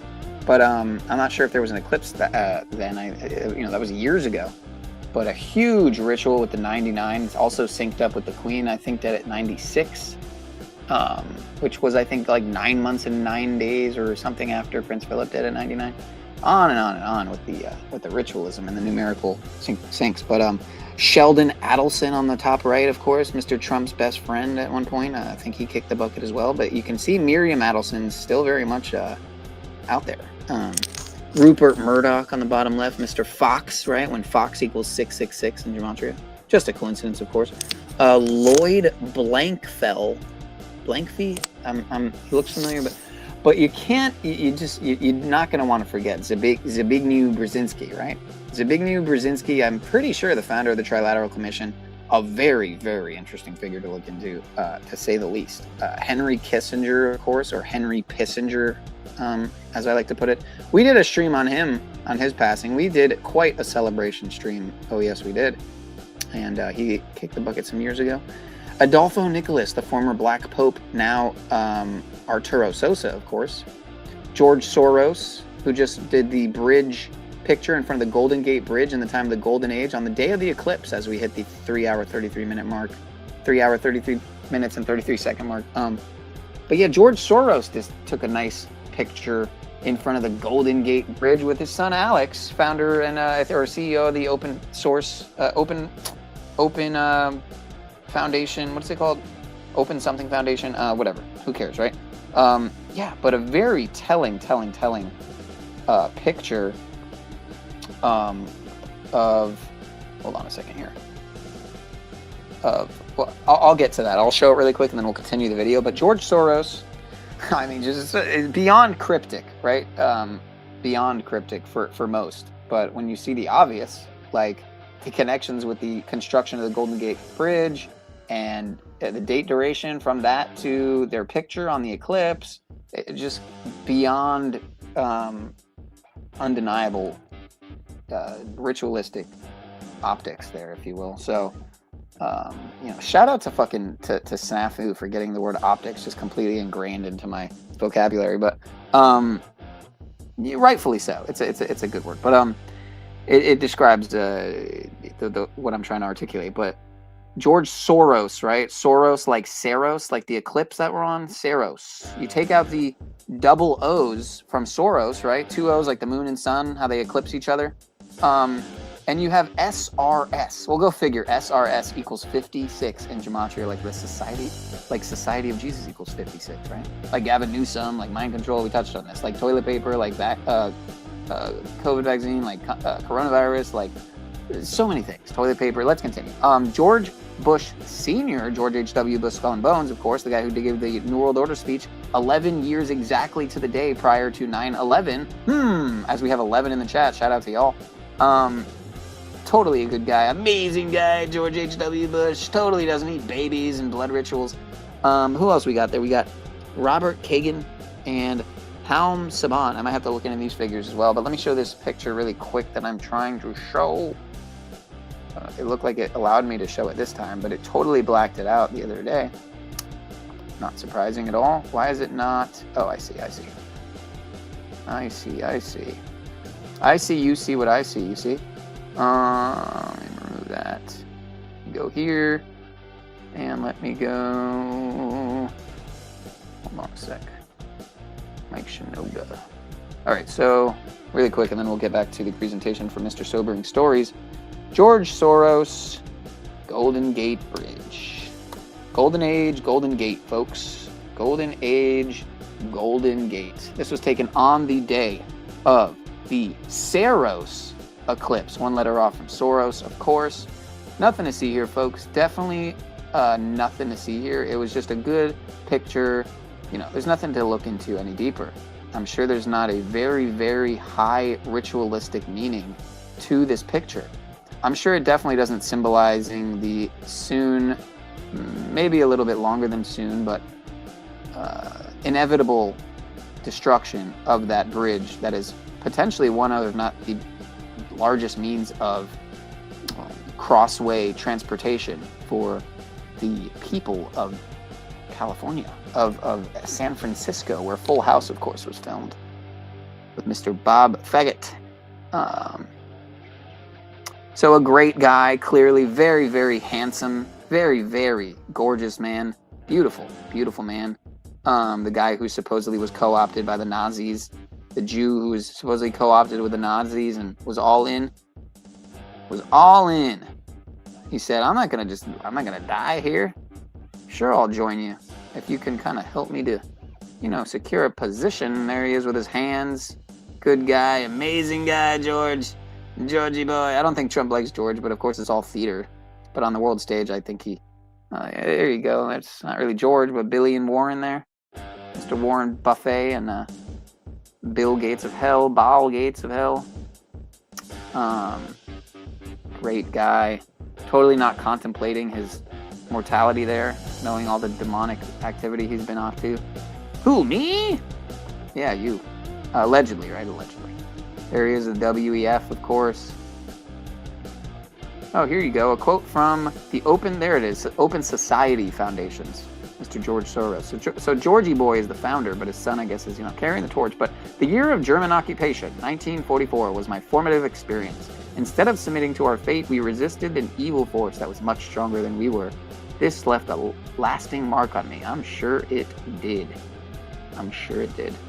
Anyway, we don't get too much off the rails, but it's very relevant. Soros on Soros. Staying ahead of the curve. Well, he doesn't have much more time, folks. I'm pretty sure he just turned, like, what, 96 or something? Here's a picture from his 95th for the GOAT. The GOAT, right. Oh, and there he is with New Scum, another 56. Yep. Good guy, of course. Good guy, amazing guy. What next, eugenic injection can we come up with? I'm sure there's a better way we can bring the population down in this last attempt. I mean, it was kind of a flop, no, Billy? Yeah, I don't know, George. I think it was a little bit of a success. I mean, haven't you read the reports on the VAERS website, the Vaccine Adverse Events Reporting System website? I think we did a decent job. It seems like there's like tens of millions of heart-related deaths and, you know, cardiac-related passings, if you will. So I think we did okay. But yeah, on this next go, we should probably definitely, we should definitely do a better job. We definitely should put some more graphene in there and probably some more nanotech. I mean, I definitely think it'd be a wise choice. So let's contact our boys over there at the biotech lab and let's talk to Elon. I think Elon and his dude, what's his face, from Ukraine, probably have something that could help out. But let's get back to it, folks. Let's get back to it. At just 28 years old. He'd been battling a black tar addiction. Hayden had just brought this information to her dad, like, yo, we need to get him some help, but it was too late. He passed away from some sort of aortic complication. Some people say that sounds like the jab, but unfortunately, a young man's life was gone too soon. But what I wanted to highlight was that he struggled with substance abuse for a really long time. Him and Brian were really close friends. Just makes you wonder, what was Brian really involved with? There's people that are saying that he was likely just a dealer, and that's kind of how they got introduced to him. I can't tell you how similar this case feels to the whole Matthew Perry thing, and it's even more strange because the DEA just got involved with this case. And the last time the DEA got involved with a case like this was the Matthew Perry case. They ended up busting the dealer. Well, what's crazy, you run the numbers on Matthew Perry and it very much connects to this ritual. Yeah, you run the numbers, it very much seemingly connects to this ritual, as does, what did he just say a second ago? As does, And we're really close friends. Just makes you wonder, what was Brian really involved with? There's people that are saying that he was likely just a dealer, and that's kind of how they got introduced to him. I can't tell you how similar this case feels to I forgot what the whole Matthew Perry thing, and it's even more strange because the DEA just got the DEA. The DEA is also connected to this ritual, seemingly involved with this case, because the head of this DEA has some crazy numbers, and not just numbers. But I don't think we'll get into this on that stream. Get into that on this stream rather. But it's definitely something potentially to bring up on another stream. And the last time the DEA got involved with the case, I'm sure the DEA is not up to anything nefarious though, so let's not put anything out there. I'm sure the DEA, they're great people, amazing people, excellent, amazing people. The war on drugs is totally not a fruitless endeavor meant to enslave the populace. It's totally just meant to make the people better and keep them off these dangerous drugs when all the time. And meanwhile, we're pushing the drugs we're taking them off the street and then putting them back out on the street and then taking them off again and locking people up using the same fucking bricks. I'm sure that's not what's happening. Let's continue. Case like this was the Matthew Perry case. They ended up busting the dealer that sold him the stuff, and she just went to trial recently, and she's now in prison. So it should come as no surprise that after getting sober and going through this rehab stint, after getting introduced to Brian Hickerson, she falls back off the wagon. She goes through this period of on and off again sobriety, relapses and lapses, until she goes back to rehab after the 2020 DV incident. It sounds like this was the final time that she really got clean. There's really no mentions after this of her having any ups and downs or struggles or going back to rehab, but I will say that there's interviews, even this most recent one just a few months ago, where she just sounds like she's on benzos or some sort of downer because she's talking really slow. My name is Amanda Klutz. Come on. And I'm a widow. Did she just say Klitz? Wow, what a name. What a name. You enter a... Give me the shit. That moment shook me. It was shocking. And I was quite literally walked it down, and I had been having a great time. There was no hints of anything like that happening. So it took me, I was shocked. It took me by surprise. And it was led by somebody that I had grown to trust and see as a protector and somebody who had my back. And to be walked down, down the stairs, and it was as like a surprise, presented as though it was like a surprise. I mean something? I mean nothing. But I mean, she was talking pretty slow. No, she actually takes this opportunity where she's clean and sober and clear-headed to make poor choices. And she goes back to Brian Hickerson. She forgives him, and despite having a restraining order that's in effect, they just ignore it. Hayden talks all about how awful of a boyfriend he was for 8 years. Now, they started dating in 2018, so that would leave their relationship ending in this year. So they never broke up, and that's actually been confirmed because of what happened on August 16th. They didn't want to hurt book sales by saying that she was still with this piece of garbage that she referenced throughout most of the book as being a piece of garbage. We know for sure these two were still dating all the way up until August 16th of this year, because on August 16th at about 1:51 p.m., a 911 call is made. Everyone is injured for cardiac arrest. Doesn't know what. Everyone is injured for cardiac arrest. Doesn't know what. A woman has gone into cardiac arrest at the Judson Mill Lofts in South Carolina. This is where Brian is from. The phone call is actually made by Brian's brother, Zach, who appears to be having a secret romance with Hayden. And when the first responders arrived and they were trying to revive Hayden, he was super emotional, whereas Brian only got emotional when she actually died. He's the one who walks in and finds Hayden unresponsive. Brian is in another room, totally asleep or passed out because of whatever they were on. And the 911 call mentions that it's a possible overdose, cardiac arrest. That's all the information we have at all. According to police, Panettiere's on and off again boyfriend Brian Hickerson and his brother Zach were also there at this South Carolina apartment complex when Panettiere suffered a cardiac arrest. They say the brothers called 911. Let me see what's on the board there really quick. So, and his brother Zach were also... Okay, so I don't see I wanted to see if they had, how in a lot of the towns towards the entrance they have all the logos, right? The Freemason logos, the Rotary Club, the Kiwani Club and all that. But this just looks like a plaza. There at this. But of course, Judson Mills, right? Judson Mill Lofts, I think it was. Yeah, Judson Mill Lofts.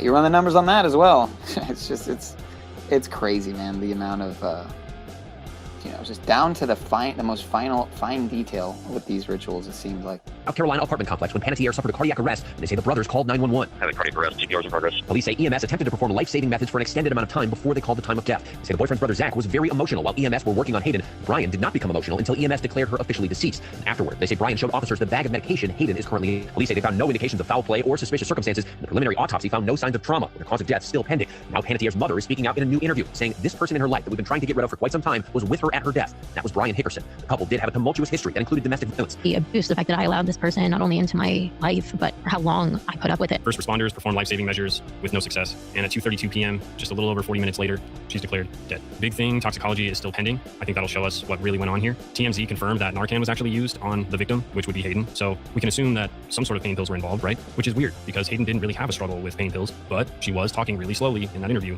I saw her in a school play once. It was more like a Christmas special thing, and she was more concerned about directing the kid next to her in his steps than she was about what she was doing. It's like leaving this poor kid alone. Like, just do your stuff. And she's like, come on, man, like turn around. What's wrong with you? We're going like this in front of everyone. I was like, that's mine. That's my kid.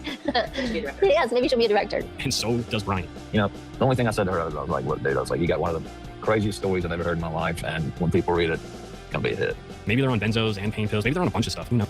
Indeed, sustainable. Good, I see what you did there. It's a suspicious stain on the able. Autopsy showed no signs of trauma, and police have reported that there's no signs of foul play. They're not even investigating foul play at this point. But like I mentioned, the DEA is involved.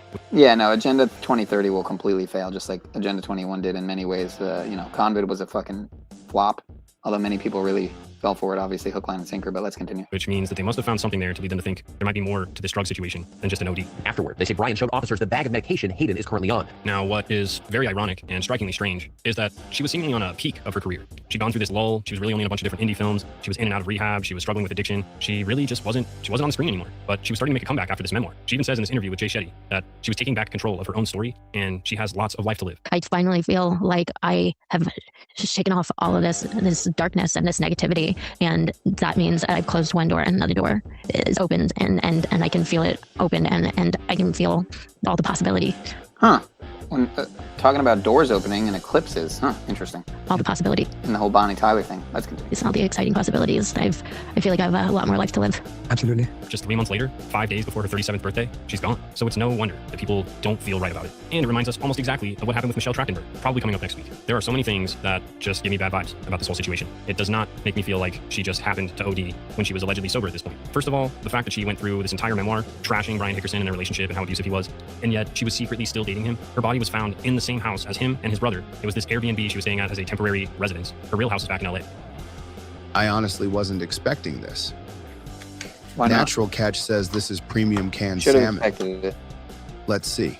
Should have expected As soon as What's this, by the way? What the hell? And this guy has a documented history of escalating violent crime, and he's actively working to get them expunged and removed from his record so that he doesn't have to take any accountability for what he did. Is this the next step of that escalation? Brian's asked in his TMZ interview if he would ever get back with Hayden again, and he just says, nah.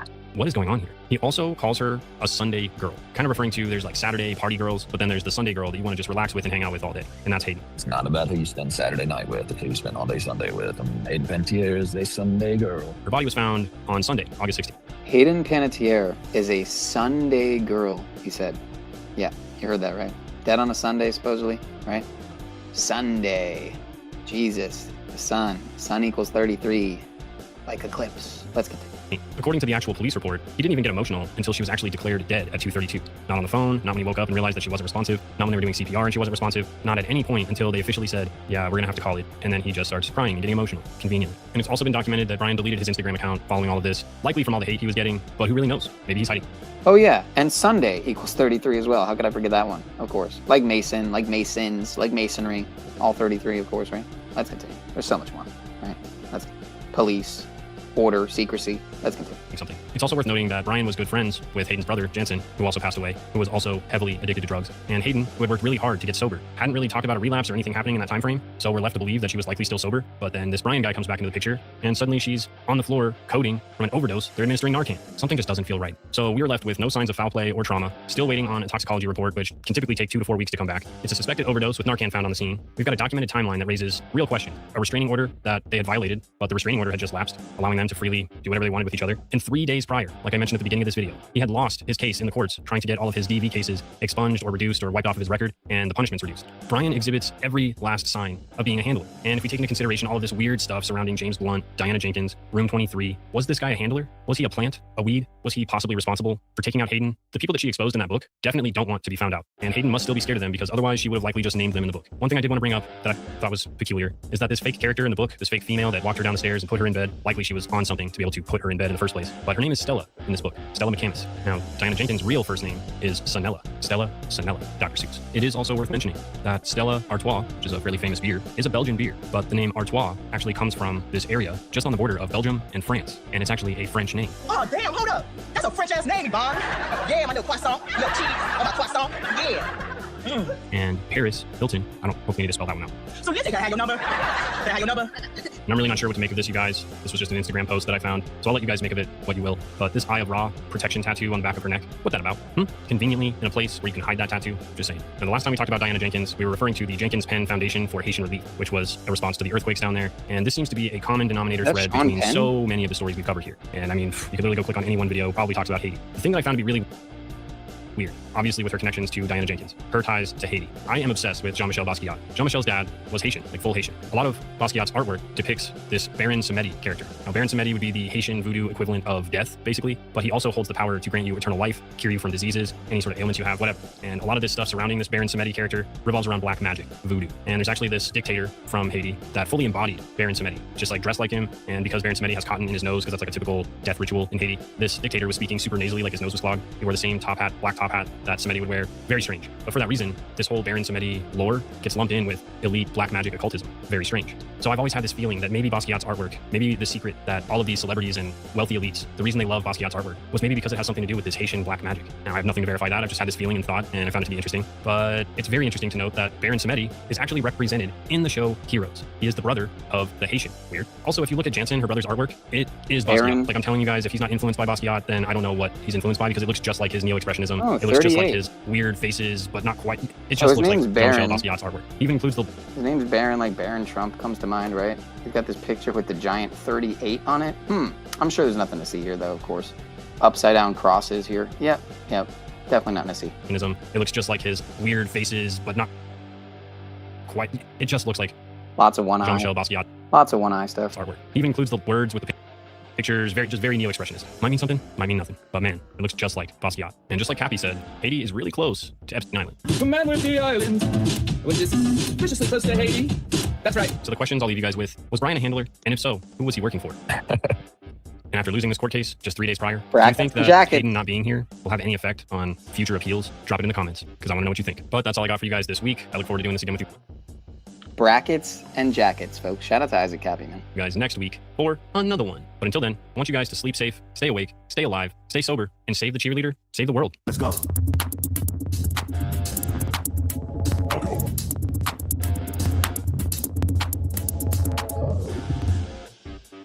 So that was a little bit Never longer. drive off immediately after filling. All right. Well, shout out to y'all. You know, it's been quite interesting tonight. I didn't even get to all my slides, but it's like it's so late that it's early here, if you know what I mean. It's like the morning. So I'm thinking the people here are, well, probably at least some of you are not in the US, but let me catch up on the chat. Shout out to Angel A. Pavlov's Corn Dog. Thank you for sharing the content, man. I don't like to say content, right? Because we're not tents. We're not cons in a tent, but yeah, I know some bullshit is afoot if Cuts One is modding. Well, he was made a mod a long time ago, and I'm really strongly considering changing that. But he's got some interesting, I mean, some funny comments. Not really interesting, but some funny comments in you know, out of the 20 comments he leaves. But we have a former U.S. attorney found dead in San Diego, and his name is Hayden. Like Hayden, right? And I was also thinking of Hayden like Hades, right? And Panettiere like Pan, you know, the pagan god. Hades, the god of hell, right? The god of the underworld. I mean, no, that would be god of the underworld is Amun Ra, right? Which is why I don't say amen after a prayer, but hallelujah maybe or something, but and so it is or something. But anyway, so that's just another coincidence, I'm sure, of course. It was found in a federal building. There's another 33, right? Federal equals 33. Wow. What are you smoking cuts? It happened behind closed doors in a building. You can't go and they leave no evidence. No, shout out to Abnormal as well. I haven't seen you in a while. They always have the nicest red shoes. Yeah. Yeah, but maybe I'll show all those screenshots on the next stream. Because I want to let some of y'all get to sleep. I think I'm keeping some of y'all up. And I'm keeping myself up, of course. So I'm down to go try it. Jesuit doing Chimatri. I thought you were going to say a Jesuit hot dog. Y'all catching the Jesuit is like catching an alphabet agency agent. Yeah, yeah. Andrew Hayden 56. It must be the Jesuits. It sure seems to be, man. As we approach the 3 hour and 56 minute mark, when the number 3 written as a word equals 56. Of course, would that be a good time to wrap it up at 3 hours and 56 minutes, just to pay homage to the Jesuits? Them damn Jesuits, man. It's a couple hundred. That comment is legit. I'm not sure which one you meant, but I'm way behind on the chat. Oh, no, I'm not. I'm actually only like 14 minutes behind on the chat. Okay, that's not too bad. Hayden 32 and 58. Jesuits have 32 rays on their sun logo. Freemasonry equals 58. Must be the Jesuits, man. Sure seems to be.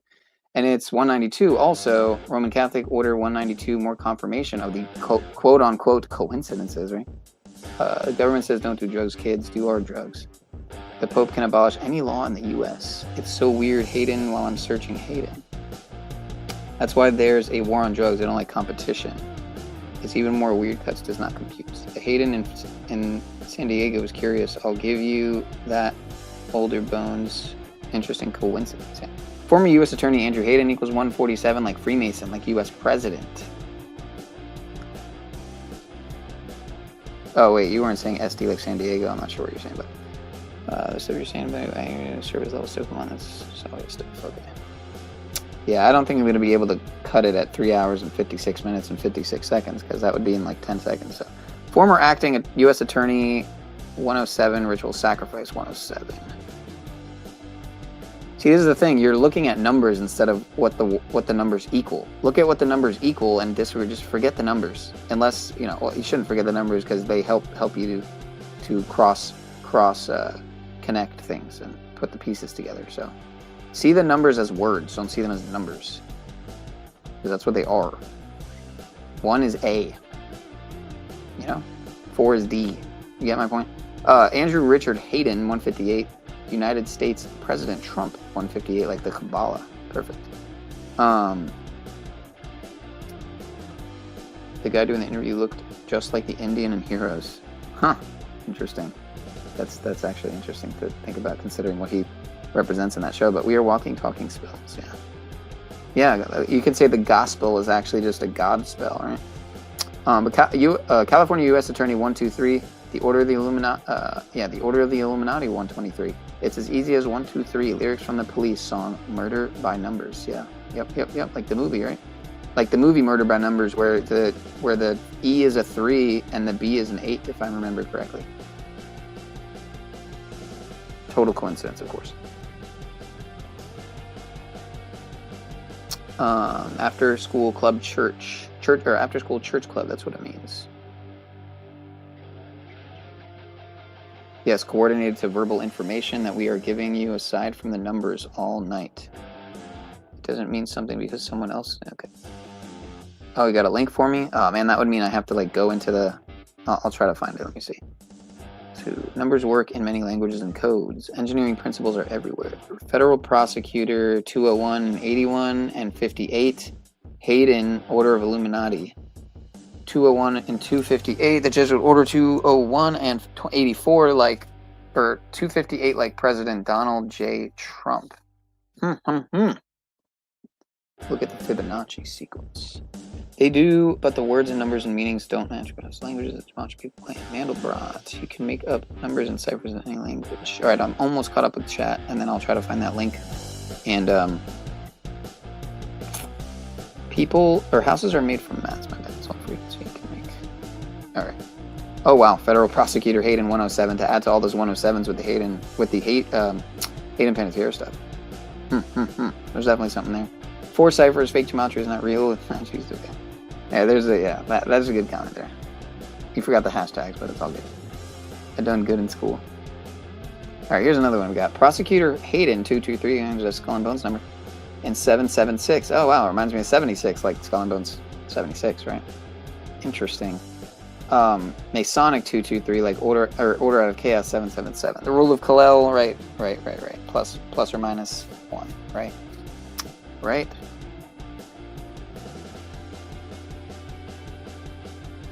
Okay, cool. I'm caught up with the chat. So shout out to y'all. Thanks for being here. As we hit the 4-hour mark. Boom, exactly. You know, I would have liked to not go into the 4-hour mark, considering that the 4 is associated with death, and I'm not trying to do that.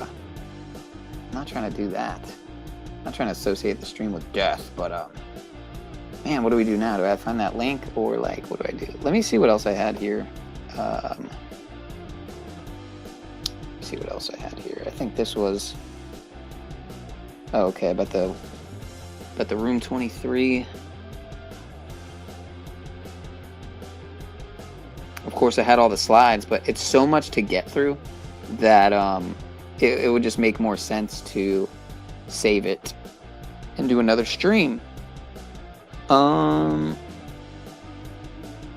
Heroes showing us something? Eclipse, time travel, and rods. I'm guessing she's one of the rod users. The what are they called? The tensor rods or whatever they're called. Final moments.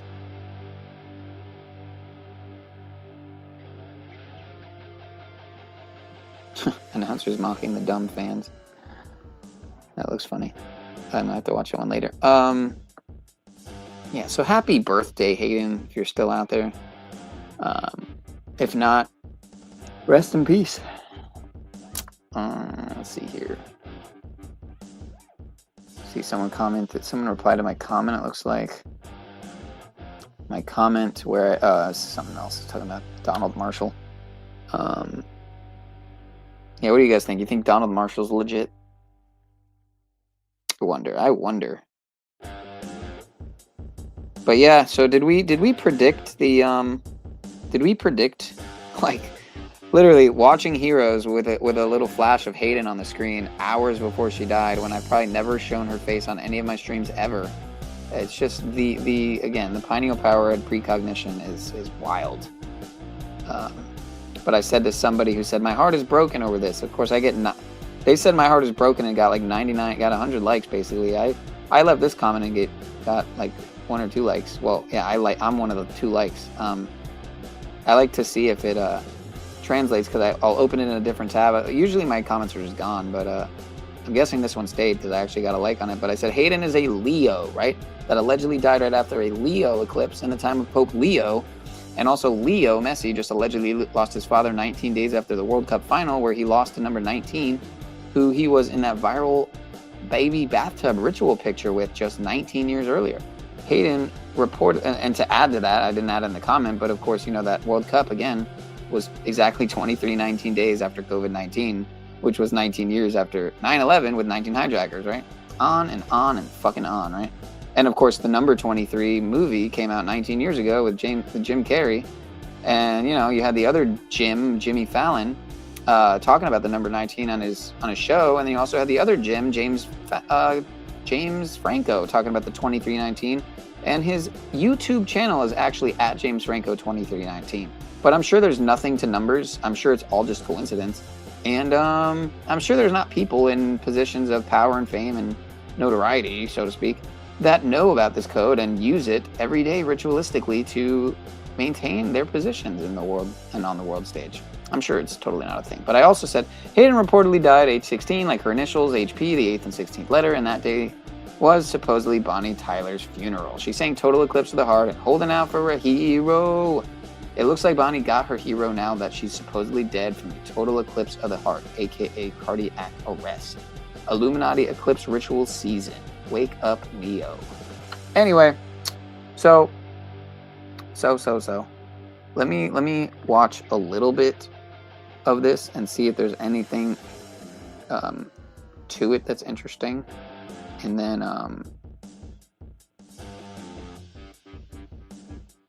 we'll probably be out of here, folks. So the book. 3, 2, 1, go.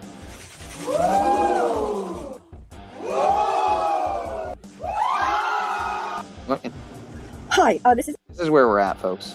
This is where we're at. That was actually AI. I'm pretty positive, and that looked real as hell. But you know what? Actually, I feel like I'd rather watch this one here. James Blunt, Cannibalism, Hayden Panettiere, and Nihilism. Because he was saying some interesting things. I think I caught him on the Sean Atwood show. I'm pretty sure this guy's name is Mark Atwood. I don't know if they're related, but oh, Jaguar Wright. You know, she came on a Paul's stream a couple times. I think I talked to her. I think I literally talked to Jaguar Wright on Paul's panel one of those times, which is crazy. But oh yeah, here's a little quick tap in from my 23-minute stream that has 23 views currently, right after we were talking about the 23 with the 23rd day being tomorrow. But I don't think I brought this up, but go figure, the span of days between Hayden's birth and 9/11 was 4,404 days, right? Wow. And then from the blood moon was of her birthday, it was 4 days, right? 4 days before her birthday, on Madonna's birthday, right? I think it was her 36th birthday, actually, like how Hayden just died at 36 on Madonna's birthday, right? But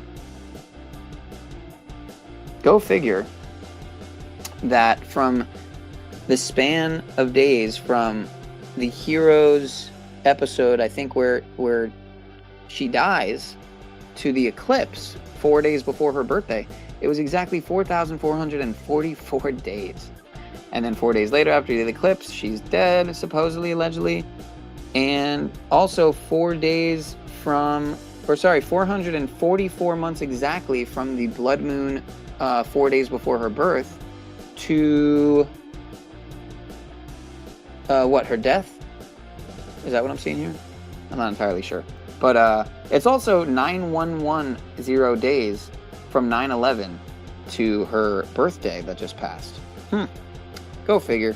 Nothing to see here, folks, I'm sure. But it's also 3,119 days between I think the World Trade Center bombing, I'm guessing is what that is, to the, yeah, I'm pretty sure that's what it is, right? It's 3,119 days, like 9/11 backwards with a 3 at the end. From the World Trade Center bombing to 9/11, right? And go figure, 3,119 is the 444th prime number. Again, I'm sure it's all just coincidence, folks. Totally. So let's check this out really quick. Pretty viral video here. James Blunt, Cannibalism, Hayden Panettiere, and Nihilism. Let's see what Mr. Mark Atwood's talking about. On a mission to save the planet. Well, you should probably start with realizing that it's probably not a planet that we're on, right? It's probably just a plane, right?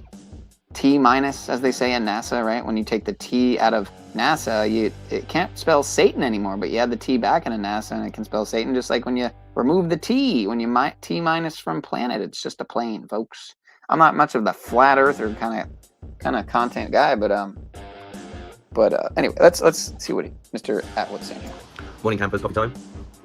So, had a conversation yesterday with a friend who said for the first time in their 25 years of being a conspiracy theorist, who could basically predict things that were coming, for the first time in their life, they couldn't see what was coming next.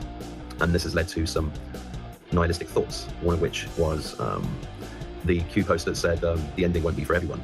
And it's like, has anyone ever considered that might mean us, as in the awake community? And I read this with an open mind, because that's what I try to do. Even though I'm an eternal optimist, sometimes you have to look at people's dark thoughts and people's, on the surface, maybe negative thoughts, and just ask yourself that, stress test it, against how you feel. And this is very important to do, and difficult, because you have to remain open-minded about whether the beliefs that you have are wrong. And I don't just mean like from waking up in the Matrix and realizing Epstein and Pizzagate and all of that stuff was true, but I mean how you believe that is from the perspective of already having done tens of thousands of hours of research to get to the point where you have a new set of beliefs. And one of the things that has popped up, I also got a call yesterday about James Blunt's new song, which is called Tastes Like Summer.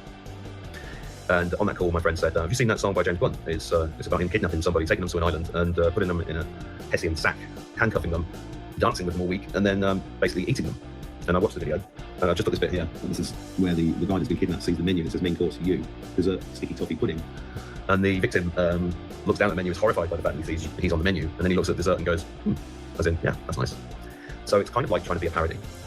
But the timing of it is awful, because it comes after the Hayden, I don't know if I'm going to get her surname right, Hayden Panettiere, the actress that I first saw in the TV series Heroes years ago, who did that interview recently where she talks about being on a yacht, and a British famous male singer was on this yacht, and she was basically offered up to him for sexual abuse. As the founder of Plateful, unbelievable, I want to be completely honest with you about something we've never done before. Which most people are interpreting as her describing the ritualistic and satanic and sexual nature of Hollywood, and how child stars like her go through this. It's like a series of gates. It's very similar to the Masonic rituals, degree 1, degree 2, degree 3. That's how you get pulled into these worlds. There was a video last week of a famous singer, I think it was Rihanna, talking about how she was offered a record deal, and if she didn't sign, she'd be thrown out of the window, and it was on 30th floor of a building or something. And this is the reality of Hollywood and music industry. And it's wow, go figure. You just did a video also on Princess Diana. I wonder if he knows about the connections between Princess Diana and Hayden Panettiere, as well as Madonna, as well as Aretha Franklin, as well as so many other people. I'm sure if you really look into it, it's probably some type of inevitable linking code of sorts and rituals that you can really just keep following the web and maybe trace it all the way back to, who knows, ancient Sumer. But let's continue. There's nothing new about this. In terms of the James Blunt song, there's a lot of really good information online about him being ex-military and then being reprogrammed to become a pop star. Apparently that song, Beautiful, that's been played at weddings all over the world, is about him being really high on drugs. I haven't looked into that fully, but if you're, I don't listen to music. I haven't listened to music for 20 years. I mean, I like, there's certain music I will listen to, but all the stuff that's been churned out by the industry has always been full of symbolism. I mean, there's a lot of people like Charlie Freak and Mark Devlin who've written extensively about the music industry, and I've just hung out actually with somebody who's been in the music industry for 35 years who has a lot of interesting stories to tell about it. But none of this is new. I mean, most of you will be familiar with the Beatles cover when they've got dismembered babies on them. And also with the Beatles, you've got songs like She Was Just 17, you know what I mean, which implies underage sex. It's always been there. So this thing about cannibalism though is extremely disturbing. Very Eddie Island-ish, Epstein Island-like. Kidnapping somebody and then taking them to eat them on an island is, there was that film directed by Lenny Kravitz's daughter recently, which I watched about an hour after. It was so disturbing, I couldn't watch the rest of it. Very similar thing, being kidnapped, taken to an island by a billionaire, and then being drugged and sexually abused and then piecing it together and then trying to escape. I didn't watch to the end, so I don't know what happened in the end. But there's a lot of interesting things about this stuff. I worth looking into if you want to. It's extremely dark. Hayden Panettiere did this video, a podcast a couple of months ago. I think he was talking about this book. This is me, The Reckoning, and there's Isaac Whitehouse. Isaac has been on my show before. He's a fantastic researcher, and he points out in this video about the fact that when she's talking about the sexual abuse on the yacht, it's in chapter 23. And he points out in this video about the woman, I can't remember her name, but I think it's Diana Jenkins, who's also implicated in all of this, who's an actress, and possibly the woman, allegedly, I don't know for sure, possibly the woman that is the one that took Hayden down to the cabin where she met this British singer, and apparently she said no and tried to escape. I don't know the full story, but Diana Jenkins brought a book out called Room 23. And Isaac's making the point that Hayden was leaving a clue about that by putting the thing in chapter 23. And then, of course, the number 23 is very interesting because 23andMe is listed here on the interweb as it's an American personal genomics and biotechnology non-profit public benefit company based in Palo Alto, California. Of course, it's to do with genetic testing and DNA. You see, everything's connected to DNA, and of course, the number 23 in terms of genetics is all connected. And let's not forget who was directly related. I'm pretty sure sisters, right? With the CEO, I think it is, of 23andMe. Wasn't it Susan Wojcicki, however the fuck you say her name, the former, no longer, I think, CEO of YouTube? I'm sure there's nothing to see there, folks. I'm sure. Just looking up. But the number 23 also carries diverse meanings across neurology, biology, and popular culture. It symbolises personal freedom, creativity, and collaboration. And angel number 23 is interpreted as a sign of encouragement from guardian angels. Now, I'm only mentioning that because I did make a video about 6 months ago called "Everything's a Quadruple-Edged Sword." So when you're faced with information like this, there's a number of ways of looking at it. Firstly, when I thought I'm going to have a look at James Blunt's X feed, right? So this is where he says, "I'm back. My new single, Tastes Like Summer, is out now. Go and listen to it immediately so you don't end up like this guy." Like it's one big joke, right? And the weird thing about this, that's had 1 million views since August the 14th in the last 6 days. And most of the comments on his X feed are from James Blunt fans saying, "This is great, James, you're brilliant, you're amazing, I love your hair, blah, blah, blah," all that shit. But then if you go to the video on YouTube, you'll see the monsters were never under our beds, they were on the TV screen. Justice for Hayden Panettiere. When they show you what they are, believe them. Justice for Hayden. Confessing to cannibalism in a song is crazy. Blech. What a sick joke Hollywood is. We are really living in a Black Mirror episode. The fact they didn't care what we comment below is a sign of who they are. Justice for Hayden Panettiere and all other victims. What a disturbing and highly suspicious video. Shoving it in our faces is absolutely sickening. The way he gets the food at the end sends a chill down my spine. This is a weird and creepy video. Everyone should screen report this for when they remove it. Making money off this humiliation ritual too. They just laugh in our faces. I'm just waiting for his producers to turn off the comments. R.I.P. Hayden. What the fuck did I just watch? Jesus Christ, save us. This music video made me uncomfortable. Justice for Hayden Panettiere. Always thought this guy was a creep. Thanks for letting us know. Justice for Hayden Panettiere. They're getting bolder and bolder, people. And it goes on and on. More like it tastes like Hannibal Lecter vibes in this video. And then a bit further, they're just lots and lots and lots of Hayden Panettiere comments. And it's not been taken down. Holy shit, he's flaunting it. Now, one of the things I want to talk about regarding this subject is the use of CGI and AI. Now, I can't play this video on YouTube because there'll be copyright issues, but I'll put a link to it below if you want to watch it. When my friend rang me and said, "Oh, you've seen that James Bond video?" I said, "Why would I want to watch a video of a pervert eating somebody on an island?" Because in many ways, I don't want to be tainted by this stuff. But on the other hand, you can't ignore this because there's kind of two ways. There's probably more ways, but there's two main ways of looking at this sequence of events. One is you've got a Hollywood child star trying to tell her story about being sexually abused at the beginning of her introduction into the cabal, Illuminati, basically, and that points to a British singer. James Blunt is kind of highly likely in this scenario. I don't know. The other singer around that time that fits the bill is Robbie Williams, who of course was recently on commentating on the World Cup in America when a big... You know what's really interesting about this guy Robbie Williams is, it was just Robin Williams, not Robbie, but Robin. They're talking about a different guy here named Robbie Williams, but it was just his death anniversary. And I did find some connections to the death too, and their names and some date numerologies. I think I might have that in the phone decode that I might do tomorrow. Well, today now, right? But let's continue. Let's get through this. White rock drops out of his nose, and then he just casually moved it and stuck it on the side of his head or something. It was very bizarre. And he said it was something that wasn't cocaine, but nobody believed him. Then, of course, Robbie Williams did that Rock J video where he basically strips down his clothes and then takes off all his skin. I mean, it's a horrific video. This is the kind of shit they do. And, people might go, no, Robbie Williams is awake. That's why he was on the Chris Paul show 4 years ago, basically questioning, bringing out conspiracy. We were classmates at school. Buying a mattress was the worst. So we built a better one. We all had the same bad. Good for you guys. Happy. And something else posted this morning about the fact that the story about him having ADHD, I think that was Ariel on X, is kind of his get out clause, because that is when they know some bad news is coming, they will do a get out clause, like suffering from depression, especially members of the royal family when they get done for, get close to being done, let's put it that way, for stuff that's pretty nasty. They were suffering from depression, or they were suffering from this, and it's like, and then that headline will kind of be seen by the public and then fade away, and then the whole story will fade away. So there is that side that it's being exposed, and James Bond video coming out 4 days after her death at the age of 36, which is highly questionable, is then just rubbing it in our faces, as a lot of the comments on here say. But one of the things, there is a comment further down that I don't want to bore you trying to find, where somebody says, "Oh, this has an AI vibe to me. You can there's no soul in the music." And I thought, well, that's weird, because that's exactly what I was thinking before I even heard it. And what I mean by this is that, so the second main way of looking at this is it's part of the wake up. I mean, people like me have been banging on about Hollywood and sexual ritual abuse and, Pizzagate and all of that stuff for years now. And it falls on deaf ear. People think, oh, you're crazy. You're crazy to think that the government wants everybody dead. And you're like, well, am I? I've been at this a long time. And there we go, I was correct. Maybe I was wrong. Maybe COVID was a good thing for everybody, which on a spiritual level possibly is. In fact, it definitely is on a spiritual level, but it's still a genocide against humanity. But yeah, the second way of looking at this is that it's part of the wake up, and so the timing of it is very conspicuous. And is it possible that James Blunt, if you actually dig into him, you will see there's lots and lots of people posting evidence that he was born into an Illuminati family, so he's in a satanic family, and then this is the kind of thing that he's been doing since his career launched as a musician. And if you take that thread through and believe that most of the high-level bad guys, let's call them bad guys for ease of reference, have been taken out and replaced by actors and CGI and people in masks, how is it possible that such a good video could be made by somebody that's been already been arrested and executed? Right? So just bear with me, go down that fault line. Because if James Blunt was one of those people, and as implicated in potentially Hayden's book, then he would already have been taken out if you believe that there's a military operation going on that's removing satanic paedophilia from the world and all the minions in the flush-out case. Now that is a point of view that I do subscribe to. I'm willing to be wrong about it, but at the moment, that's what I feel is actually happening. So if you go down that road, you then say, well, how could he release such a highly polished video with blah, blah, blah, very James Blunty? Well, we've already seen deep fake stuff with Tom Cruise from 5 years ago. That was amazing. And I postulated before that Tom Cruise got replaced a long time ago, and films like Top Gun Maverick were AI and CGI, even though they looked incredibly real. And I think the evidence for that is if you go back to, when I first realised this, is when I went to see Star Wars, I think it was Rogue One, which is actually a good movie, but in that movie they tried to resurrect Peter Cushing as the Grand Moff Tarkin in a scene. And I remember looking at the Peter Cushing that was on screen, and I was a big Peter Cushing fan of his acting as a kid.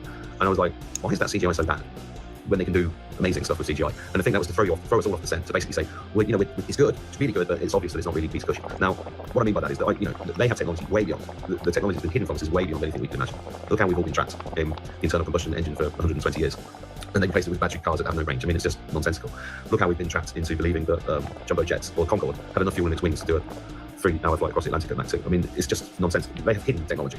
So is it possible that this whole video was made with AI? I think so. I think the story with Hayden is part of the exposure, because these things need to be planted into public consciousness, and hopefully she's in witness protection or something. That's the other way to look at it. And whichever direction you go in with this kind of information, not just what I'm saying, but when you consume this stuff, I think you've always got to sit in the middle and observe. And the only reason I'm making this video today is because of the energetics that are going on at the moment and the kind of negativity creeping into some of my favourite people who are struggling to see where this is going next.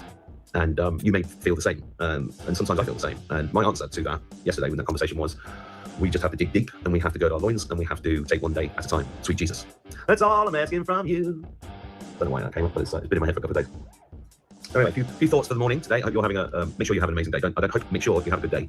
Whatever happens in this spiritual war, you're an eternal spirit, don't forget that. And he chose to come here. I do believe that. Some people disagree with that. Some people think, no, it's just a fucking horrible prison and it's hell. We're in hell. I told this story before. My first girlfriend committed suicide. We weren't together at the time. She committed suicide. And the last thing she said to me was, this is hell, Mark.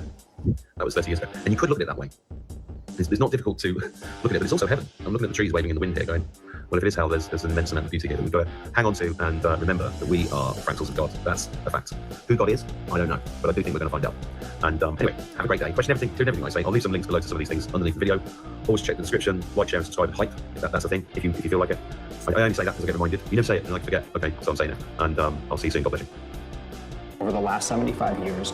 So it's kind of funny as we're here in the 44-minute mark of the hour, and we're 4 hours and 20 minutes in. So shout out to y'all if you're 420ing. I actually just 420'd for the first time in the stream. I talked about getting a bud like hours ago. I finally just took a little ripper. But I guess it would be appropriate to end at 420, right? Because it's nice to think that, you know, Hayden might be out there somewhere like 420ing, so to speak. You know, on the island somewhere. And she had to kind of just do the wit pro thing, kind of go into witness protection or something. But Older Bones, enter Temple of Justitia. The courts are all temples of worship.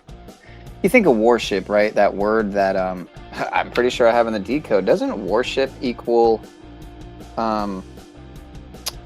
Vatican? Wait, hold on. I should really find this here. So worship. Where is it at? Where is it at? It is relevant to what we were talking about. Well, more relevant to what we were talking about earlier. But oh yeah, worship was one of the 108s, right? So 108. Like here, can I show this? Let me see if I'll be able to show this here. Where's it at? Go like that. Yeah. So also here's an interesting one, right? Hayden Panettiere allegedly died. 19 years and 46 weeks after Heroes aired, right? Like Trump, born in 1946. Bizarre. But I bet you hadn't heard that one yet. Allegedly, she died 19 years and 46 weeks after Heroes aired, like Trump, born in 1946. And here's another one, 1275, right? She passed 1275 days after her brother. Well, 1275 is the 50th triangular number, right? You have to know these other ways of calculating using numerology, and triangular numbers are definitely one of them, right? Because like 666, like 666 is the 36th triangular number, which are two very interesting numbers, right? And you know, go figure. My grandma was born in 36, right? My older sister is actually 36 right now. And again, 6 times 6 is 36, right? 216 is 6 times 6 times 6. But anyway, so the reason I brought that up, though, so 1275, the 50th triangular number, like Panettiere equals 50.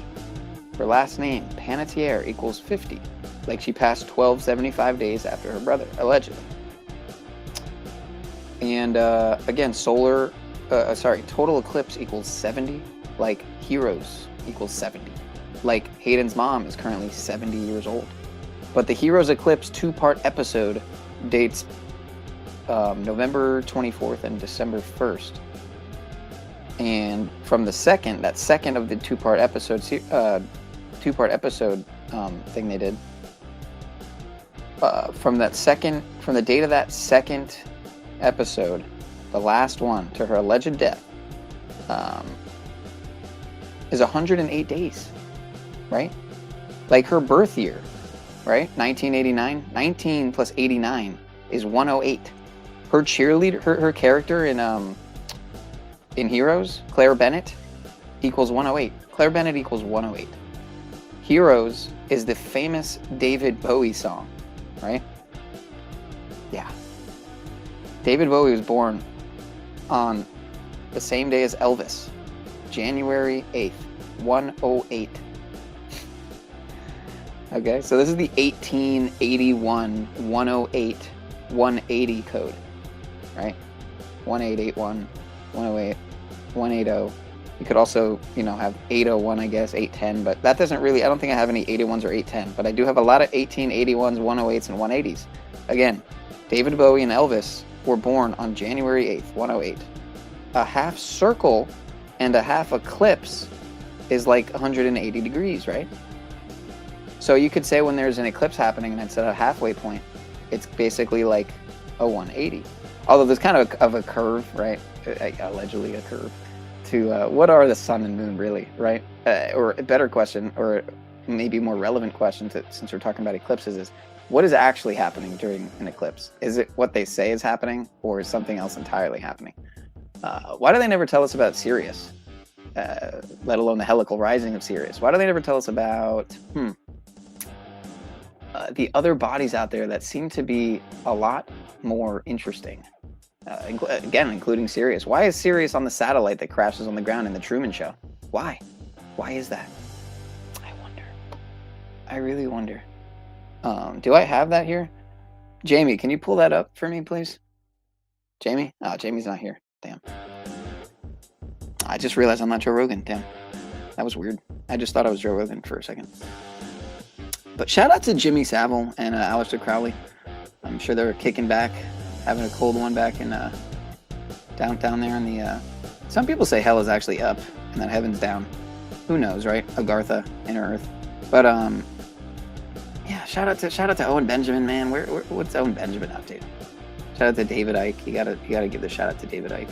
I even have Cuts. I think this might be Cuts' meme in the center with Zachary K. Hubbard, aka Gematria Effect News, aka Number Games, dressed up as Wonka, as Mr. Willy Wonka.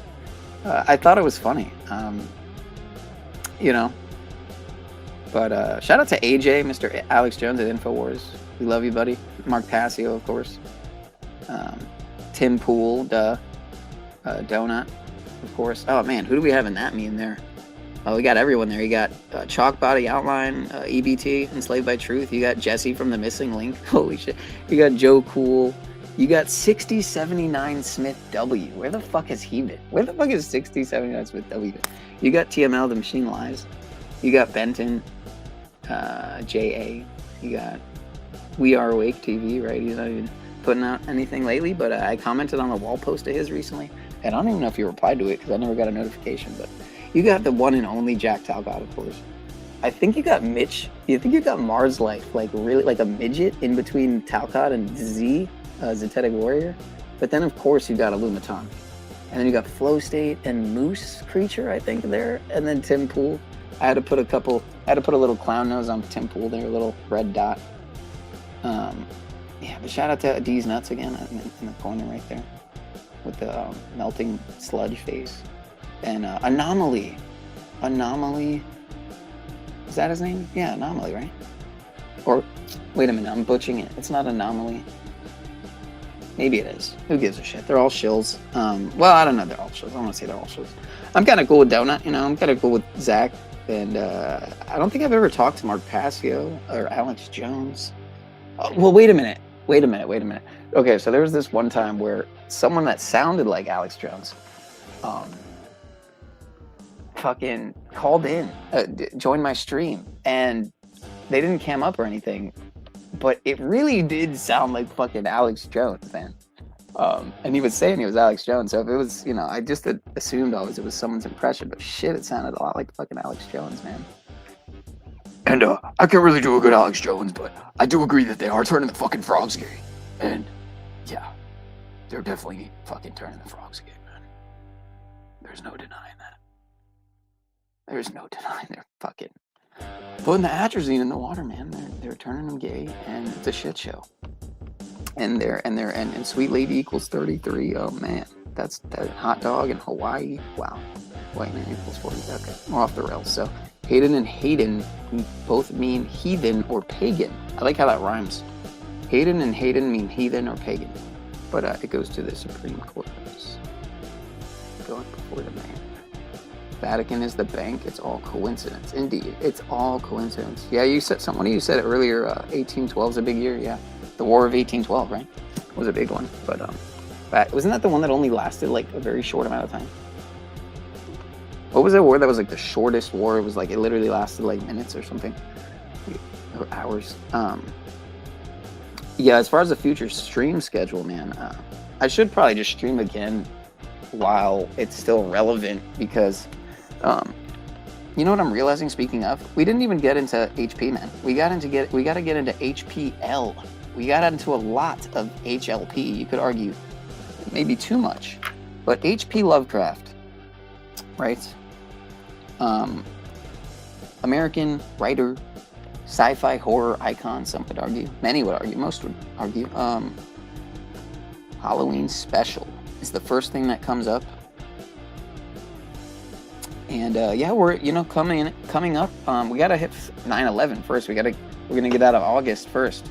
We still got the blood moon eclipse here in a few days, and right after the eclipse, 9-day eclipse portal, when 9 days is 266 hours, like 6 times 6 times 6 is 206. 216 rather. I'm thinking of 2026. That's why I was thinking of the 26. You know, Madonna actually equals 26 and 62, the mirror, which is very interesting because it syncs up with Princess Diana dying at, or was she born 62? Maybe is what it was. Diana was born 62, and then Marilyn Monroe died in 62, I think. No, wait a minute. I'm confused now. All right. So I wanted to get into a little bit of Lovecraft because, again, if you missed it, if you weren't here, HPLovecraft, HPL, would have just turned 136 on the last day of HLP. He's HPL. He's HP Lovecraft, right? HLP, Hayden Leslie Panettiere,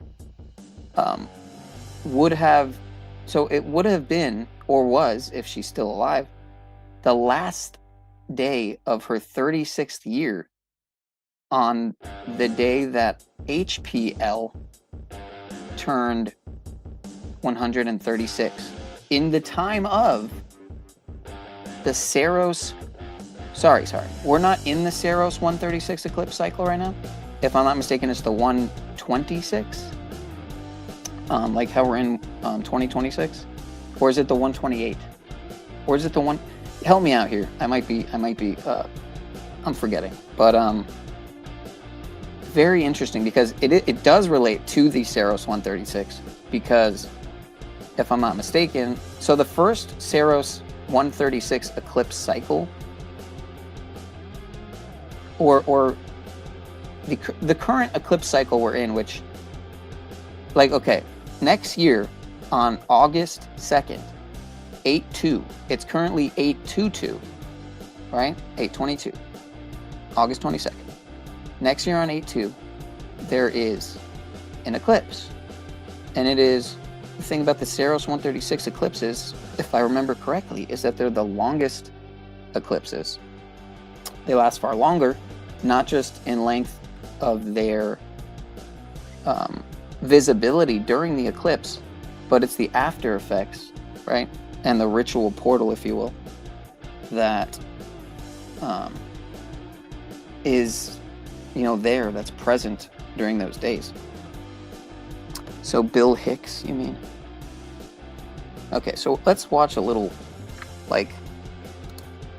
lore from Mr. H.P. Lovecraft to kind of get a feeling for the Lovecraftian ones.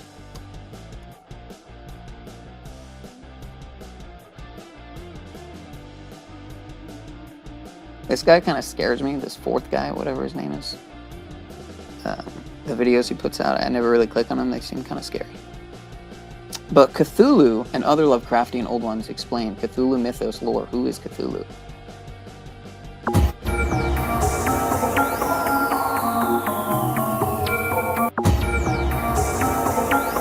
That's just AI art. Man, is Clint still alive? Holy shit.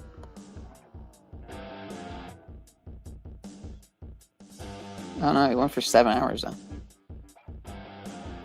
Yeah, give Clint some love over there at a Third World Podcast. Because just another example of the shadow banning doing wonders, folks, doing wonders. I'm trying to just find a quick. Okay, so this one's from Esoterica. I've seen some good videos from this channel. Lovecraft and the occult, historical and literary influences on the Cthulhu mythos and Necronomicon.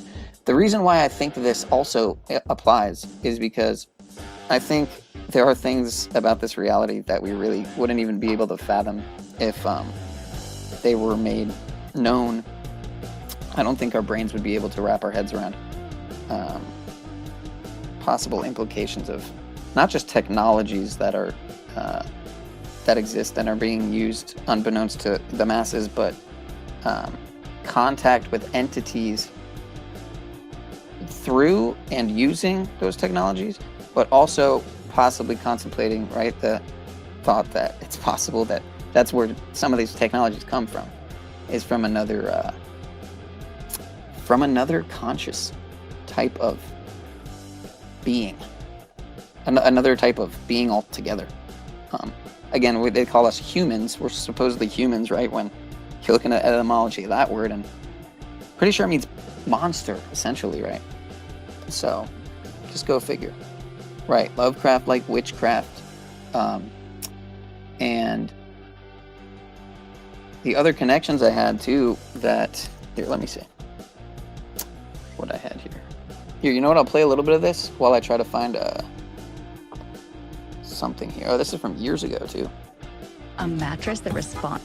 But I do think, again, if you didn't hear me before, I think it's extremely... If you've never seen the movie Angels and Demons, you should probably check it out. If you've seen the Da Vinci Code and you've never seen the sequel and the trilogy, the Inferno, which, again, Inferno is 2 hours and 1 minute for a reason.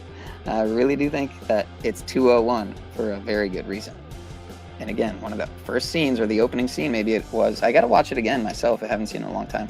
And I've only seen it probably a few times. But the opening is a Jesuit. A Jesuit at CERN. Okay. A Jesuit at CERN, right? CERN supposedly just shut down recently. And what's happened since CERN supposedly shut down, right?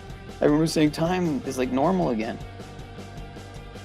But what I've noticed is the so-called natural disasters have really ramped up, and these so-called wildfires have really ramped up, and the so-called safe and effective spread of data center installation and implementation, and pretty much every state, seemingly more and more by the day.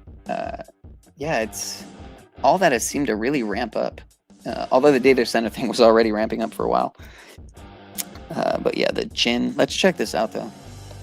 As you move, it's not a dream. Only its sleep number. Right. Probably what I should be doing right now. But I think we'll wrap it up at around the 4 hour and 44 minute mark, just to add to all the 44s. And 444s and 4s, of course.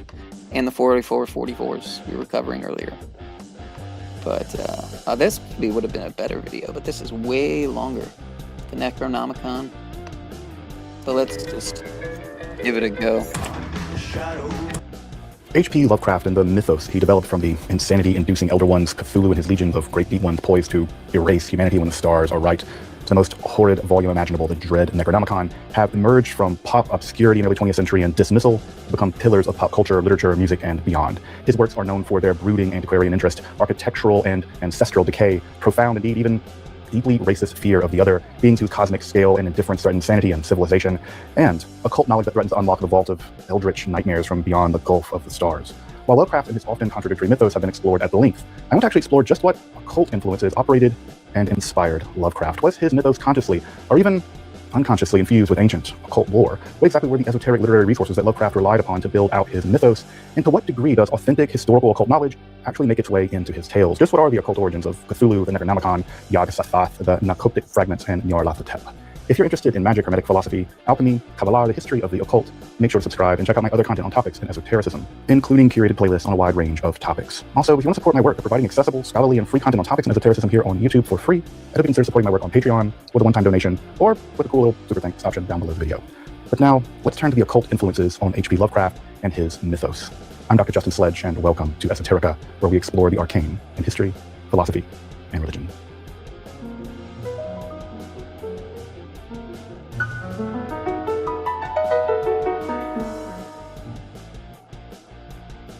Before this, I suspect that the Venn diagram between people interested in esotericism and the works of H.P. Lovecraft and the mythos derivative. Whoa. Before we finish out here, or you know what? Maybe I'll just do it at the end because we're gonna wrap it up here in a little bit. We're gonna end at the 4-hour and 44-minute mark in about 4 minutes and 44 seconds. So yeah, I'll read it at the end. But I wanted to finish off with those 108s and those 180s because I never read them and I brought it up.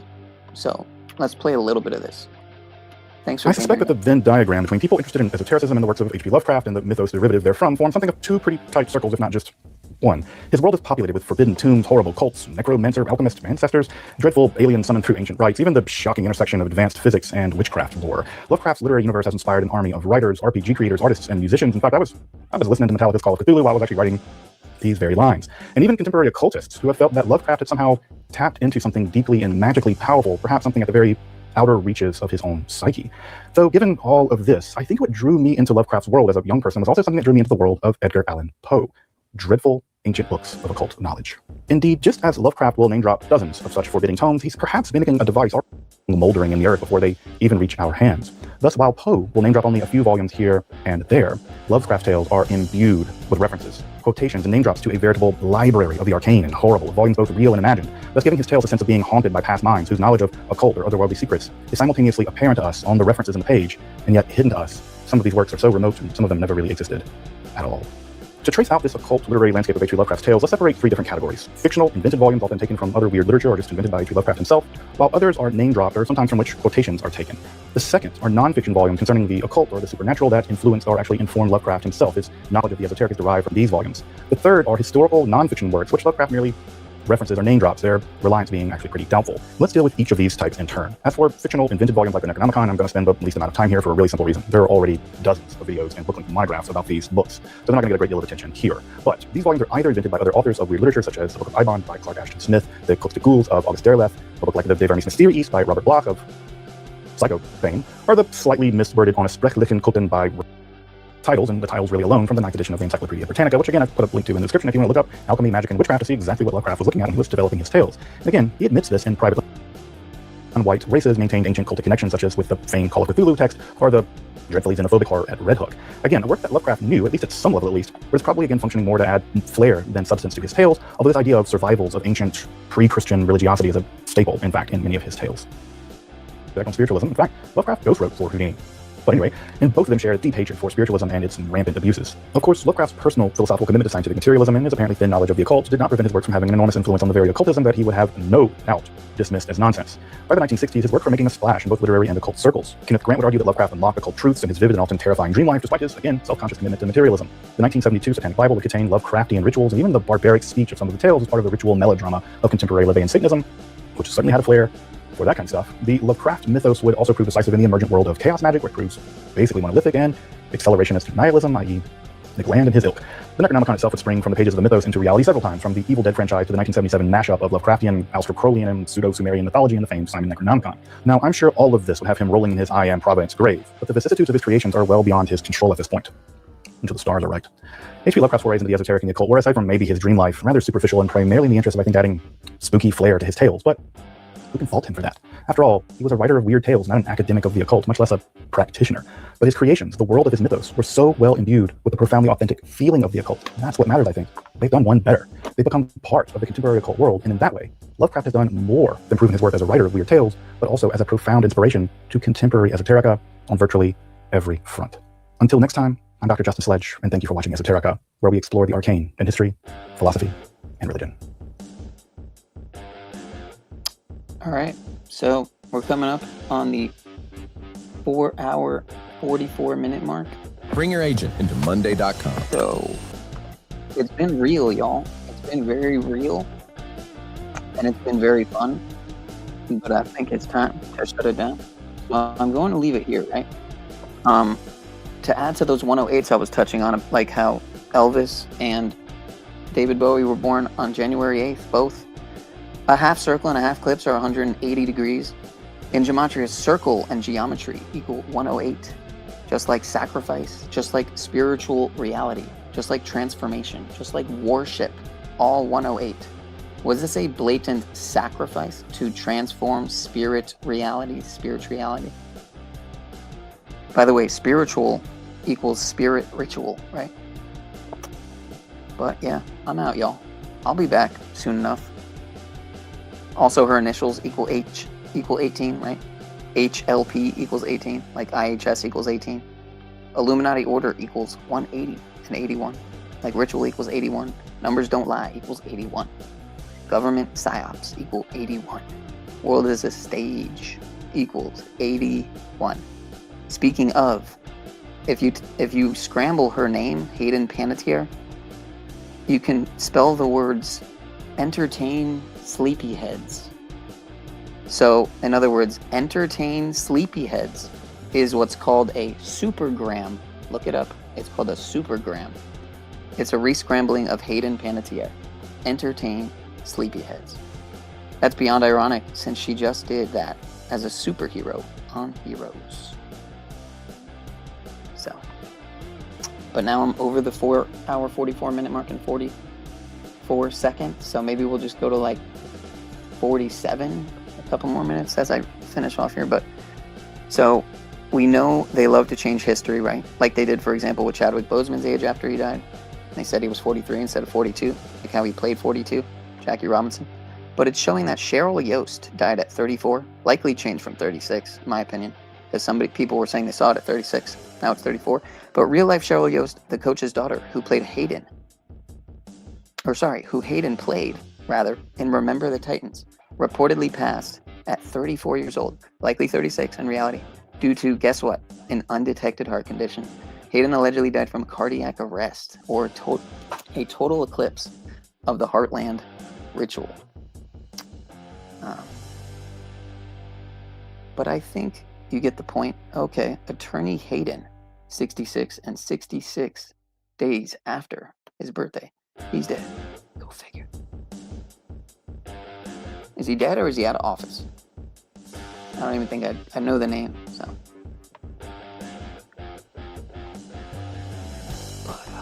Esoterica is a way better source of esoteric knowledge than anyone doing fake gematria. It's actually legitimate information, not just speculation. You just don't get it. So, yeah, let me show this fake calculator really quick, so I can show you how Claire Bennett, character she played, equals 108. Like Elvis's birthday, and she died on Elvis's death day. So make of that what you will, folks. Oh, I'm not even showing the screen. There you go. There you have it, folks. I'm out of here. See y'all soon. Peace and love.